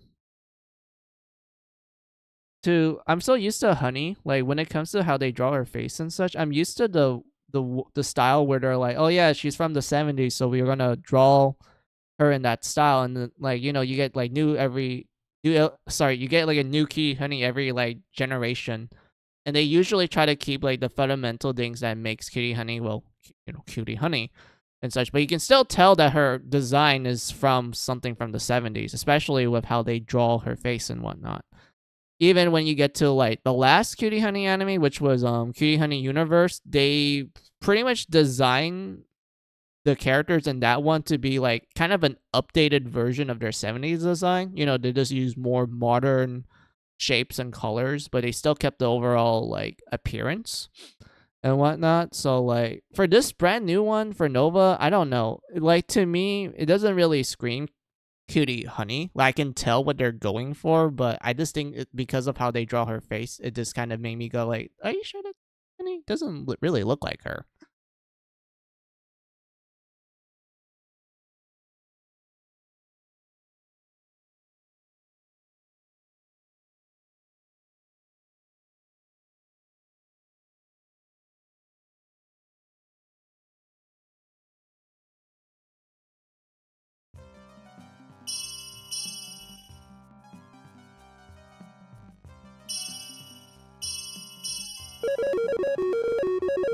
My first sight as I land on the island of Philini.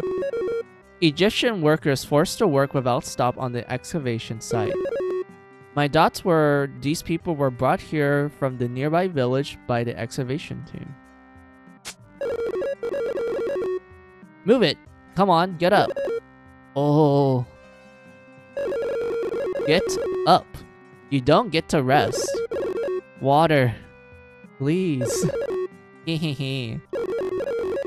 When you're done digging all this sand out, you can drink all that you want. So get up. Up. Come on, stand up. up? Hmm? Who the hell are you? There's a strange guy over here. Really? I just got... I got crit and hit 3 times? Fine. Gun. Go.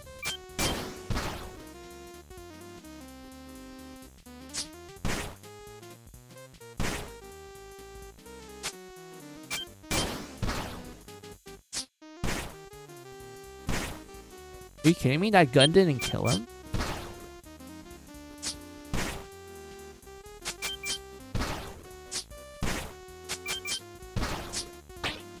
Oh, he missed. Good.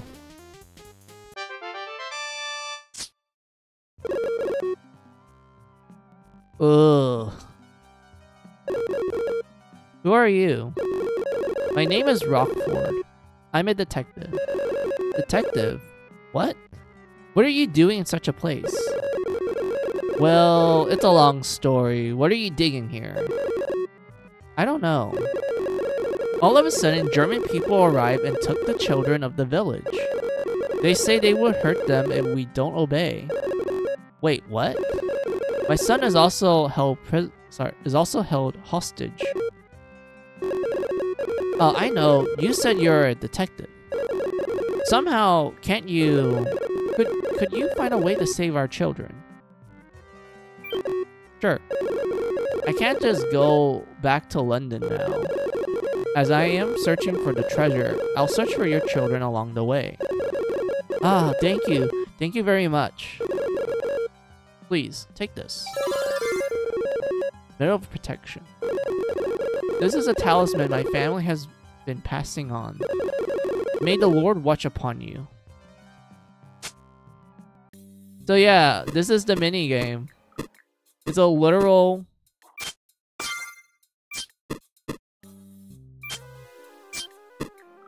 mini dungeon crawler. Like really old-fashioned, like kind of like old PC. So like early wizardry sort of, but graphics-wise I think more like late NES kind of. But I would say this is more like early PC.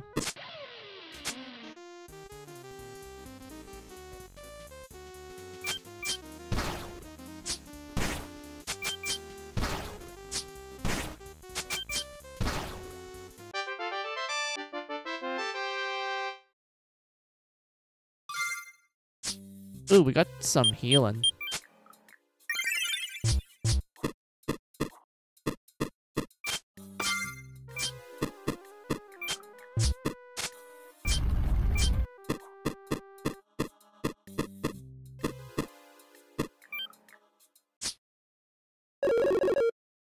We Egyptian call these ruins the pylon. Pylon means gate, and with gates there's an entrance. But what? You need... Dude.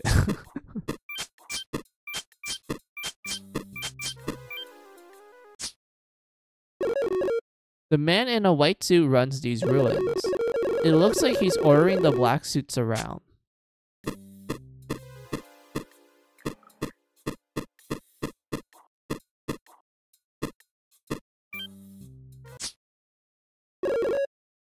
The locked doors will open only if you have the corresponding key. First, let's find some keys. They can be found in treasure chests or stone statues.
So yeah, this is a very simple mini game. Like, if you know what you're doing, you can actually speedrun it. But be careful, like this, like you will die often in this game because of how much damage the enemies can do later on. And since there's no defense stat and that the only thing that you can consider your defense stat is your HP, just be careful. You need to heal often, so you're gonna be using your items often too.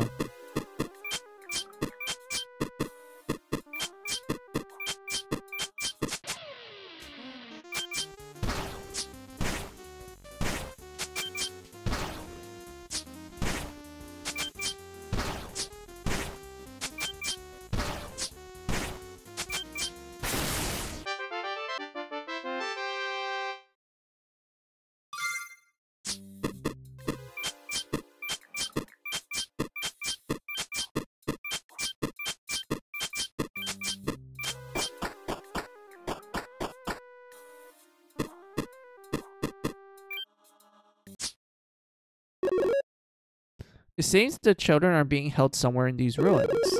Yes, now that you mention it, I recall seeing the silhouette of a young woman.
Some keys are guarded by Sphinx to prevent grave diggers from stealing them.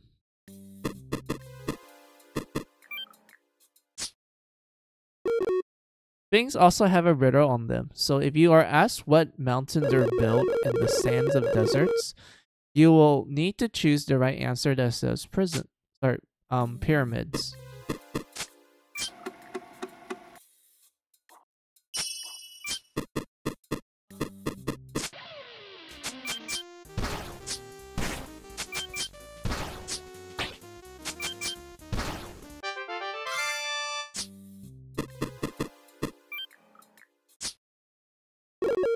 The door is locked. The guy with the black suit should have had the key with him.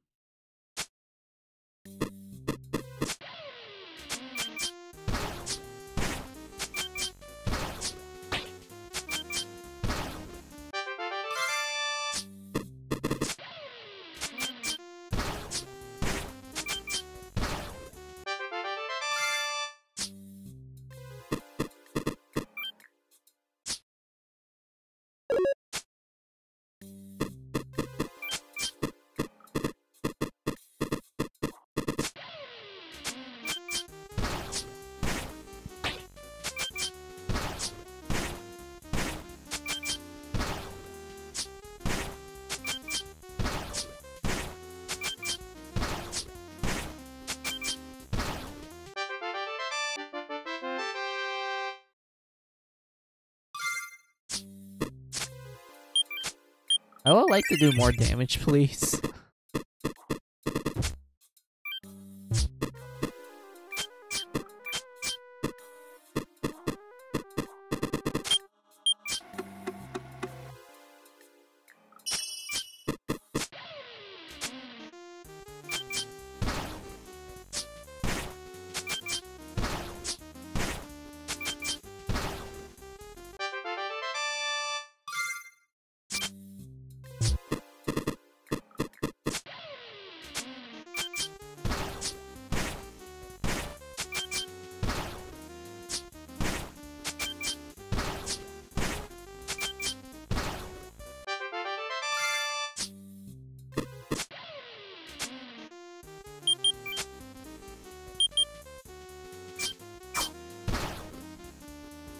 Heh. Sucker.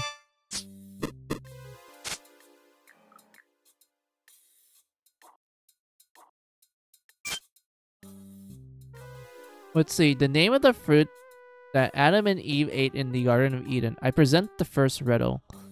It was the fruit of wisdom.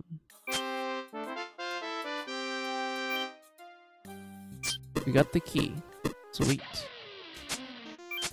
Also, I have a bit of a fun fact. I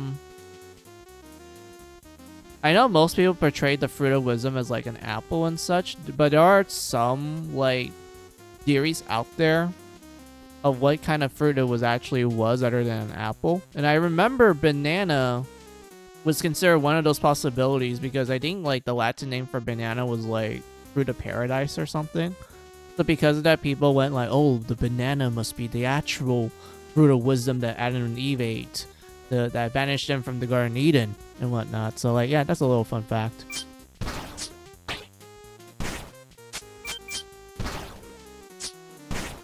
First, I purchased Nitro Plus Blasters. Yeah, I know, you told me about it, like, a while ago.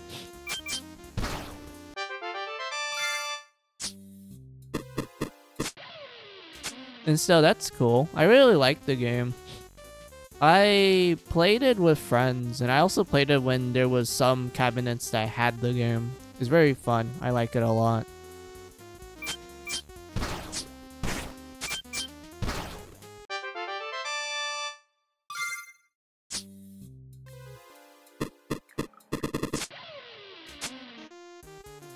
Second, I could have told you about Aqua Plus on stream instead of Discord. I mean, that's fine because I haven't been streaming lately. I don't mind if you like tell me about that stuff on Discord.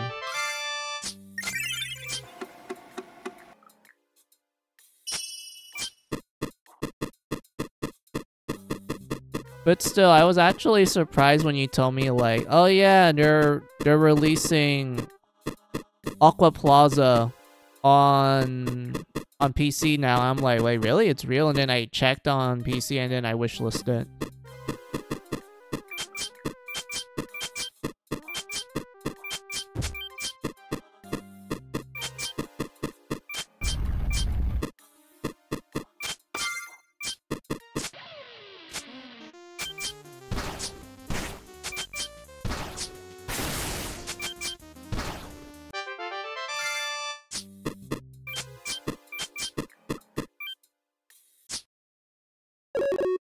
The black suit's room is at the end of this corridor. The prison key is over there, but it's impossible to take it. Yeah, we had to kill a bunch of enemies for it. It's fine. It's free experience for us.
Oh, sweet. We got extra turns because we have higher agility than the enemy.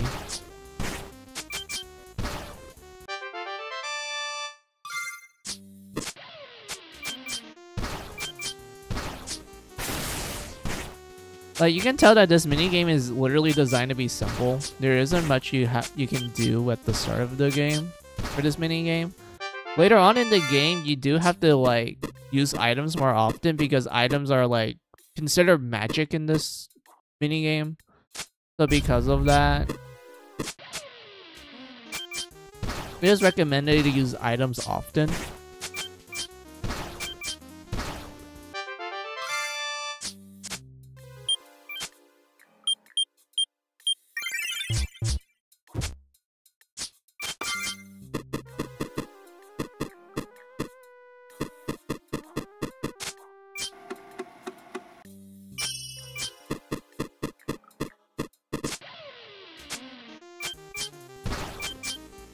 Alright, let's grind at least like one level so we can go to the next area without much of an issue.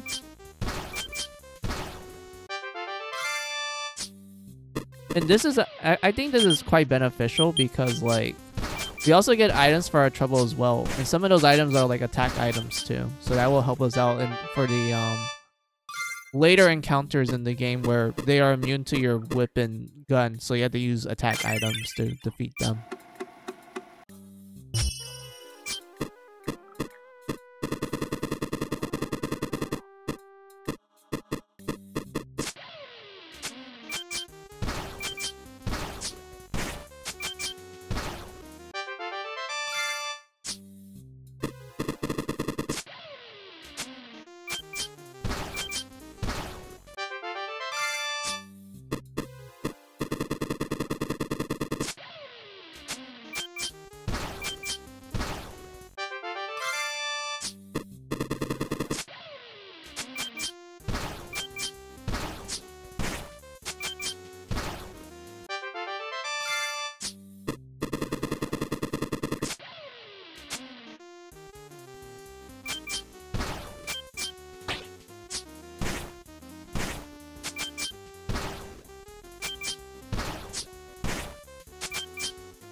I'm so glad that you can like literally auto skip shit. I'm so glad. Alright,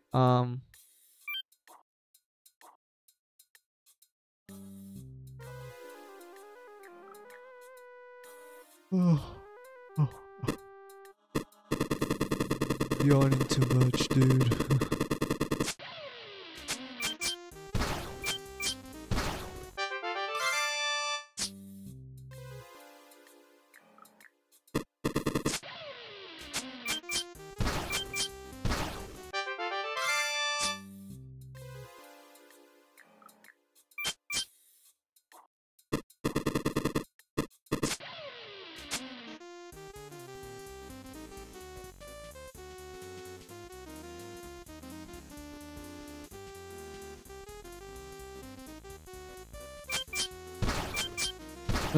Don Don Pachi True Death arrives to Switch on December 19th in Japan.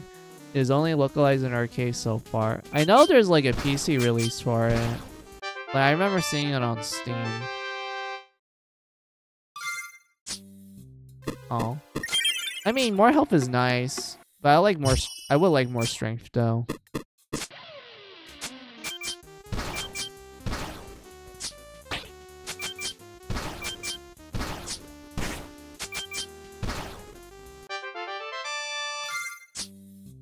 You know what? Let's grind another level. Who knows? Maybe this next level we might get some points in strength and like speed. And then we can go to the next story event.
Oh, come on. Where's the encounter? Thank you.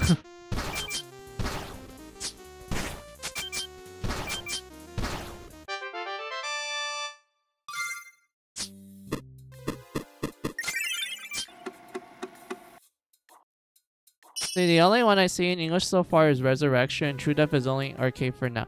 Oh, it's a newer game. I thought it was like the same thing. My bad. I didn't know there was multiple games. I just thought there was just one game and that was it.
Oh, sweet. Crit.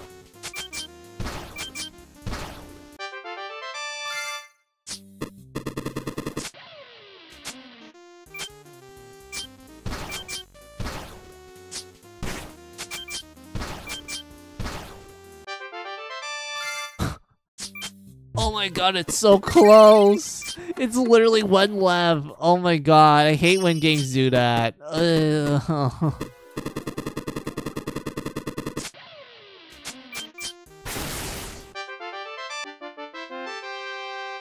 Yeah, sweet. Alright. And we got ammo for our troubles. Ammo is pretty important because some of the later like guns you get in this minigame is really strong. So getting ammo is really good because it's really hard to grind it. I mean, yes, I was grinding it earlier, but it actually took a while. So because of that, you need to manage your resources when it comes to bullets.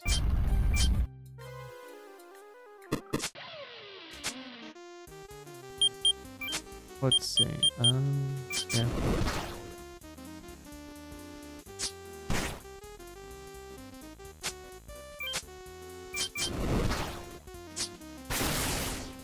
Oh, we got crit. How much damage does the gun do? It does more. Okay. Let's save our torches. Oh, he's weak against melee.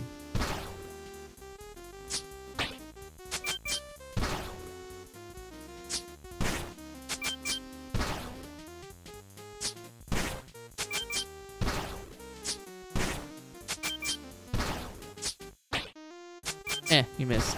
Good job. Hell yeah.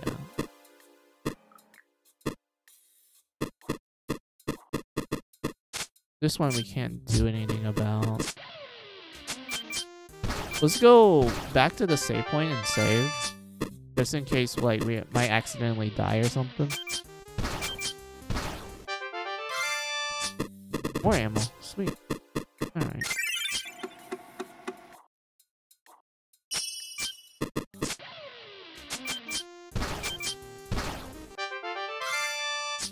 More torches.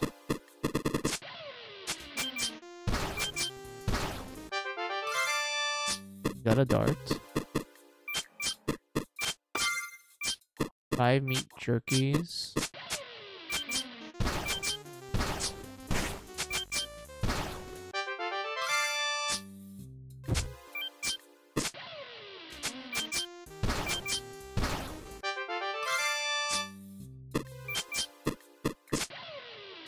There's so many enemies. Why? Something here.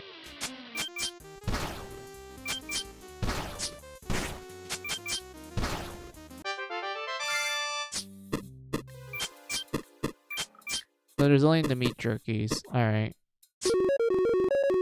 Prison.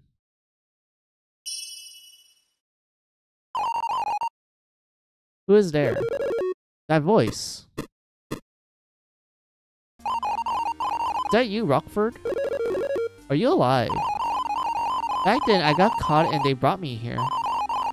They were after the golden medal I had with me.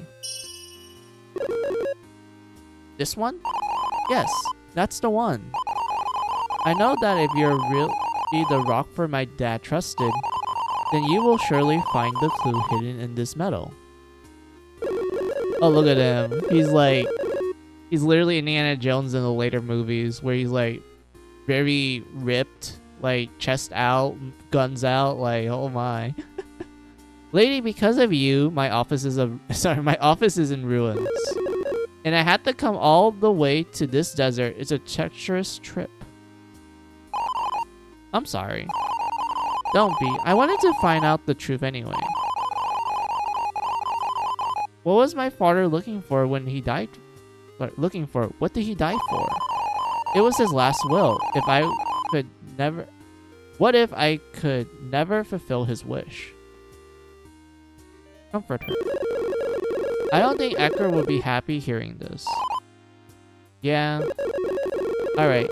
Now follow me and stay close. We have to find a way out of here. Do you think we're letting you go off that easily? What?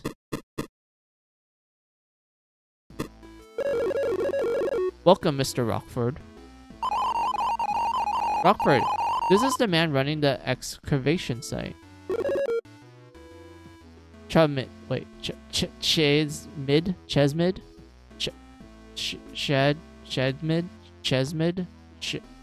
Let's just call him Chesmid.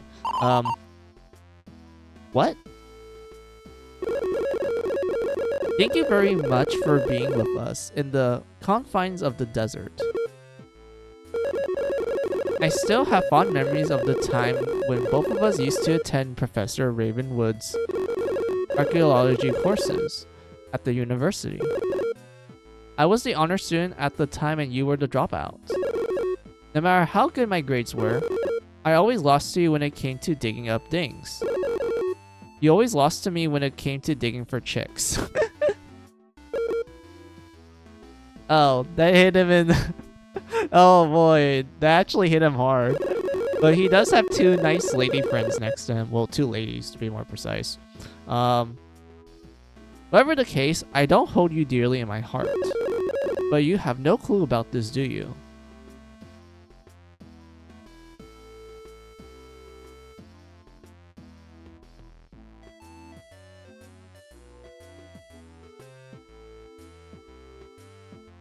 I think we need to answer I know. Like, we're a movie, like, main character. Like, we know what this guy's planning based on, like, history with him.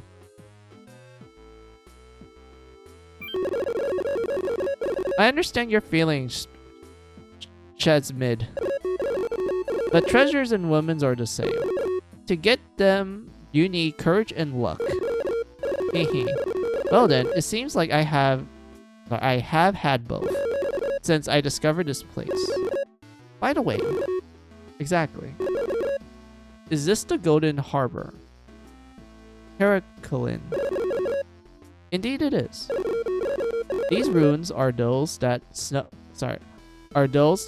in the sea ages ago. It is none other than the legendary city of Kowloon. But the artifacts that was hidden here is indeed the hidden treasures that holds a divine power. What will you do once you receive the hidden treasure? Build a penthouse on top of the pyramids? I'll find a new empire in this very era. An empire? This is stupid. In this day and age, it's a serious mistake. You wouldn't understand.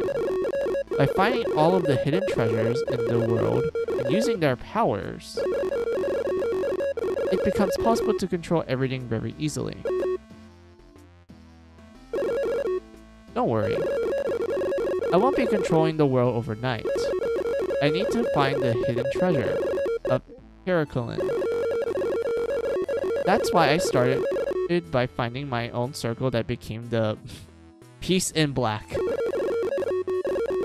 We are living in the dawn of hidden treasures, Mr. Rockford. Ha ha ha.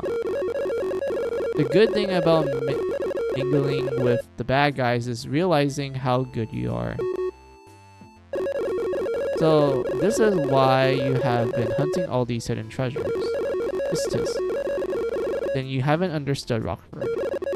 Hidden treasures aren't to be hunted. Hidden treasures are just waiting to be found. Waiting for the one to restore them to their true form. Their true form. Spencer, stop interrupting me. Professor Ravenwood used to say, truth is found in hidden places. The professor is certainly at unrest in the other world. He certainly did not teach us how to commit crimes. You murderer. Murderer. Ravenwood and Ecker said the same thing. So you got rid of them? I cannot let people interfere with my plans. You monster. Well, enough talking, Rockford. Take their weapons and bring them under the excavation site. To the pit of death, of the ghosts haunting the place. Yes, sir.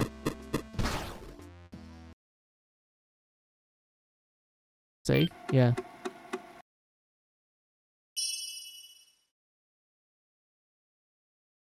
Yeah. Ancient Ruins B2. Oh, basement floor 2.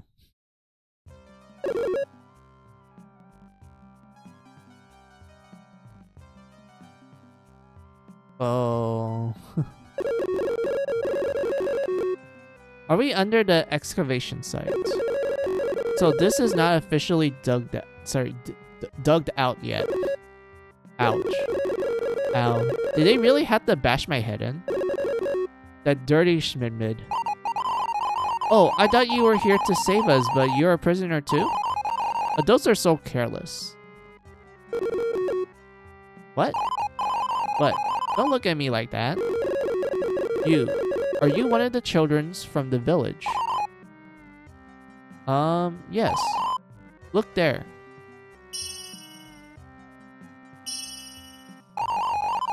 Everyone here has been caught by strange men and they locked us up in here. I'm Saline. Saline. My name is Rockford. Well, I don't know why you're here, but you're stuck with us. There's no way to get out of this place. Really? Why? There are strange monsters roaming outside. What?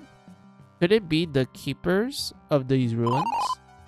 They tear the trespassers into pieces before eating them. I think there's a mistranslation. I'm pretty sure that previous dialogue is being spoken by Rockford instead of Solon. Eating them. In the black suits, they never come down here. The guards come from time to time though. So that means we're just having... So that means that we just have to take out the guards to escape. You're not listening, are you? Everyone who escapes gets eaten.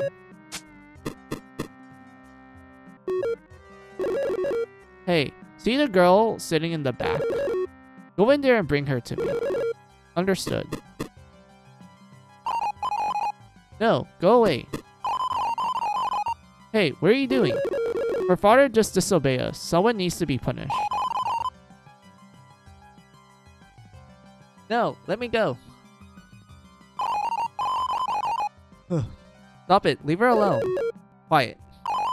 Oh, they didn't make the smack noise. I mean, granted, the text is enough to tell you that. Let's see, you're not going anywhere. Better be a good boy and stay there. Stop. Stop the man. Hey. Hmm? Hell yeah, we just punched the guy. Ugh. What? What? You... Just what did you... Gah.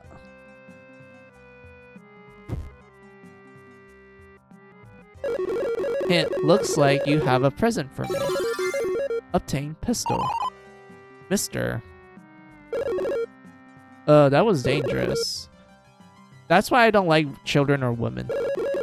You. How dare you? Go get him.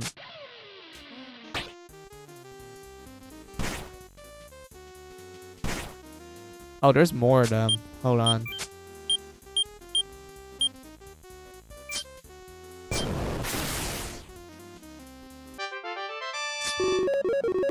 Obtain the prison key. Well, it's the wrong character again. Mister, you know they'd be after you now that you've been since you have been disobedient. Hey, you said your name was Solon, right? Yes, what do you mean? Sorry, what do you want? Stop calling me Mister. My name is Rockford. I know. Use this key to open that door and help the other kids free. Hand over the prison key. Oh, Mr. Rockford.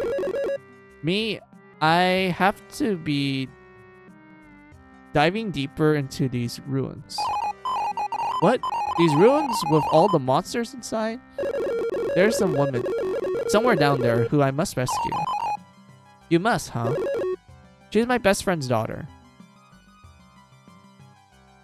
She's been taken by these black suits. Can I let her be with them? We should get out fast. Listen here, buddy. What? Brave men always save the others first, because that's what heroes do. You'll get eaten, mister. You'll get eaten, mister. Life is like poker. Destiny hands out the cards. We play using whatever we are dealt with. Whatever you win or lose is always up to you. It's a man's duty to always remember this.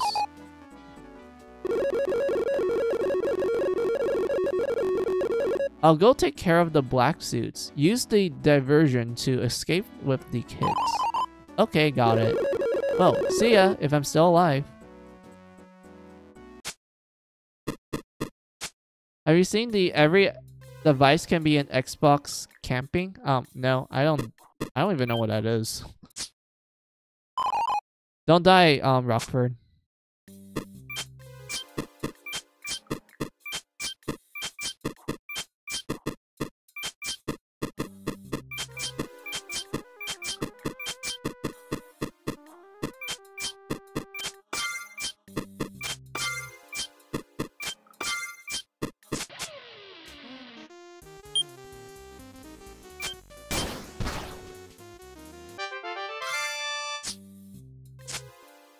Oh yeah, we can equip the new pistol. It does more damage.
is one of the latest marketing efforts from Xbox where every Amazon Fire TV, smart TV like Samsung and phones can be considered an Xbox and shot another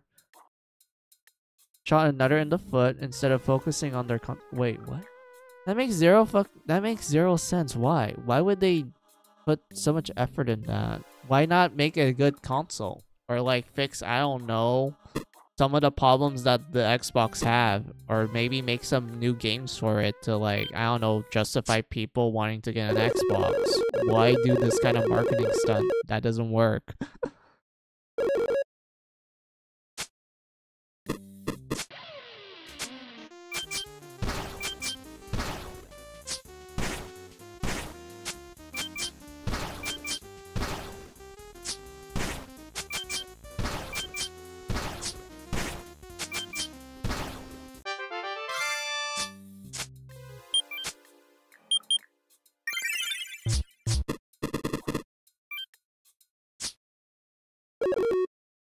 I cannot tell if someone has been entering these ruins is keen on living.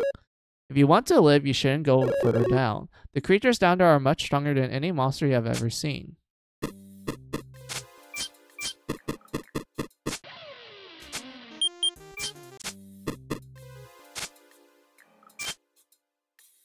Third riddle. Smooth from afar, rough up close. I sleep in the morning but shine at night. Oh, that's the moon. Easy.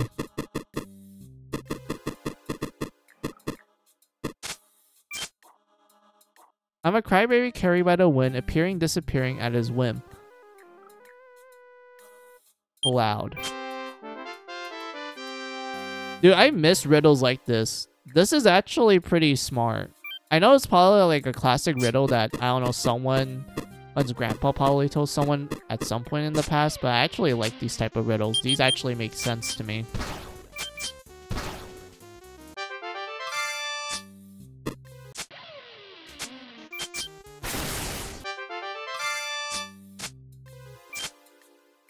Let's see. No matter how well built I am, I'm always filled of holes. Spider's web.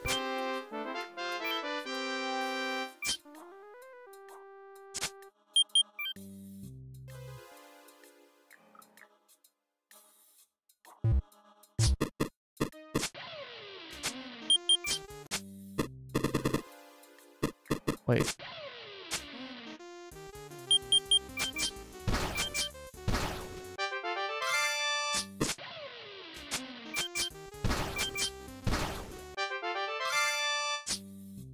Okay, I don't have the key for that, so we need a... Baby's in here.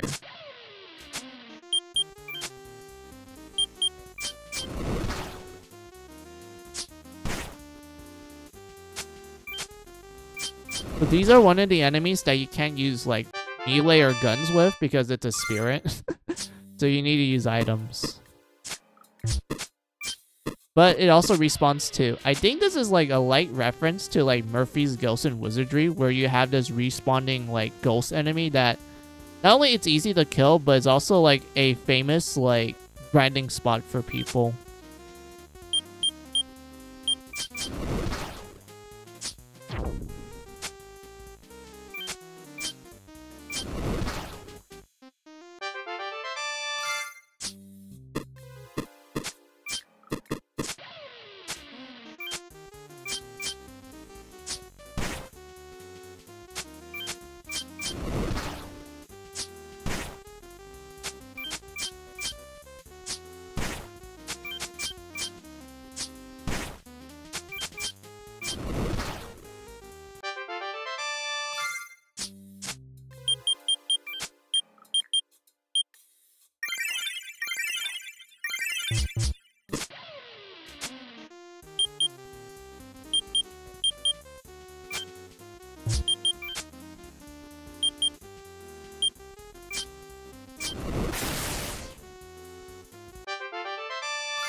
Fifth riddle. Birth in spring lingers in summer. Asleep in autumn departs in winter. This one is a leaf. I know this sounds weird, but think about it. A tree isn't born in spring. A sproutling is born in spring. Lingers in summer, you can still apply that to a tree. Asleep in autumn, if you interpreted like the autumn leaves as it being asleep, then yeah, maybe departs means it leaves.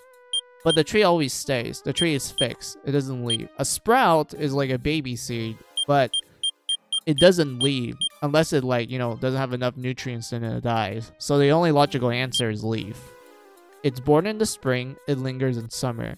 It falls asleep. In other words, it turns brown or red in the autumn, where it kind of stays there until it finally disappears in winter, where, you know, they're just no longer there anymore. So yeah, pretty simple puzzle. I really like it though.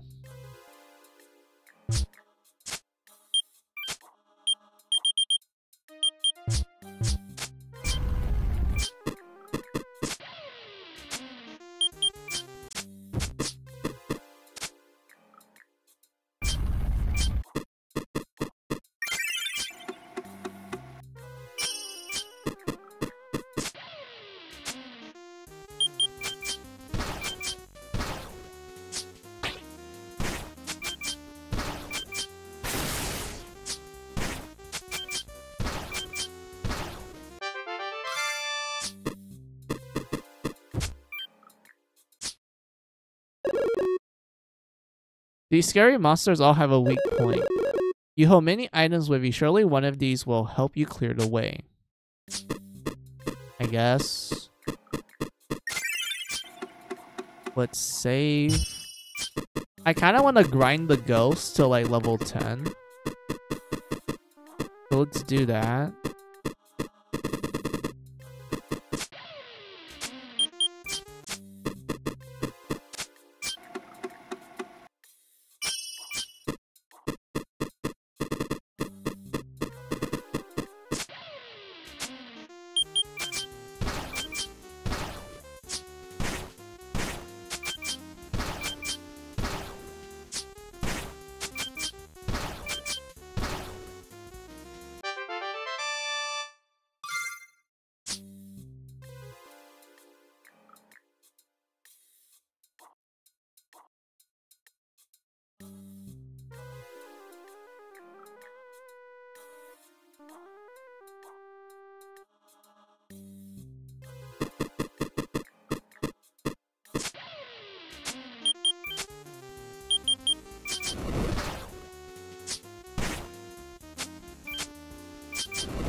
Yeah, that works.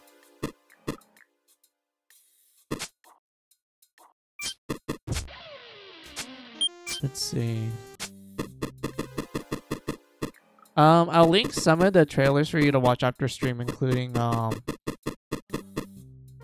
Street Fighter 6 Mice trailer, Mature Advice in King of Fighters 15. Wait, 15 in wait, they're having Mature Advice for 15?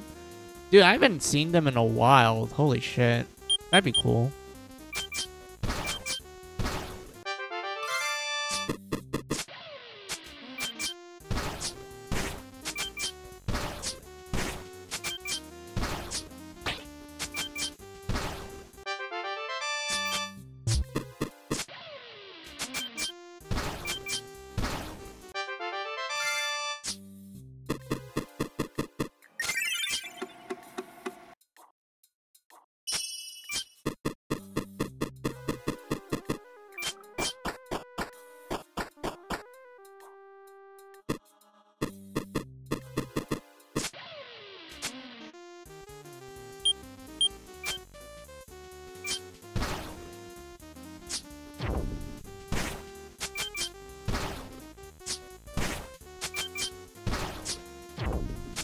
Fuck, I got poisoned.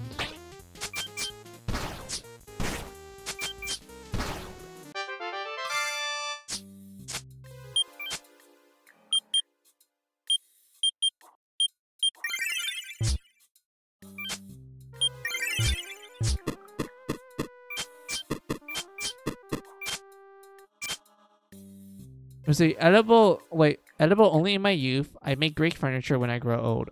That's bamboo. Because I know, like, people eat bamboo shoots. That's when they're, like, you know, sprouting and whatnot, and it's really delicious. I mean, I ate some bamboo shoots as well. They are really good. Furniture! Yeah, there's bamboo furniture. It's pretty strong.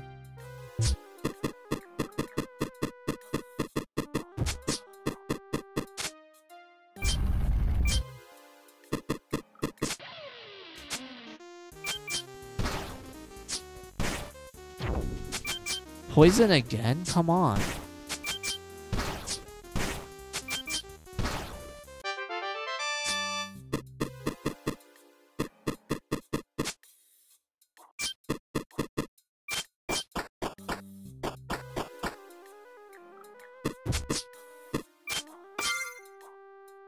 More ammo. Arab key.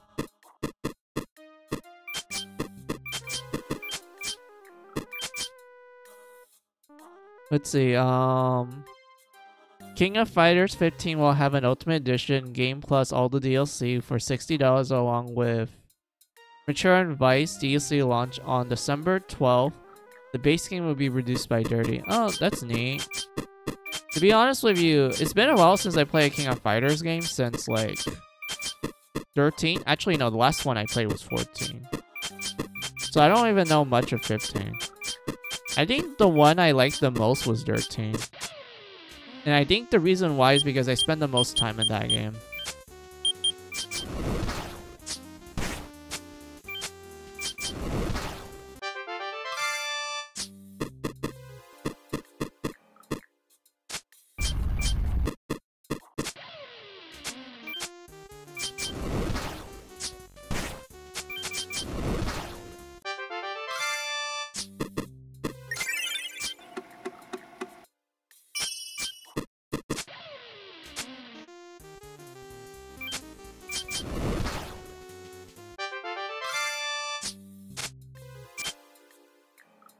From high to low, I sing as I flow. River?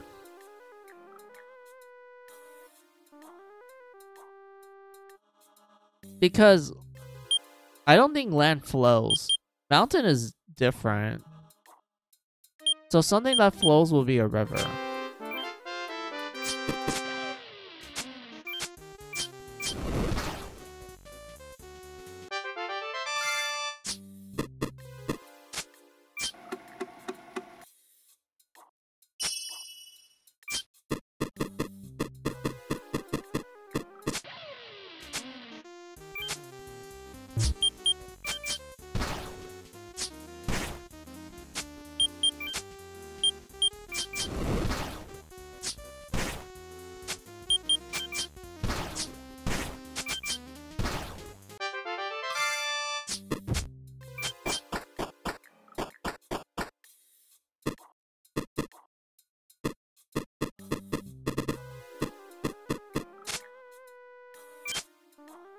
Let's see. Turns red, blue, and black.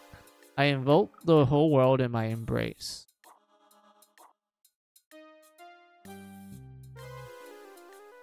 Wait, red, blue, and black. You embrace the entire world. C, it's stuck.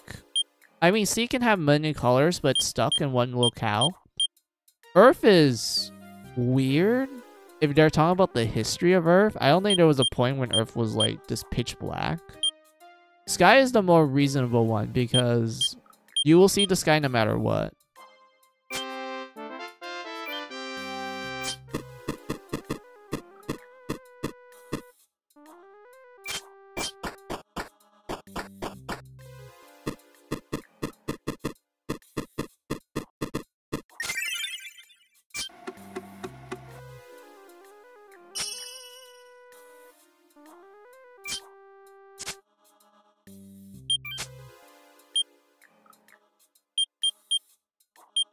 Let's see, lightning. I don't even remember if lightning was good or not.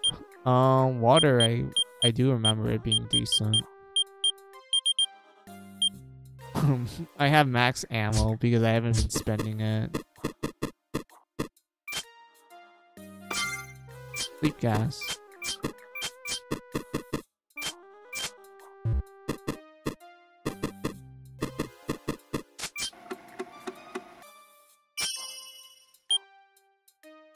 I think this is a good place for me to end the Rockford adventure and actually go and save my game.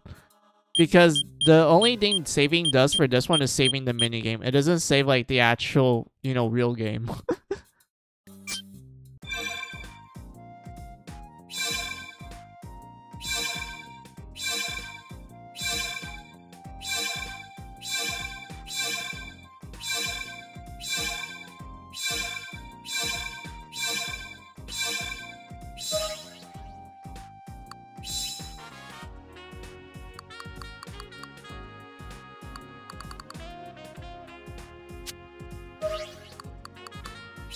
Let me save.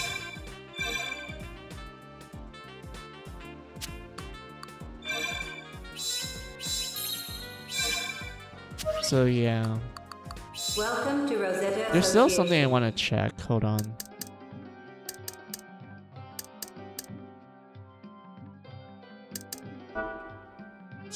Get treasure.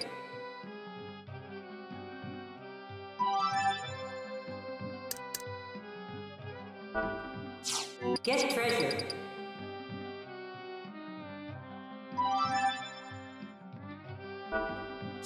Get treasure.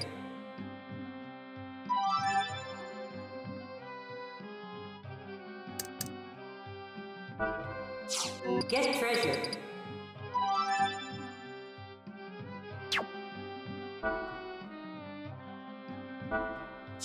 Get treasure.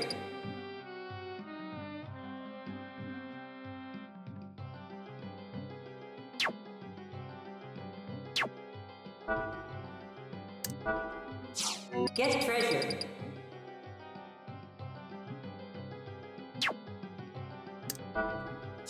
Get treasure.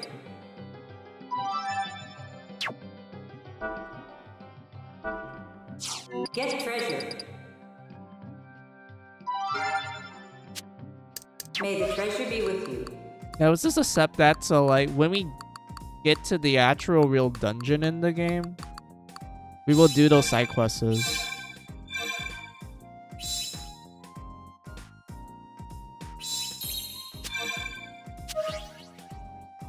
Alright, so I am feeling tired than usual, so I want to call off stream here.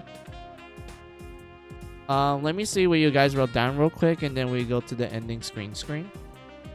Let's see, there's a cancel smut Sega Mega Drive game that will be finished and released in March 13th.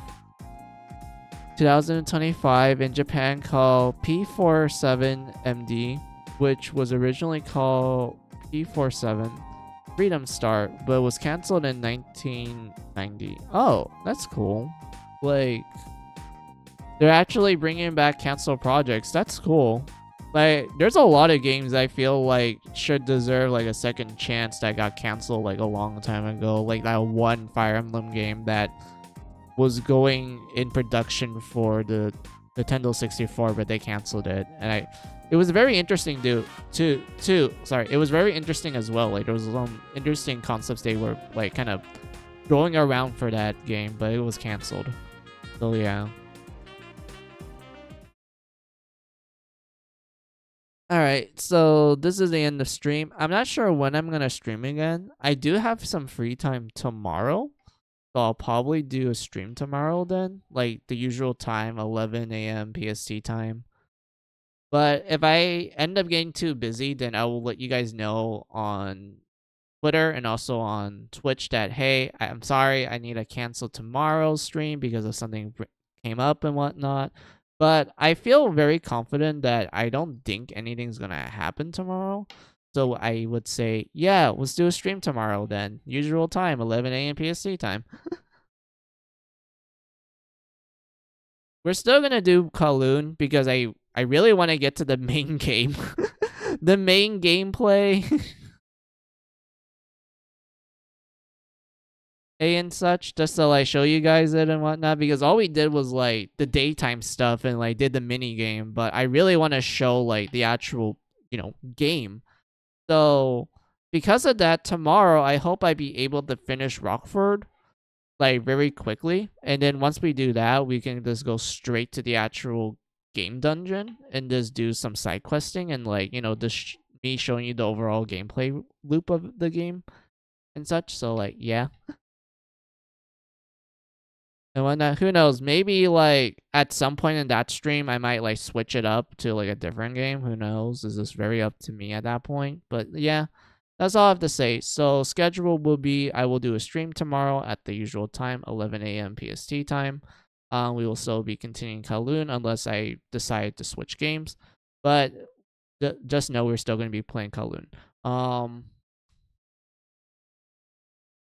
don't think there's anything else for me to say. And I think I already read up what you guys wrote down. So I'll just say my thanks and say my goodbyes. So thank you all. Well, I don't think I need to do a recap as well because like I literally just been playing Kowloon and I've just kind of been like just yapping the entire way and just didn't really do much of the game. So like, yep, 6 hours of just me yapping as usual. It's the normal. But yeah, like I said, I'm just gonna say my thanks and say my goodbyes to you all now. So thank you all for watching me. I appreciate it. Those who've been lurking, I appreciate the support. You guys are cool. Those who've been chatting with me, I enjoy the conversations we have.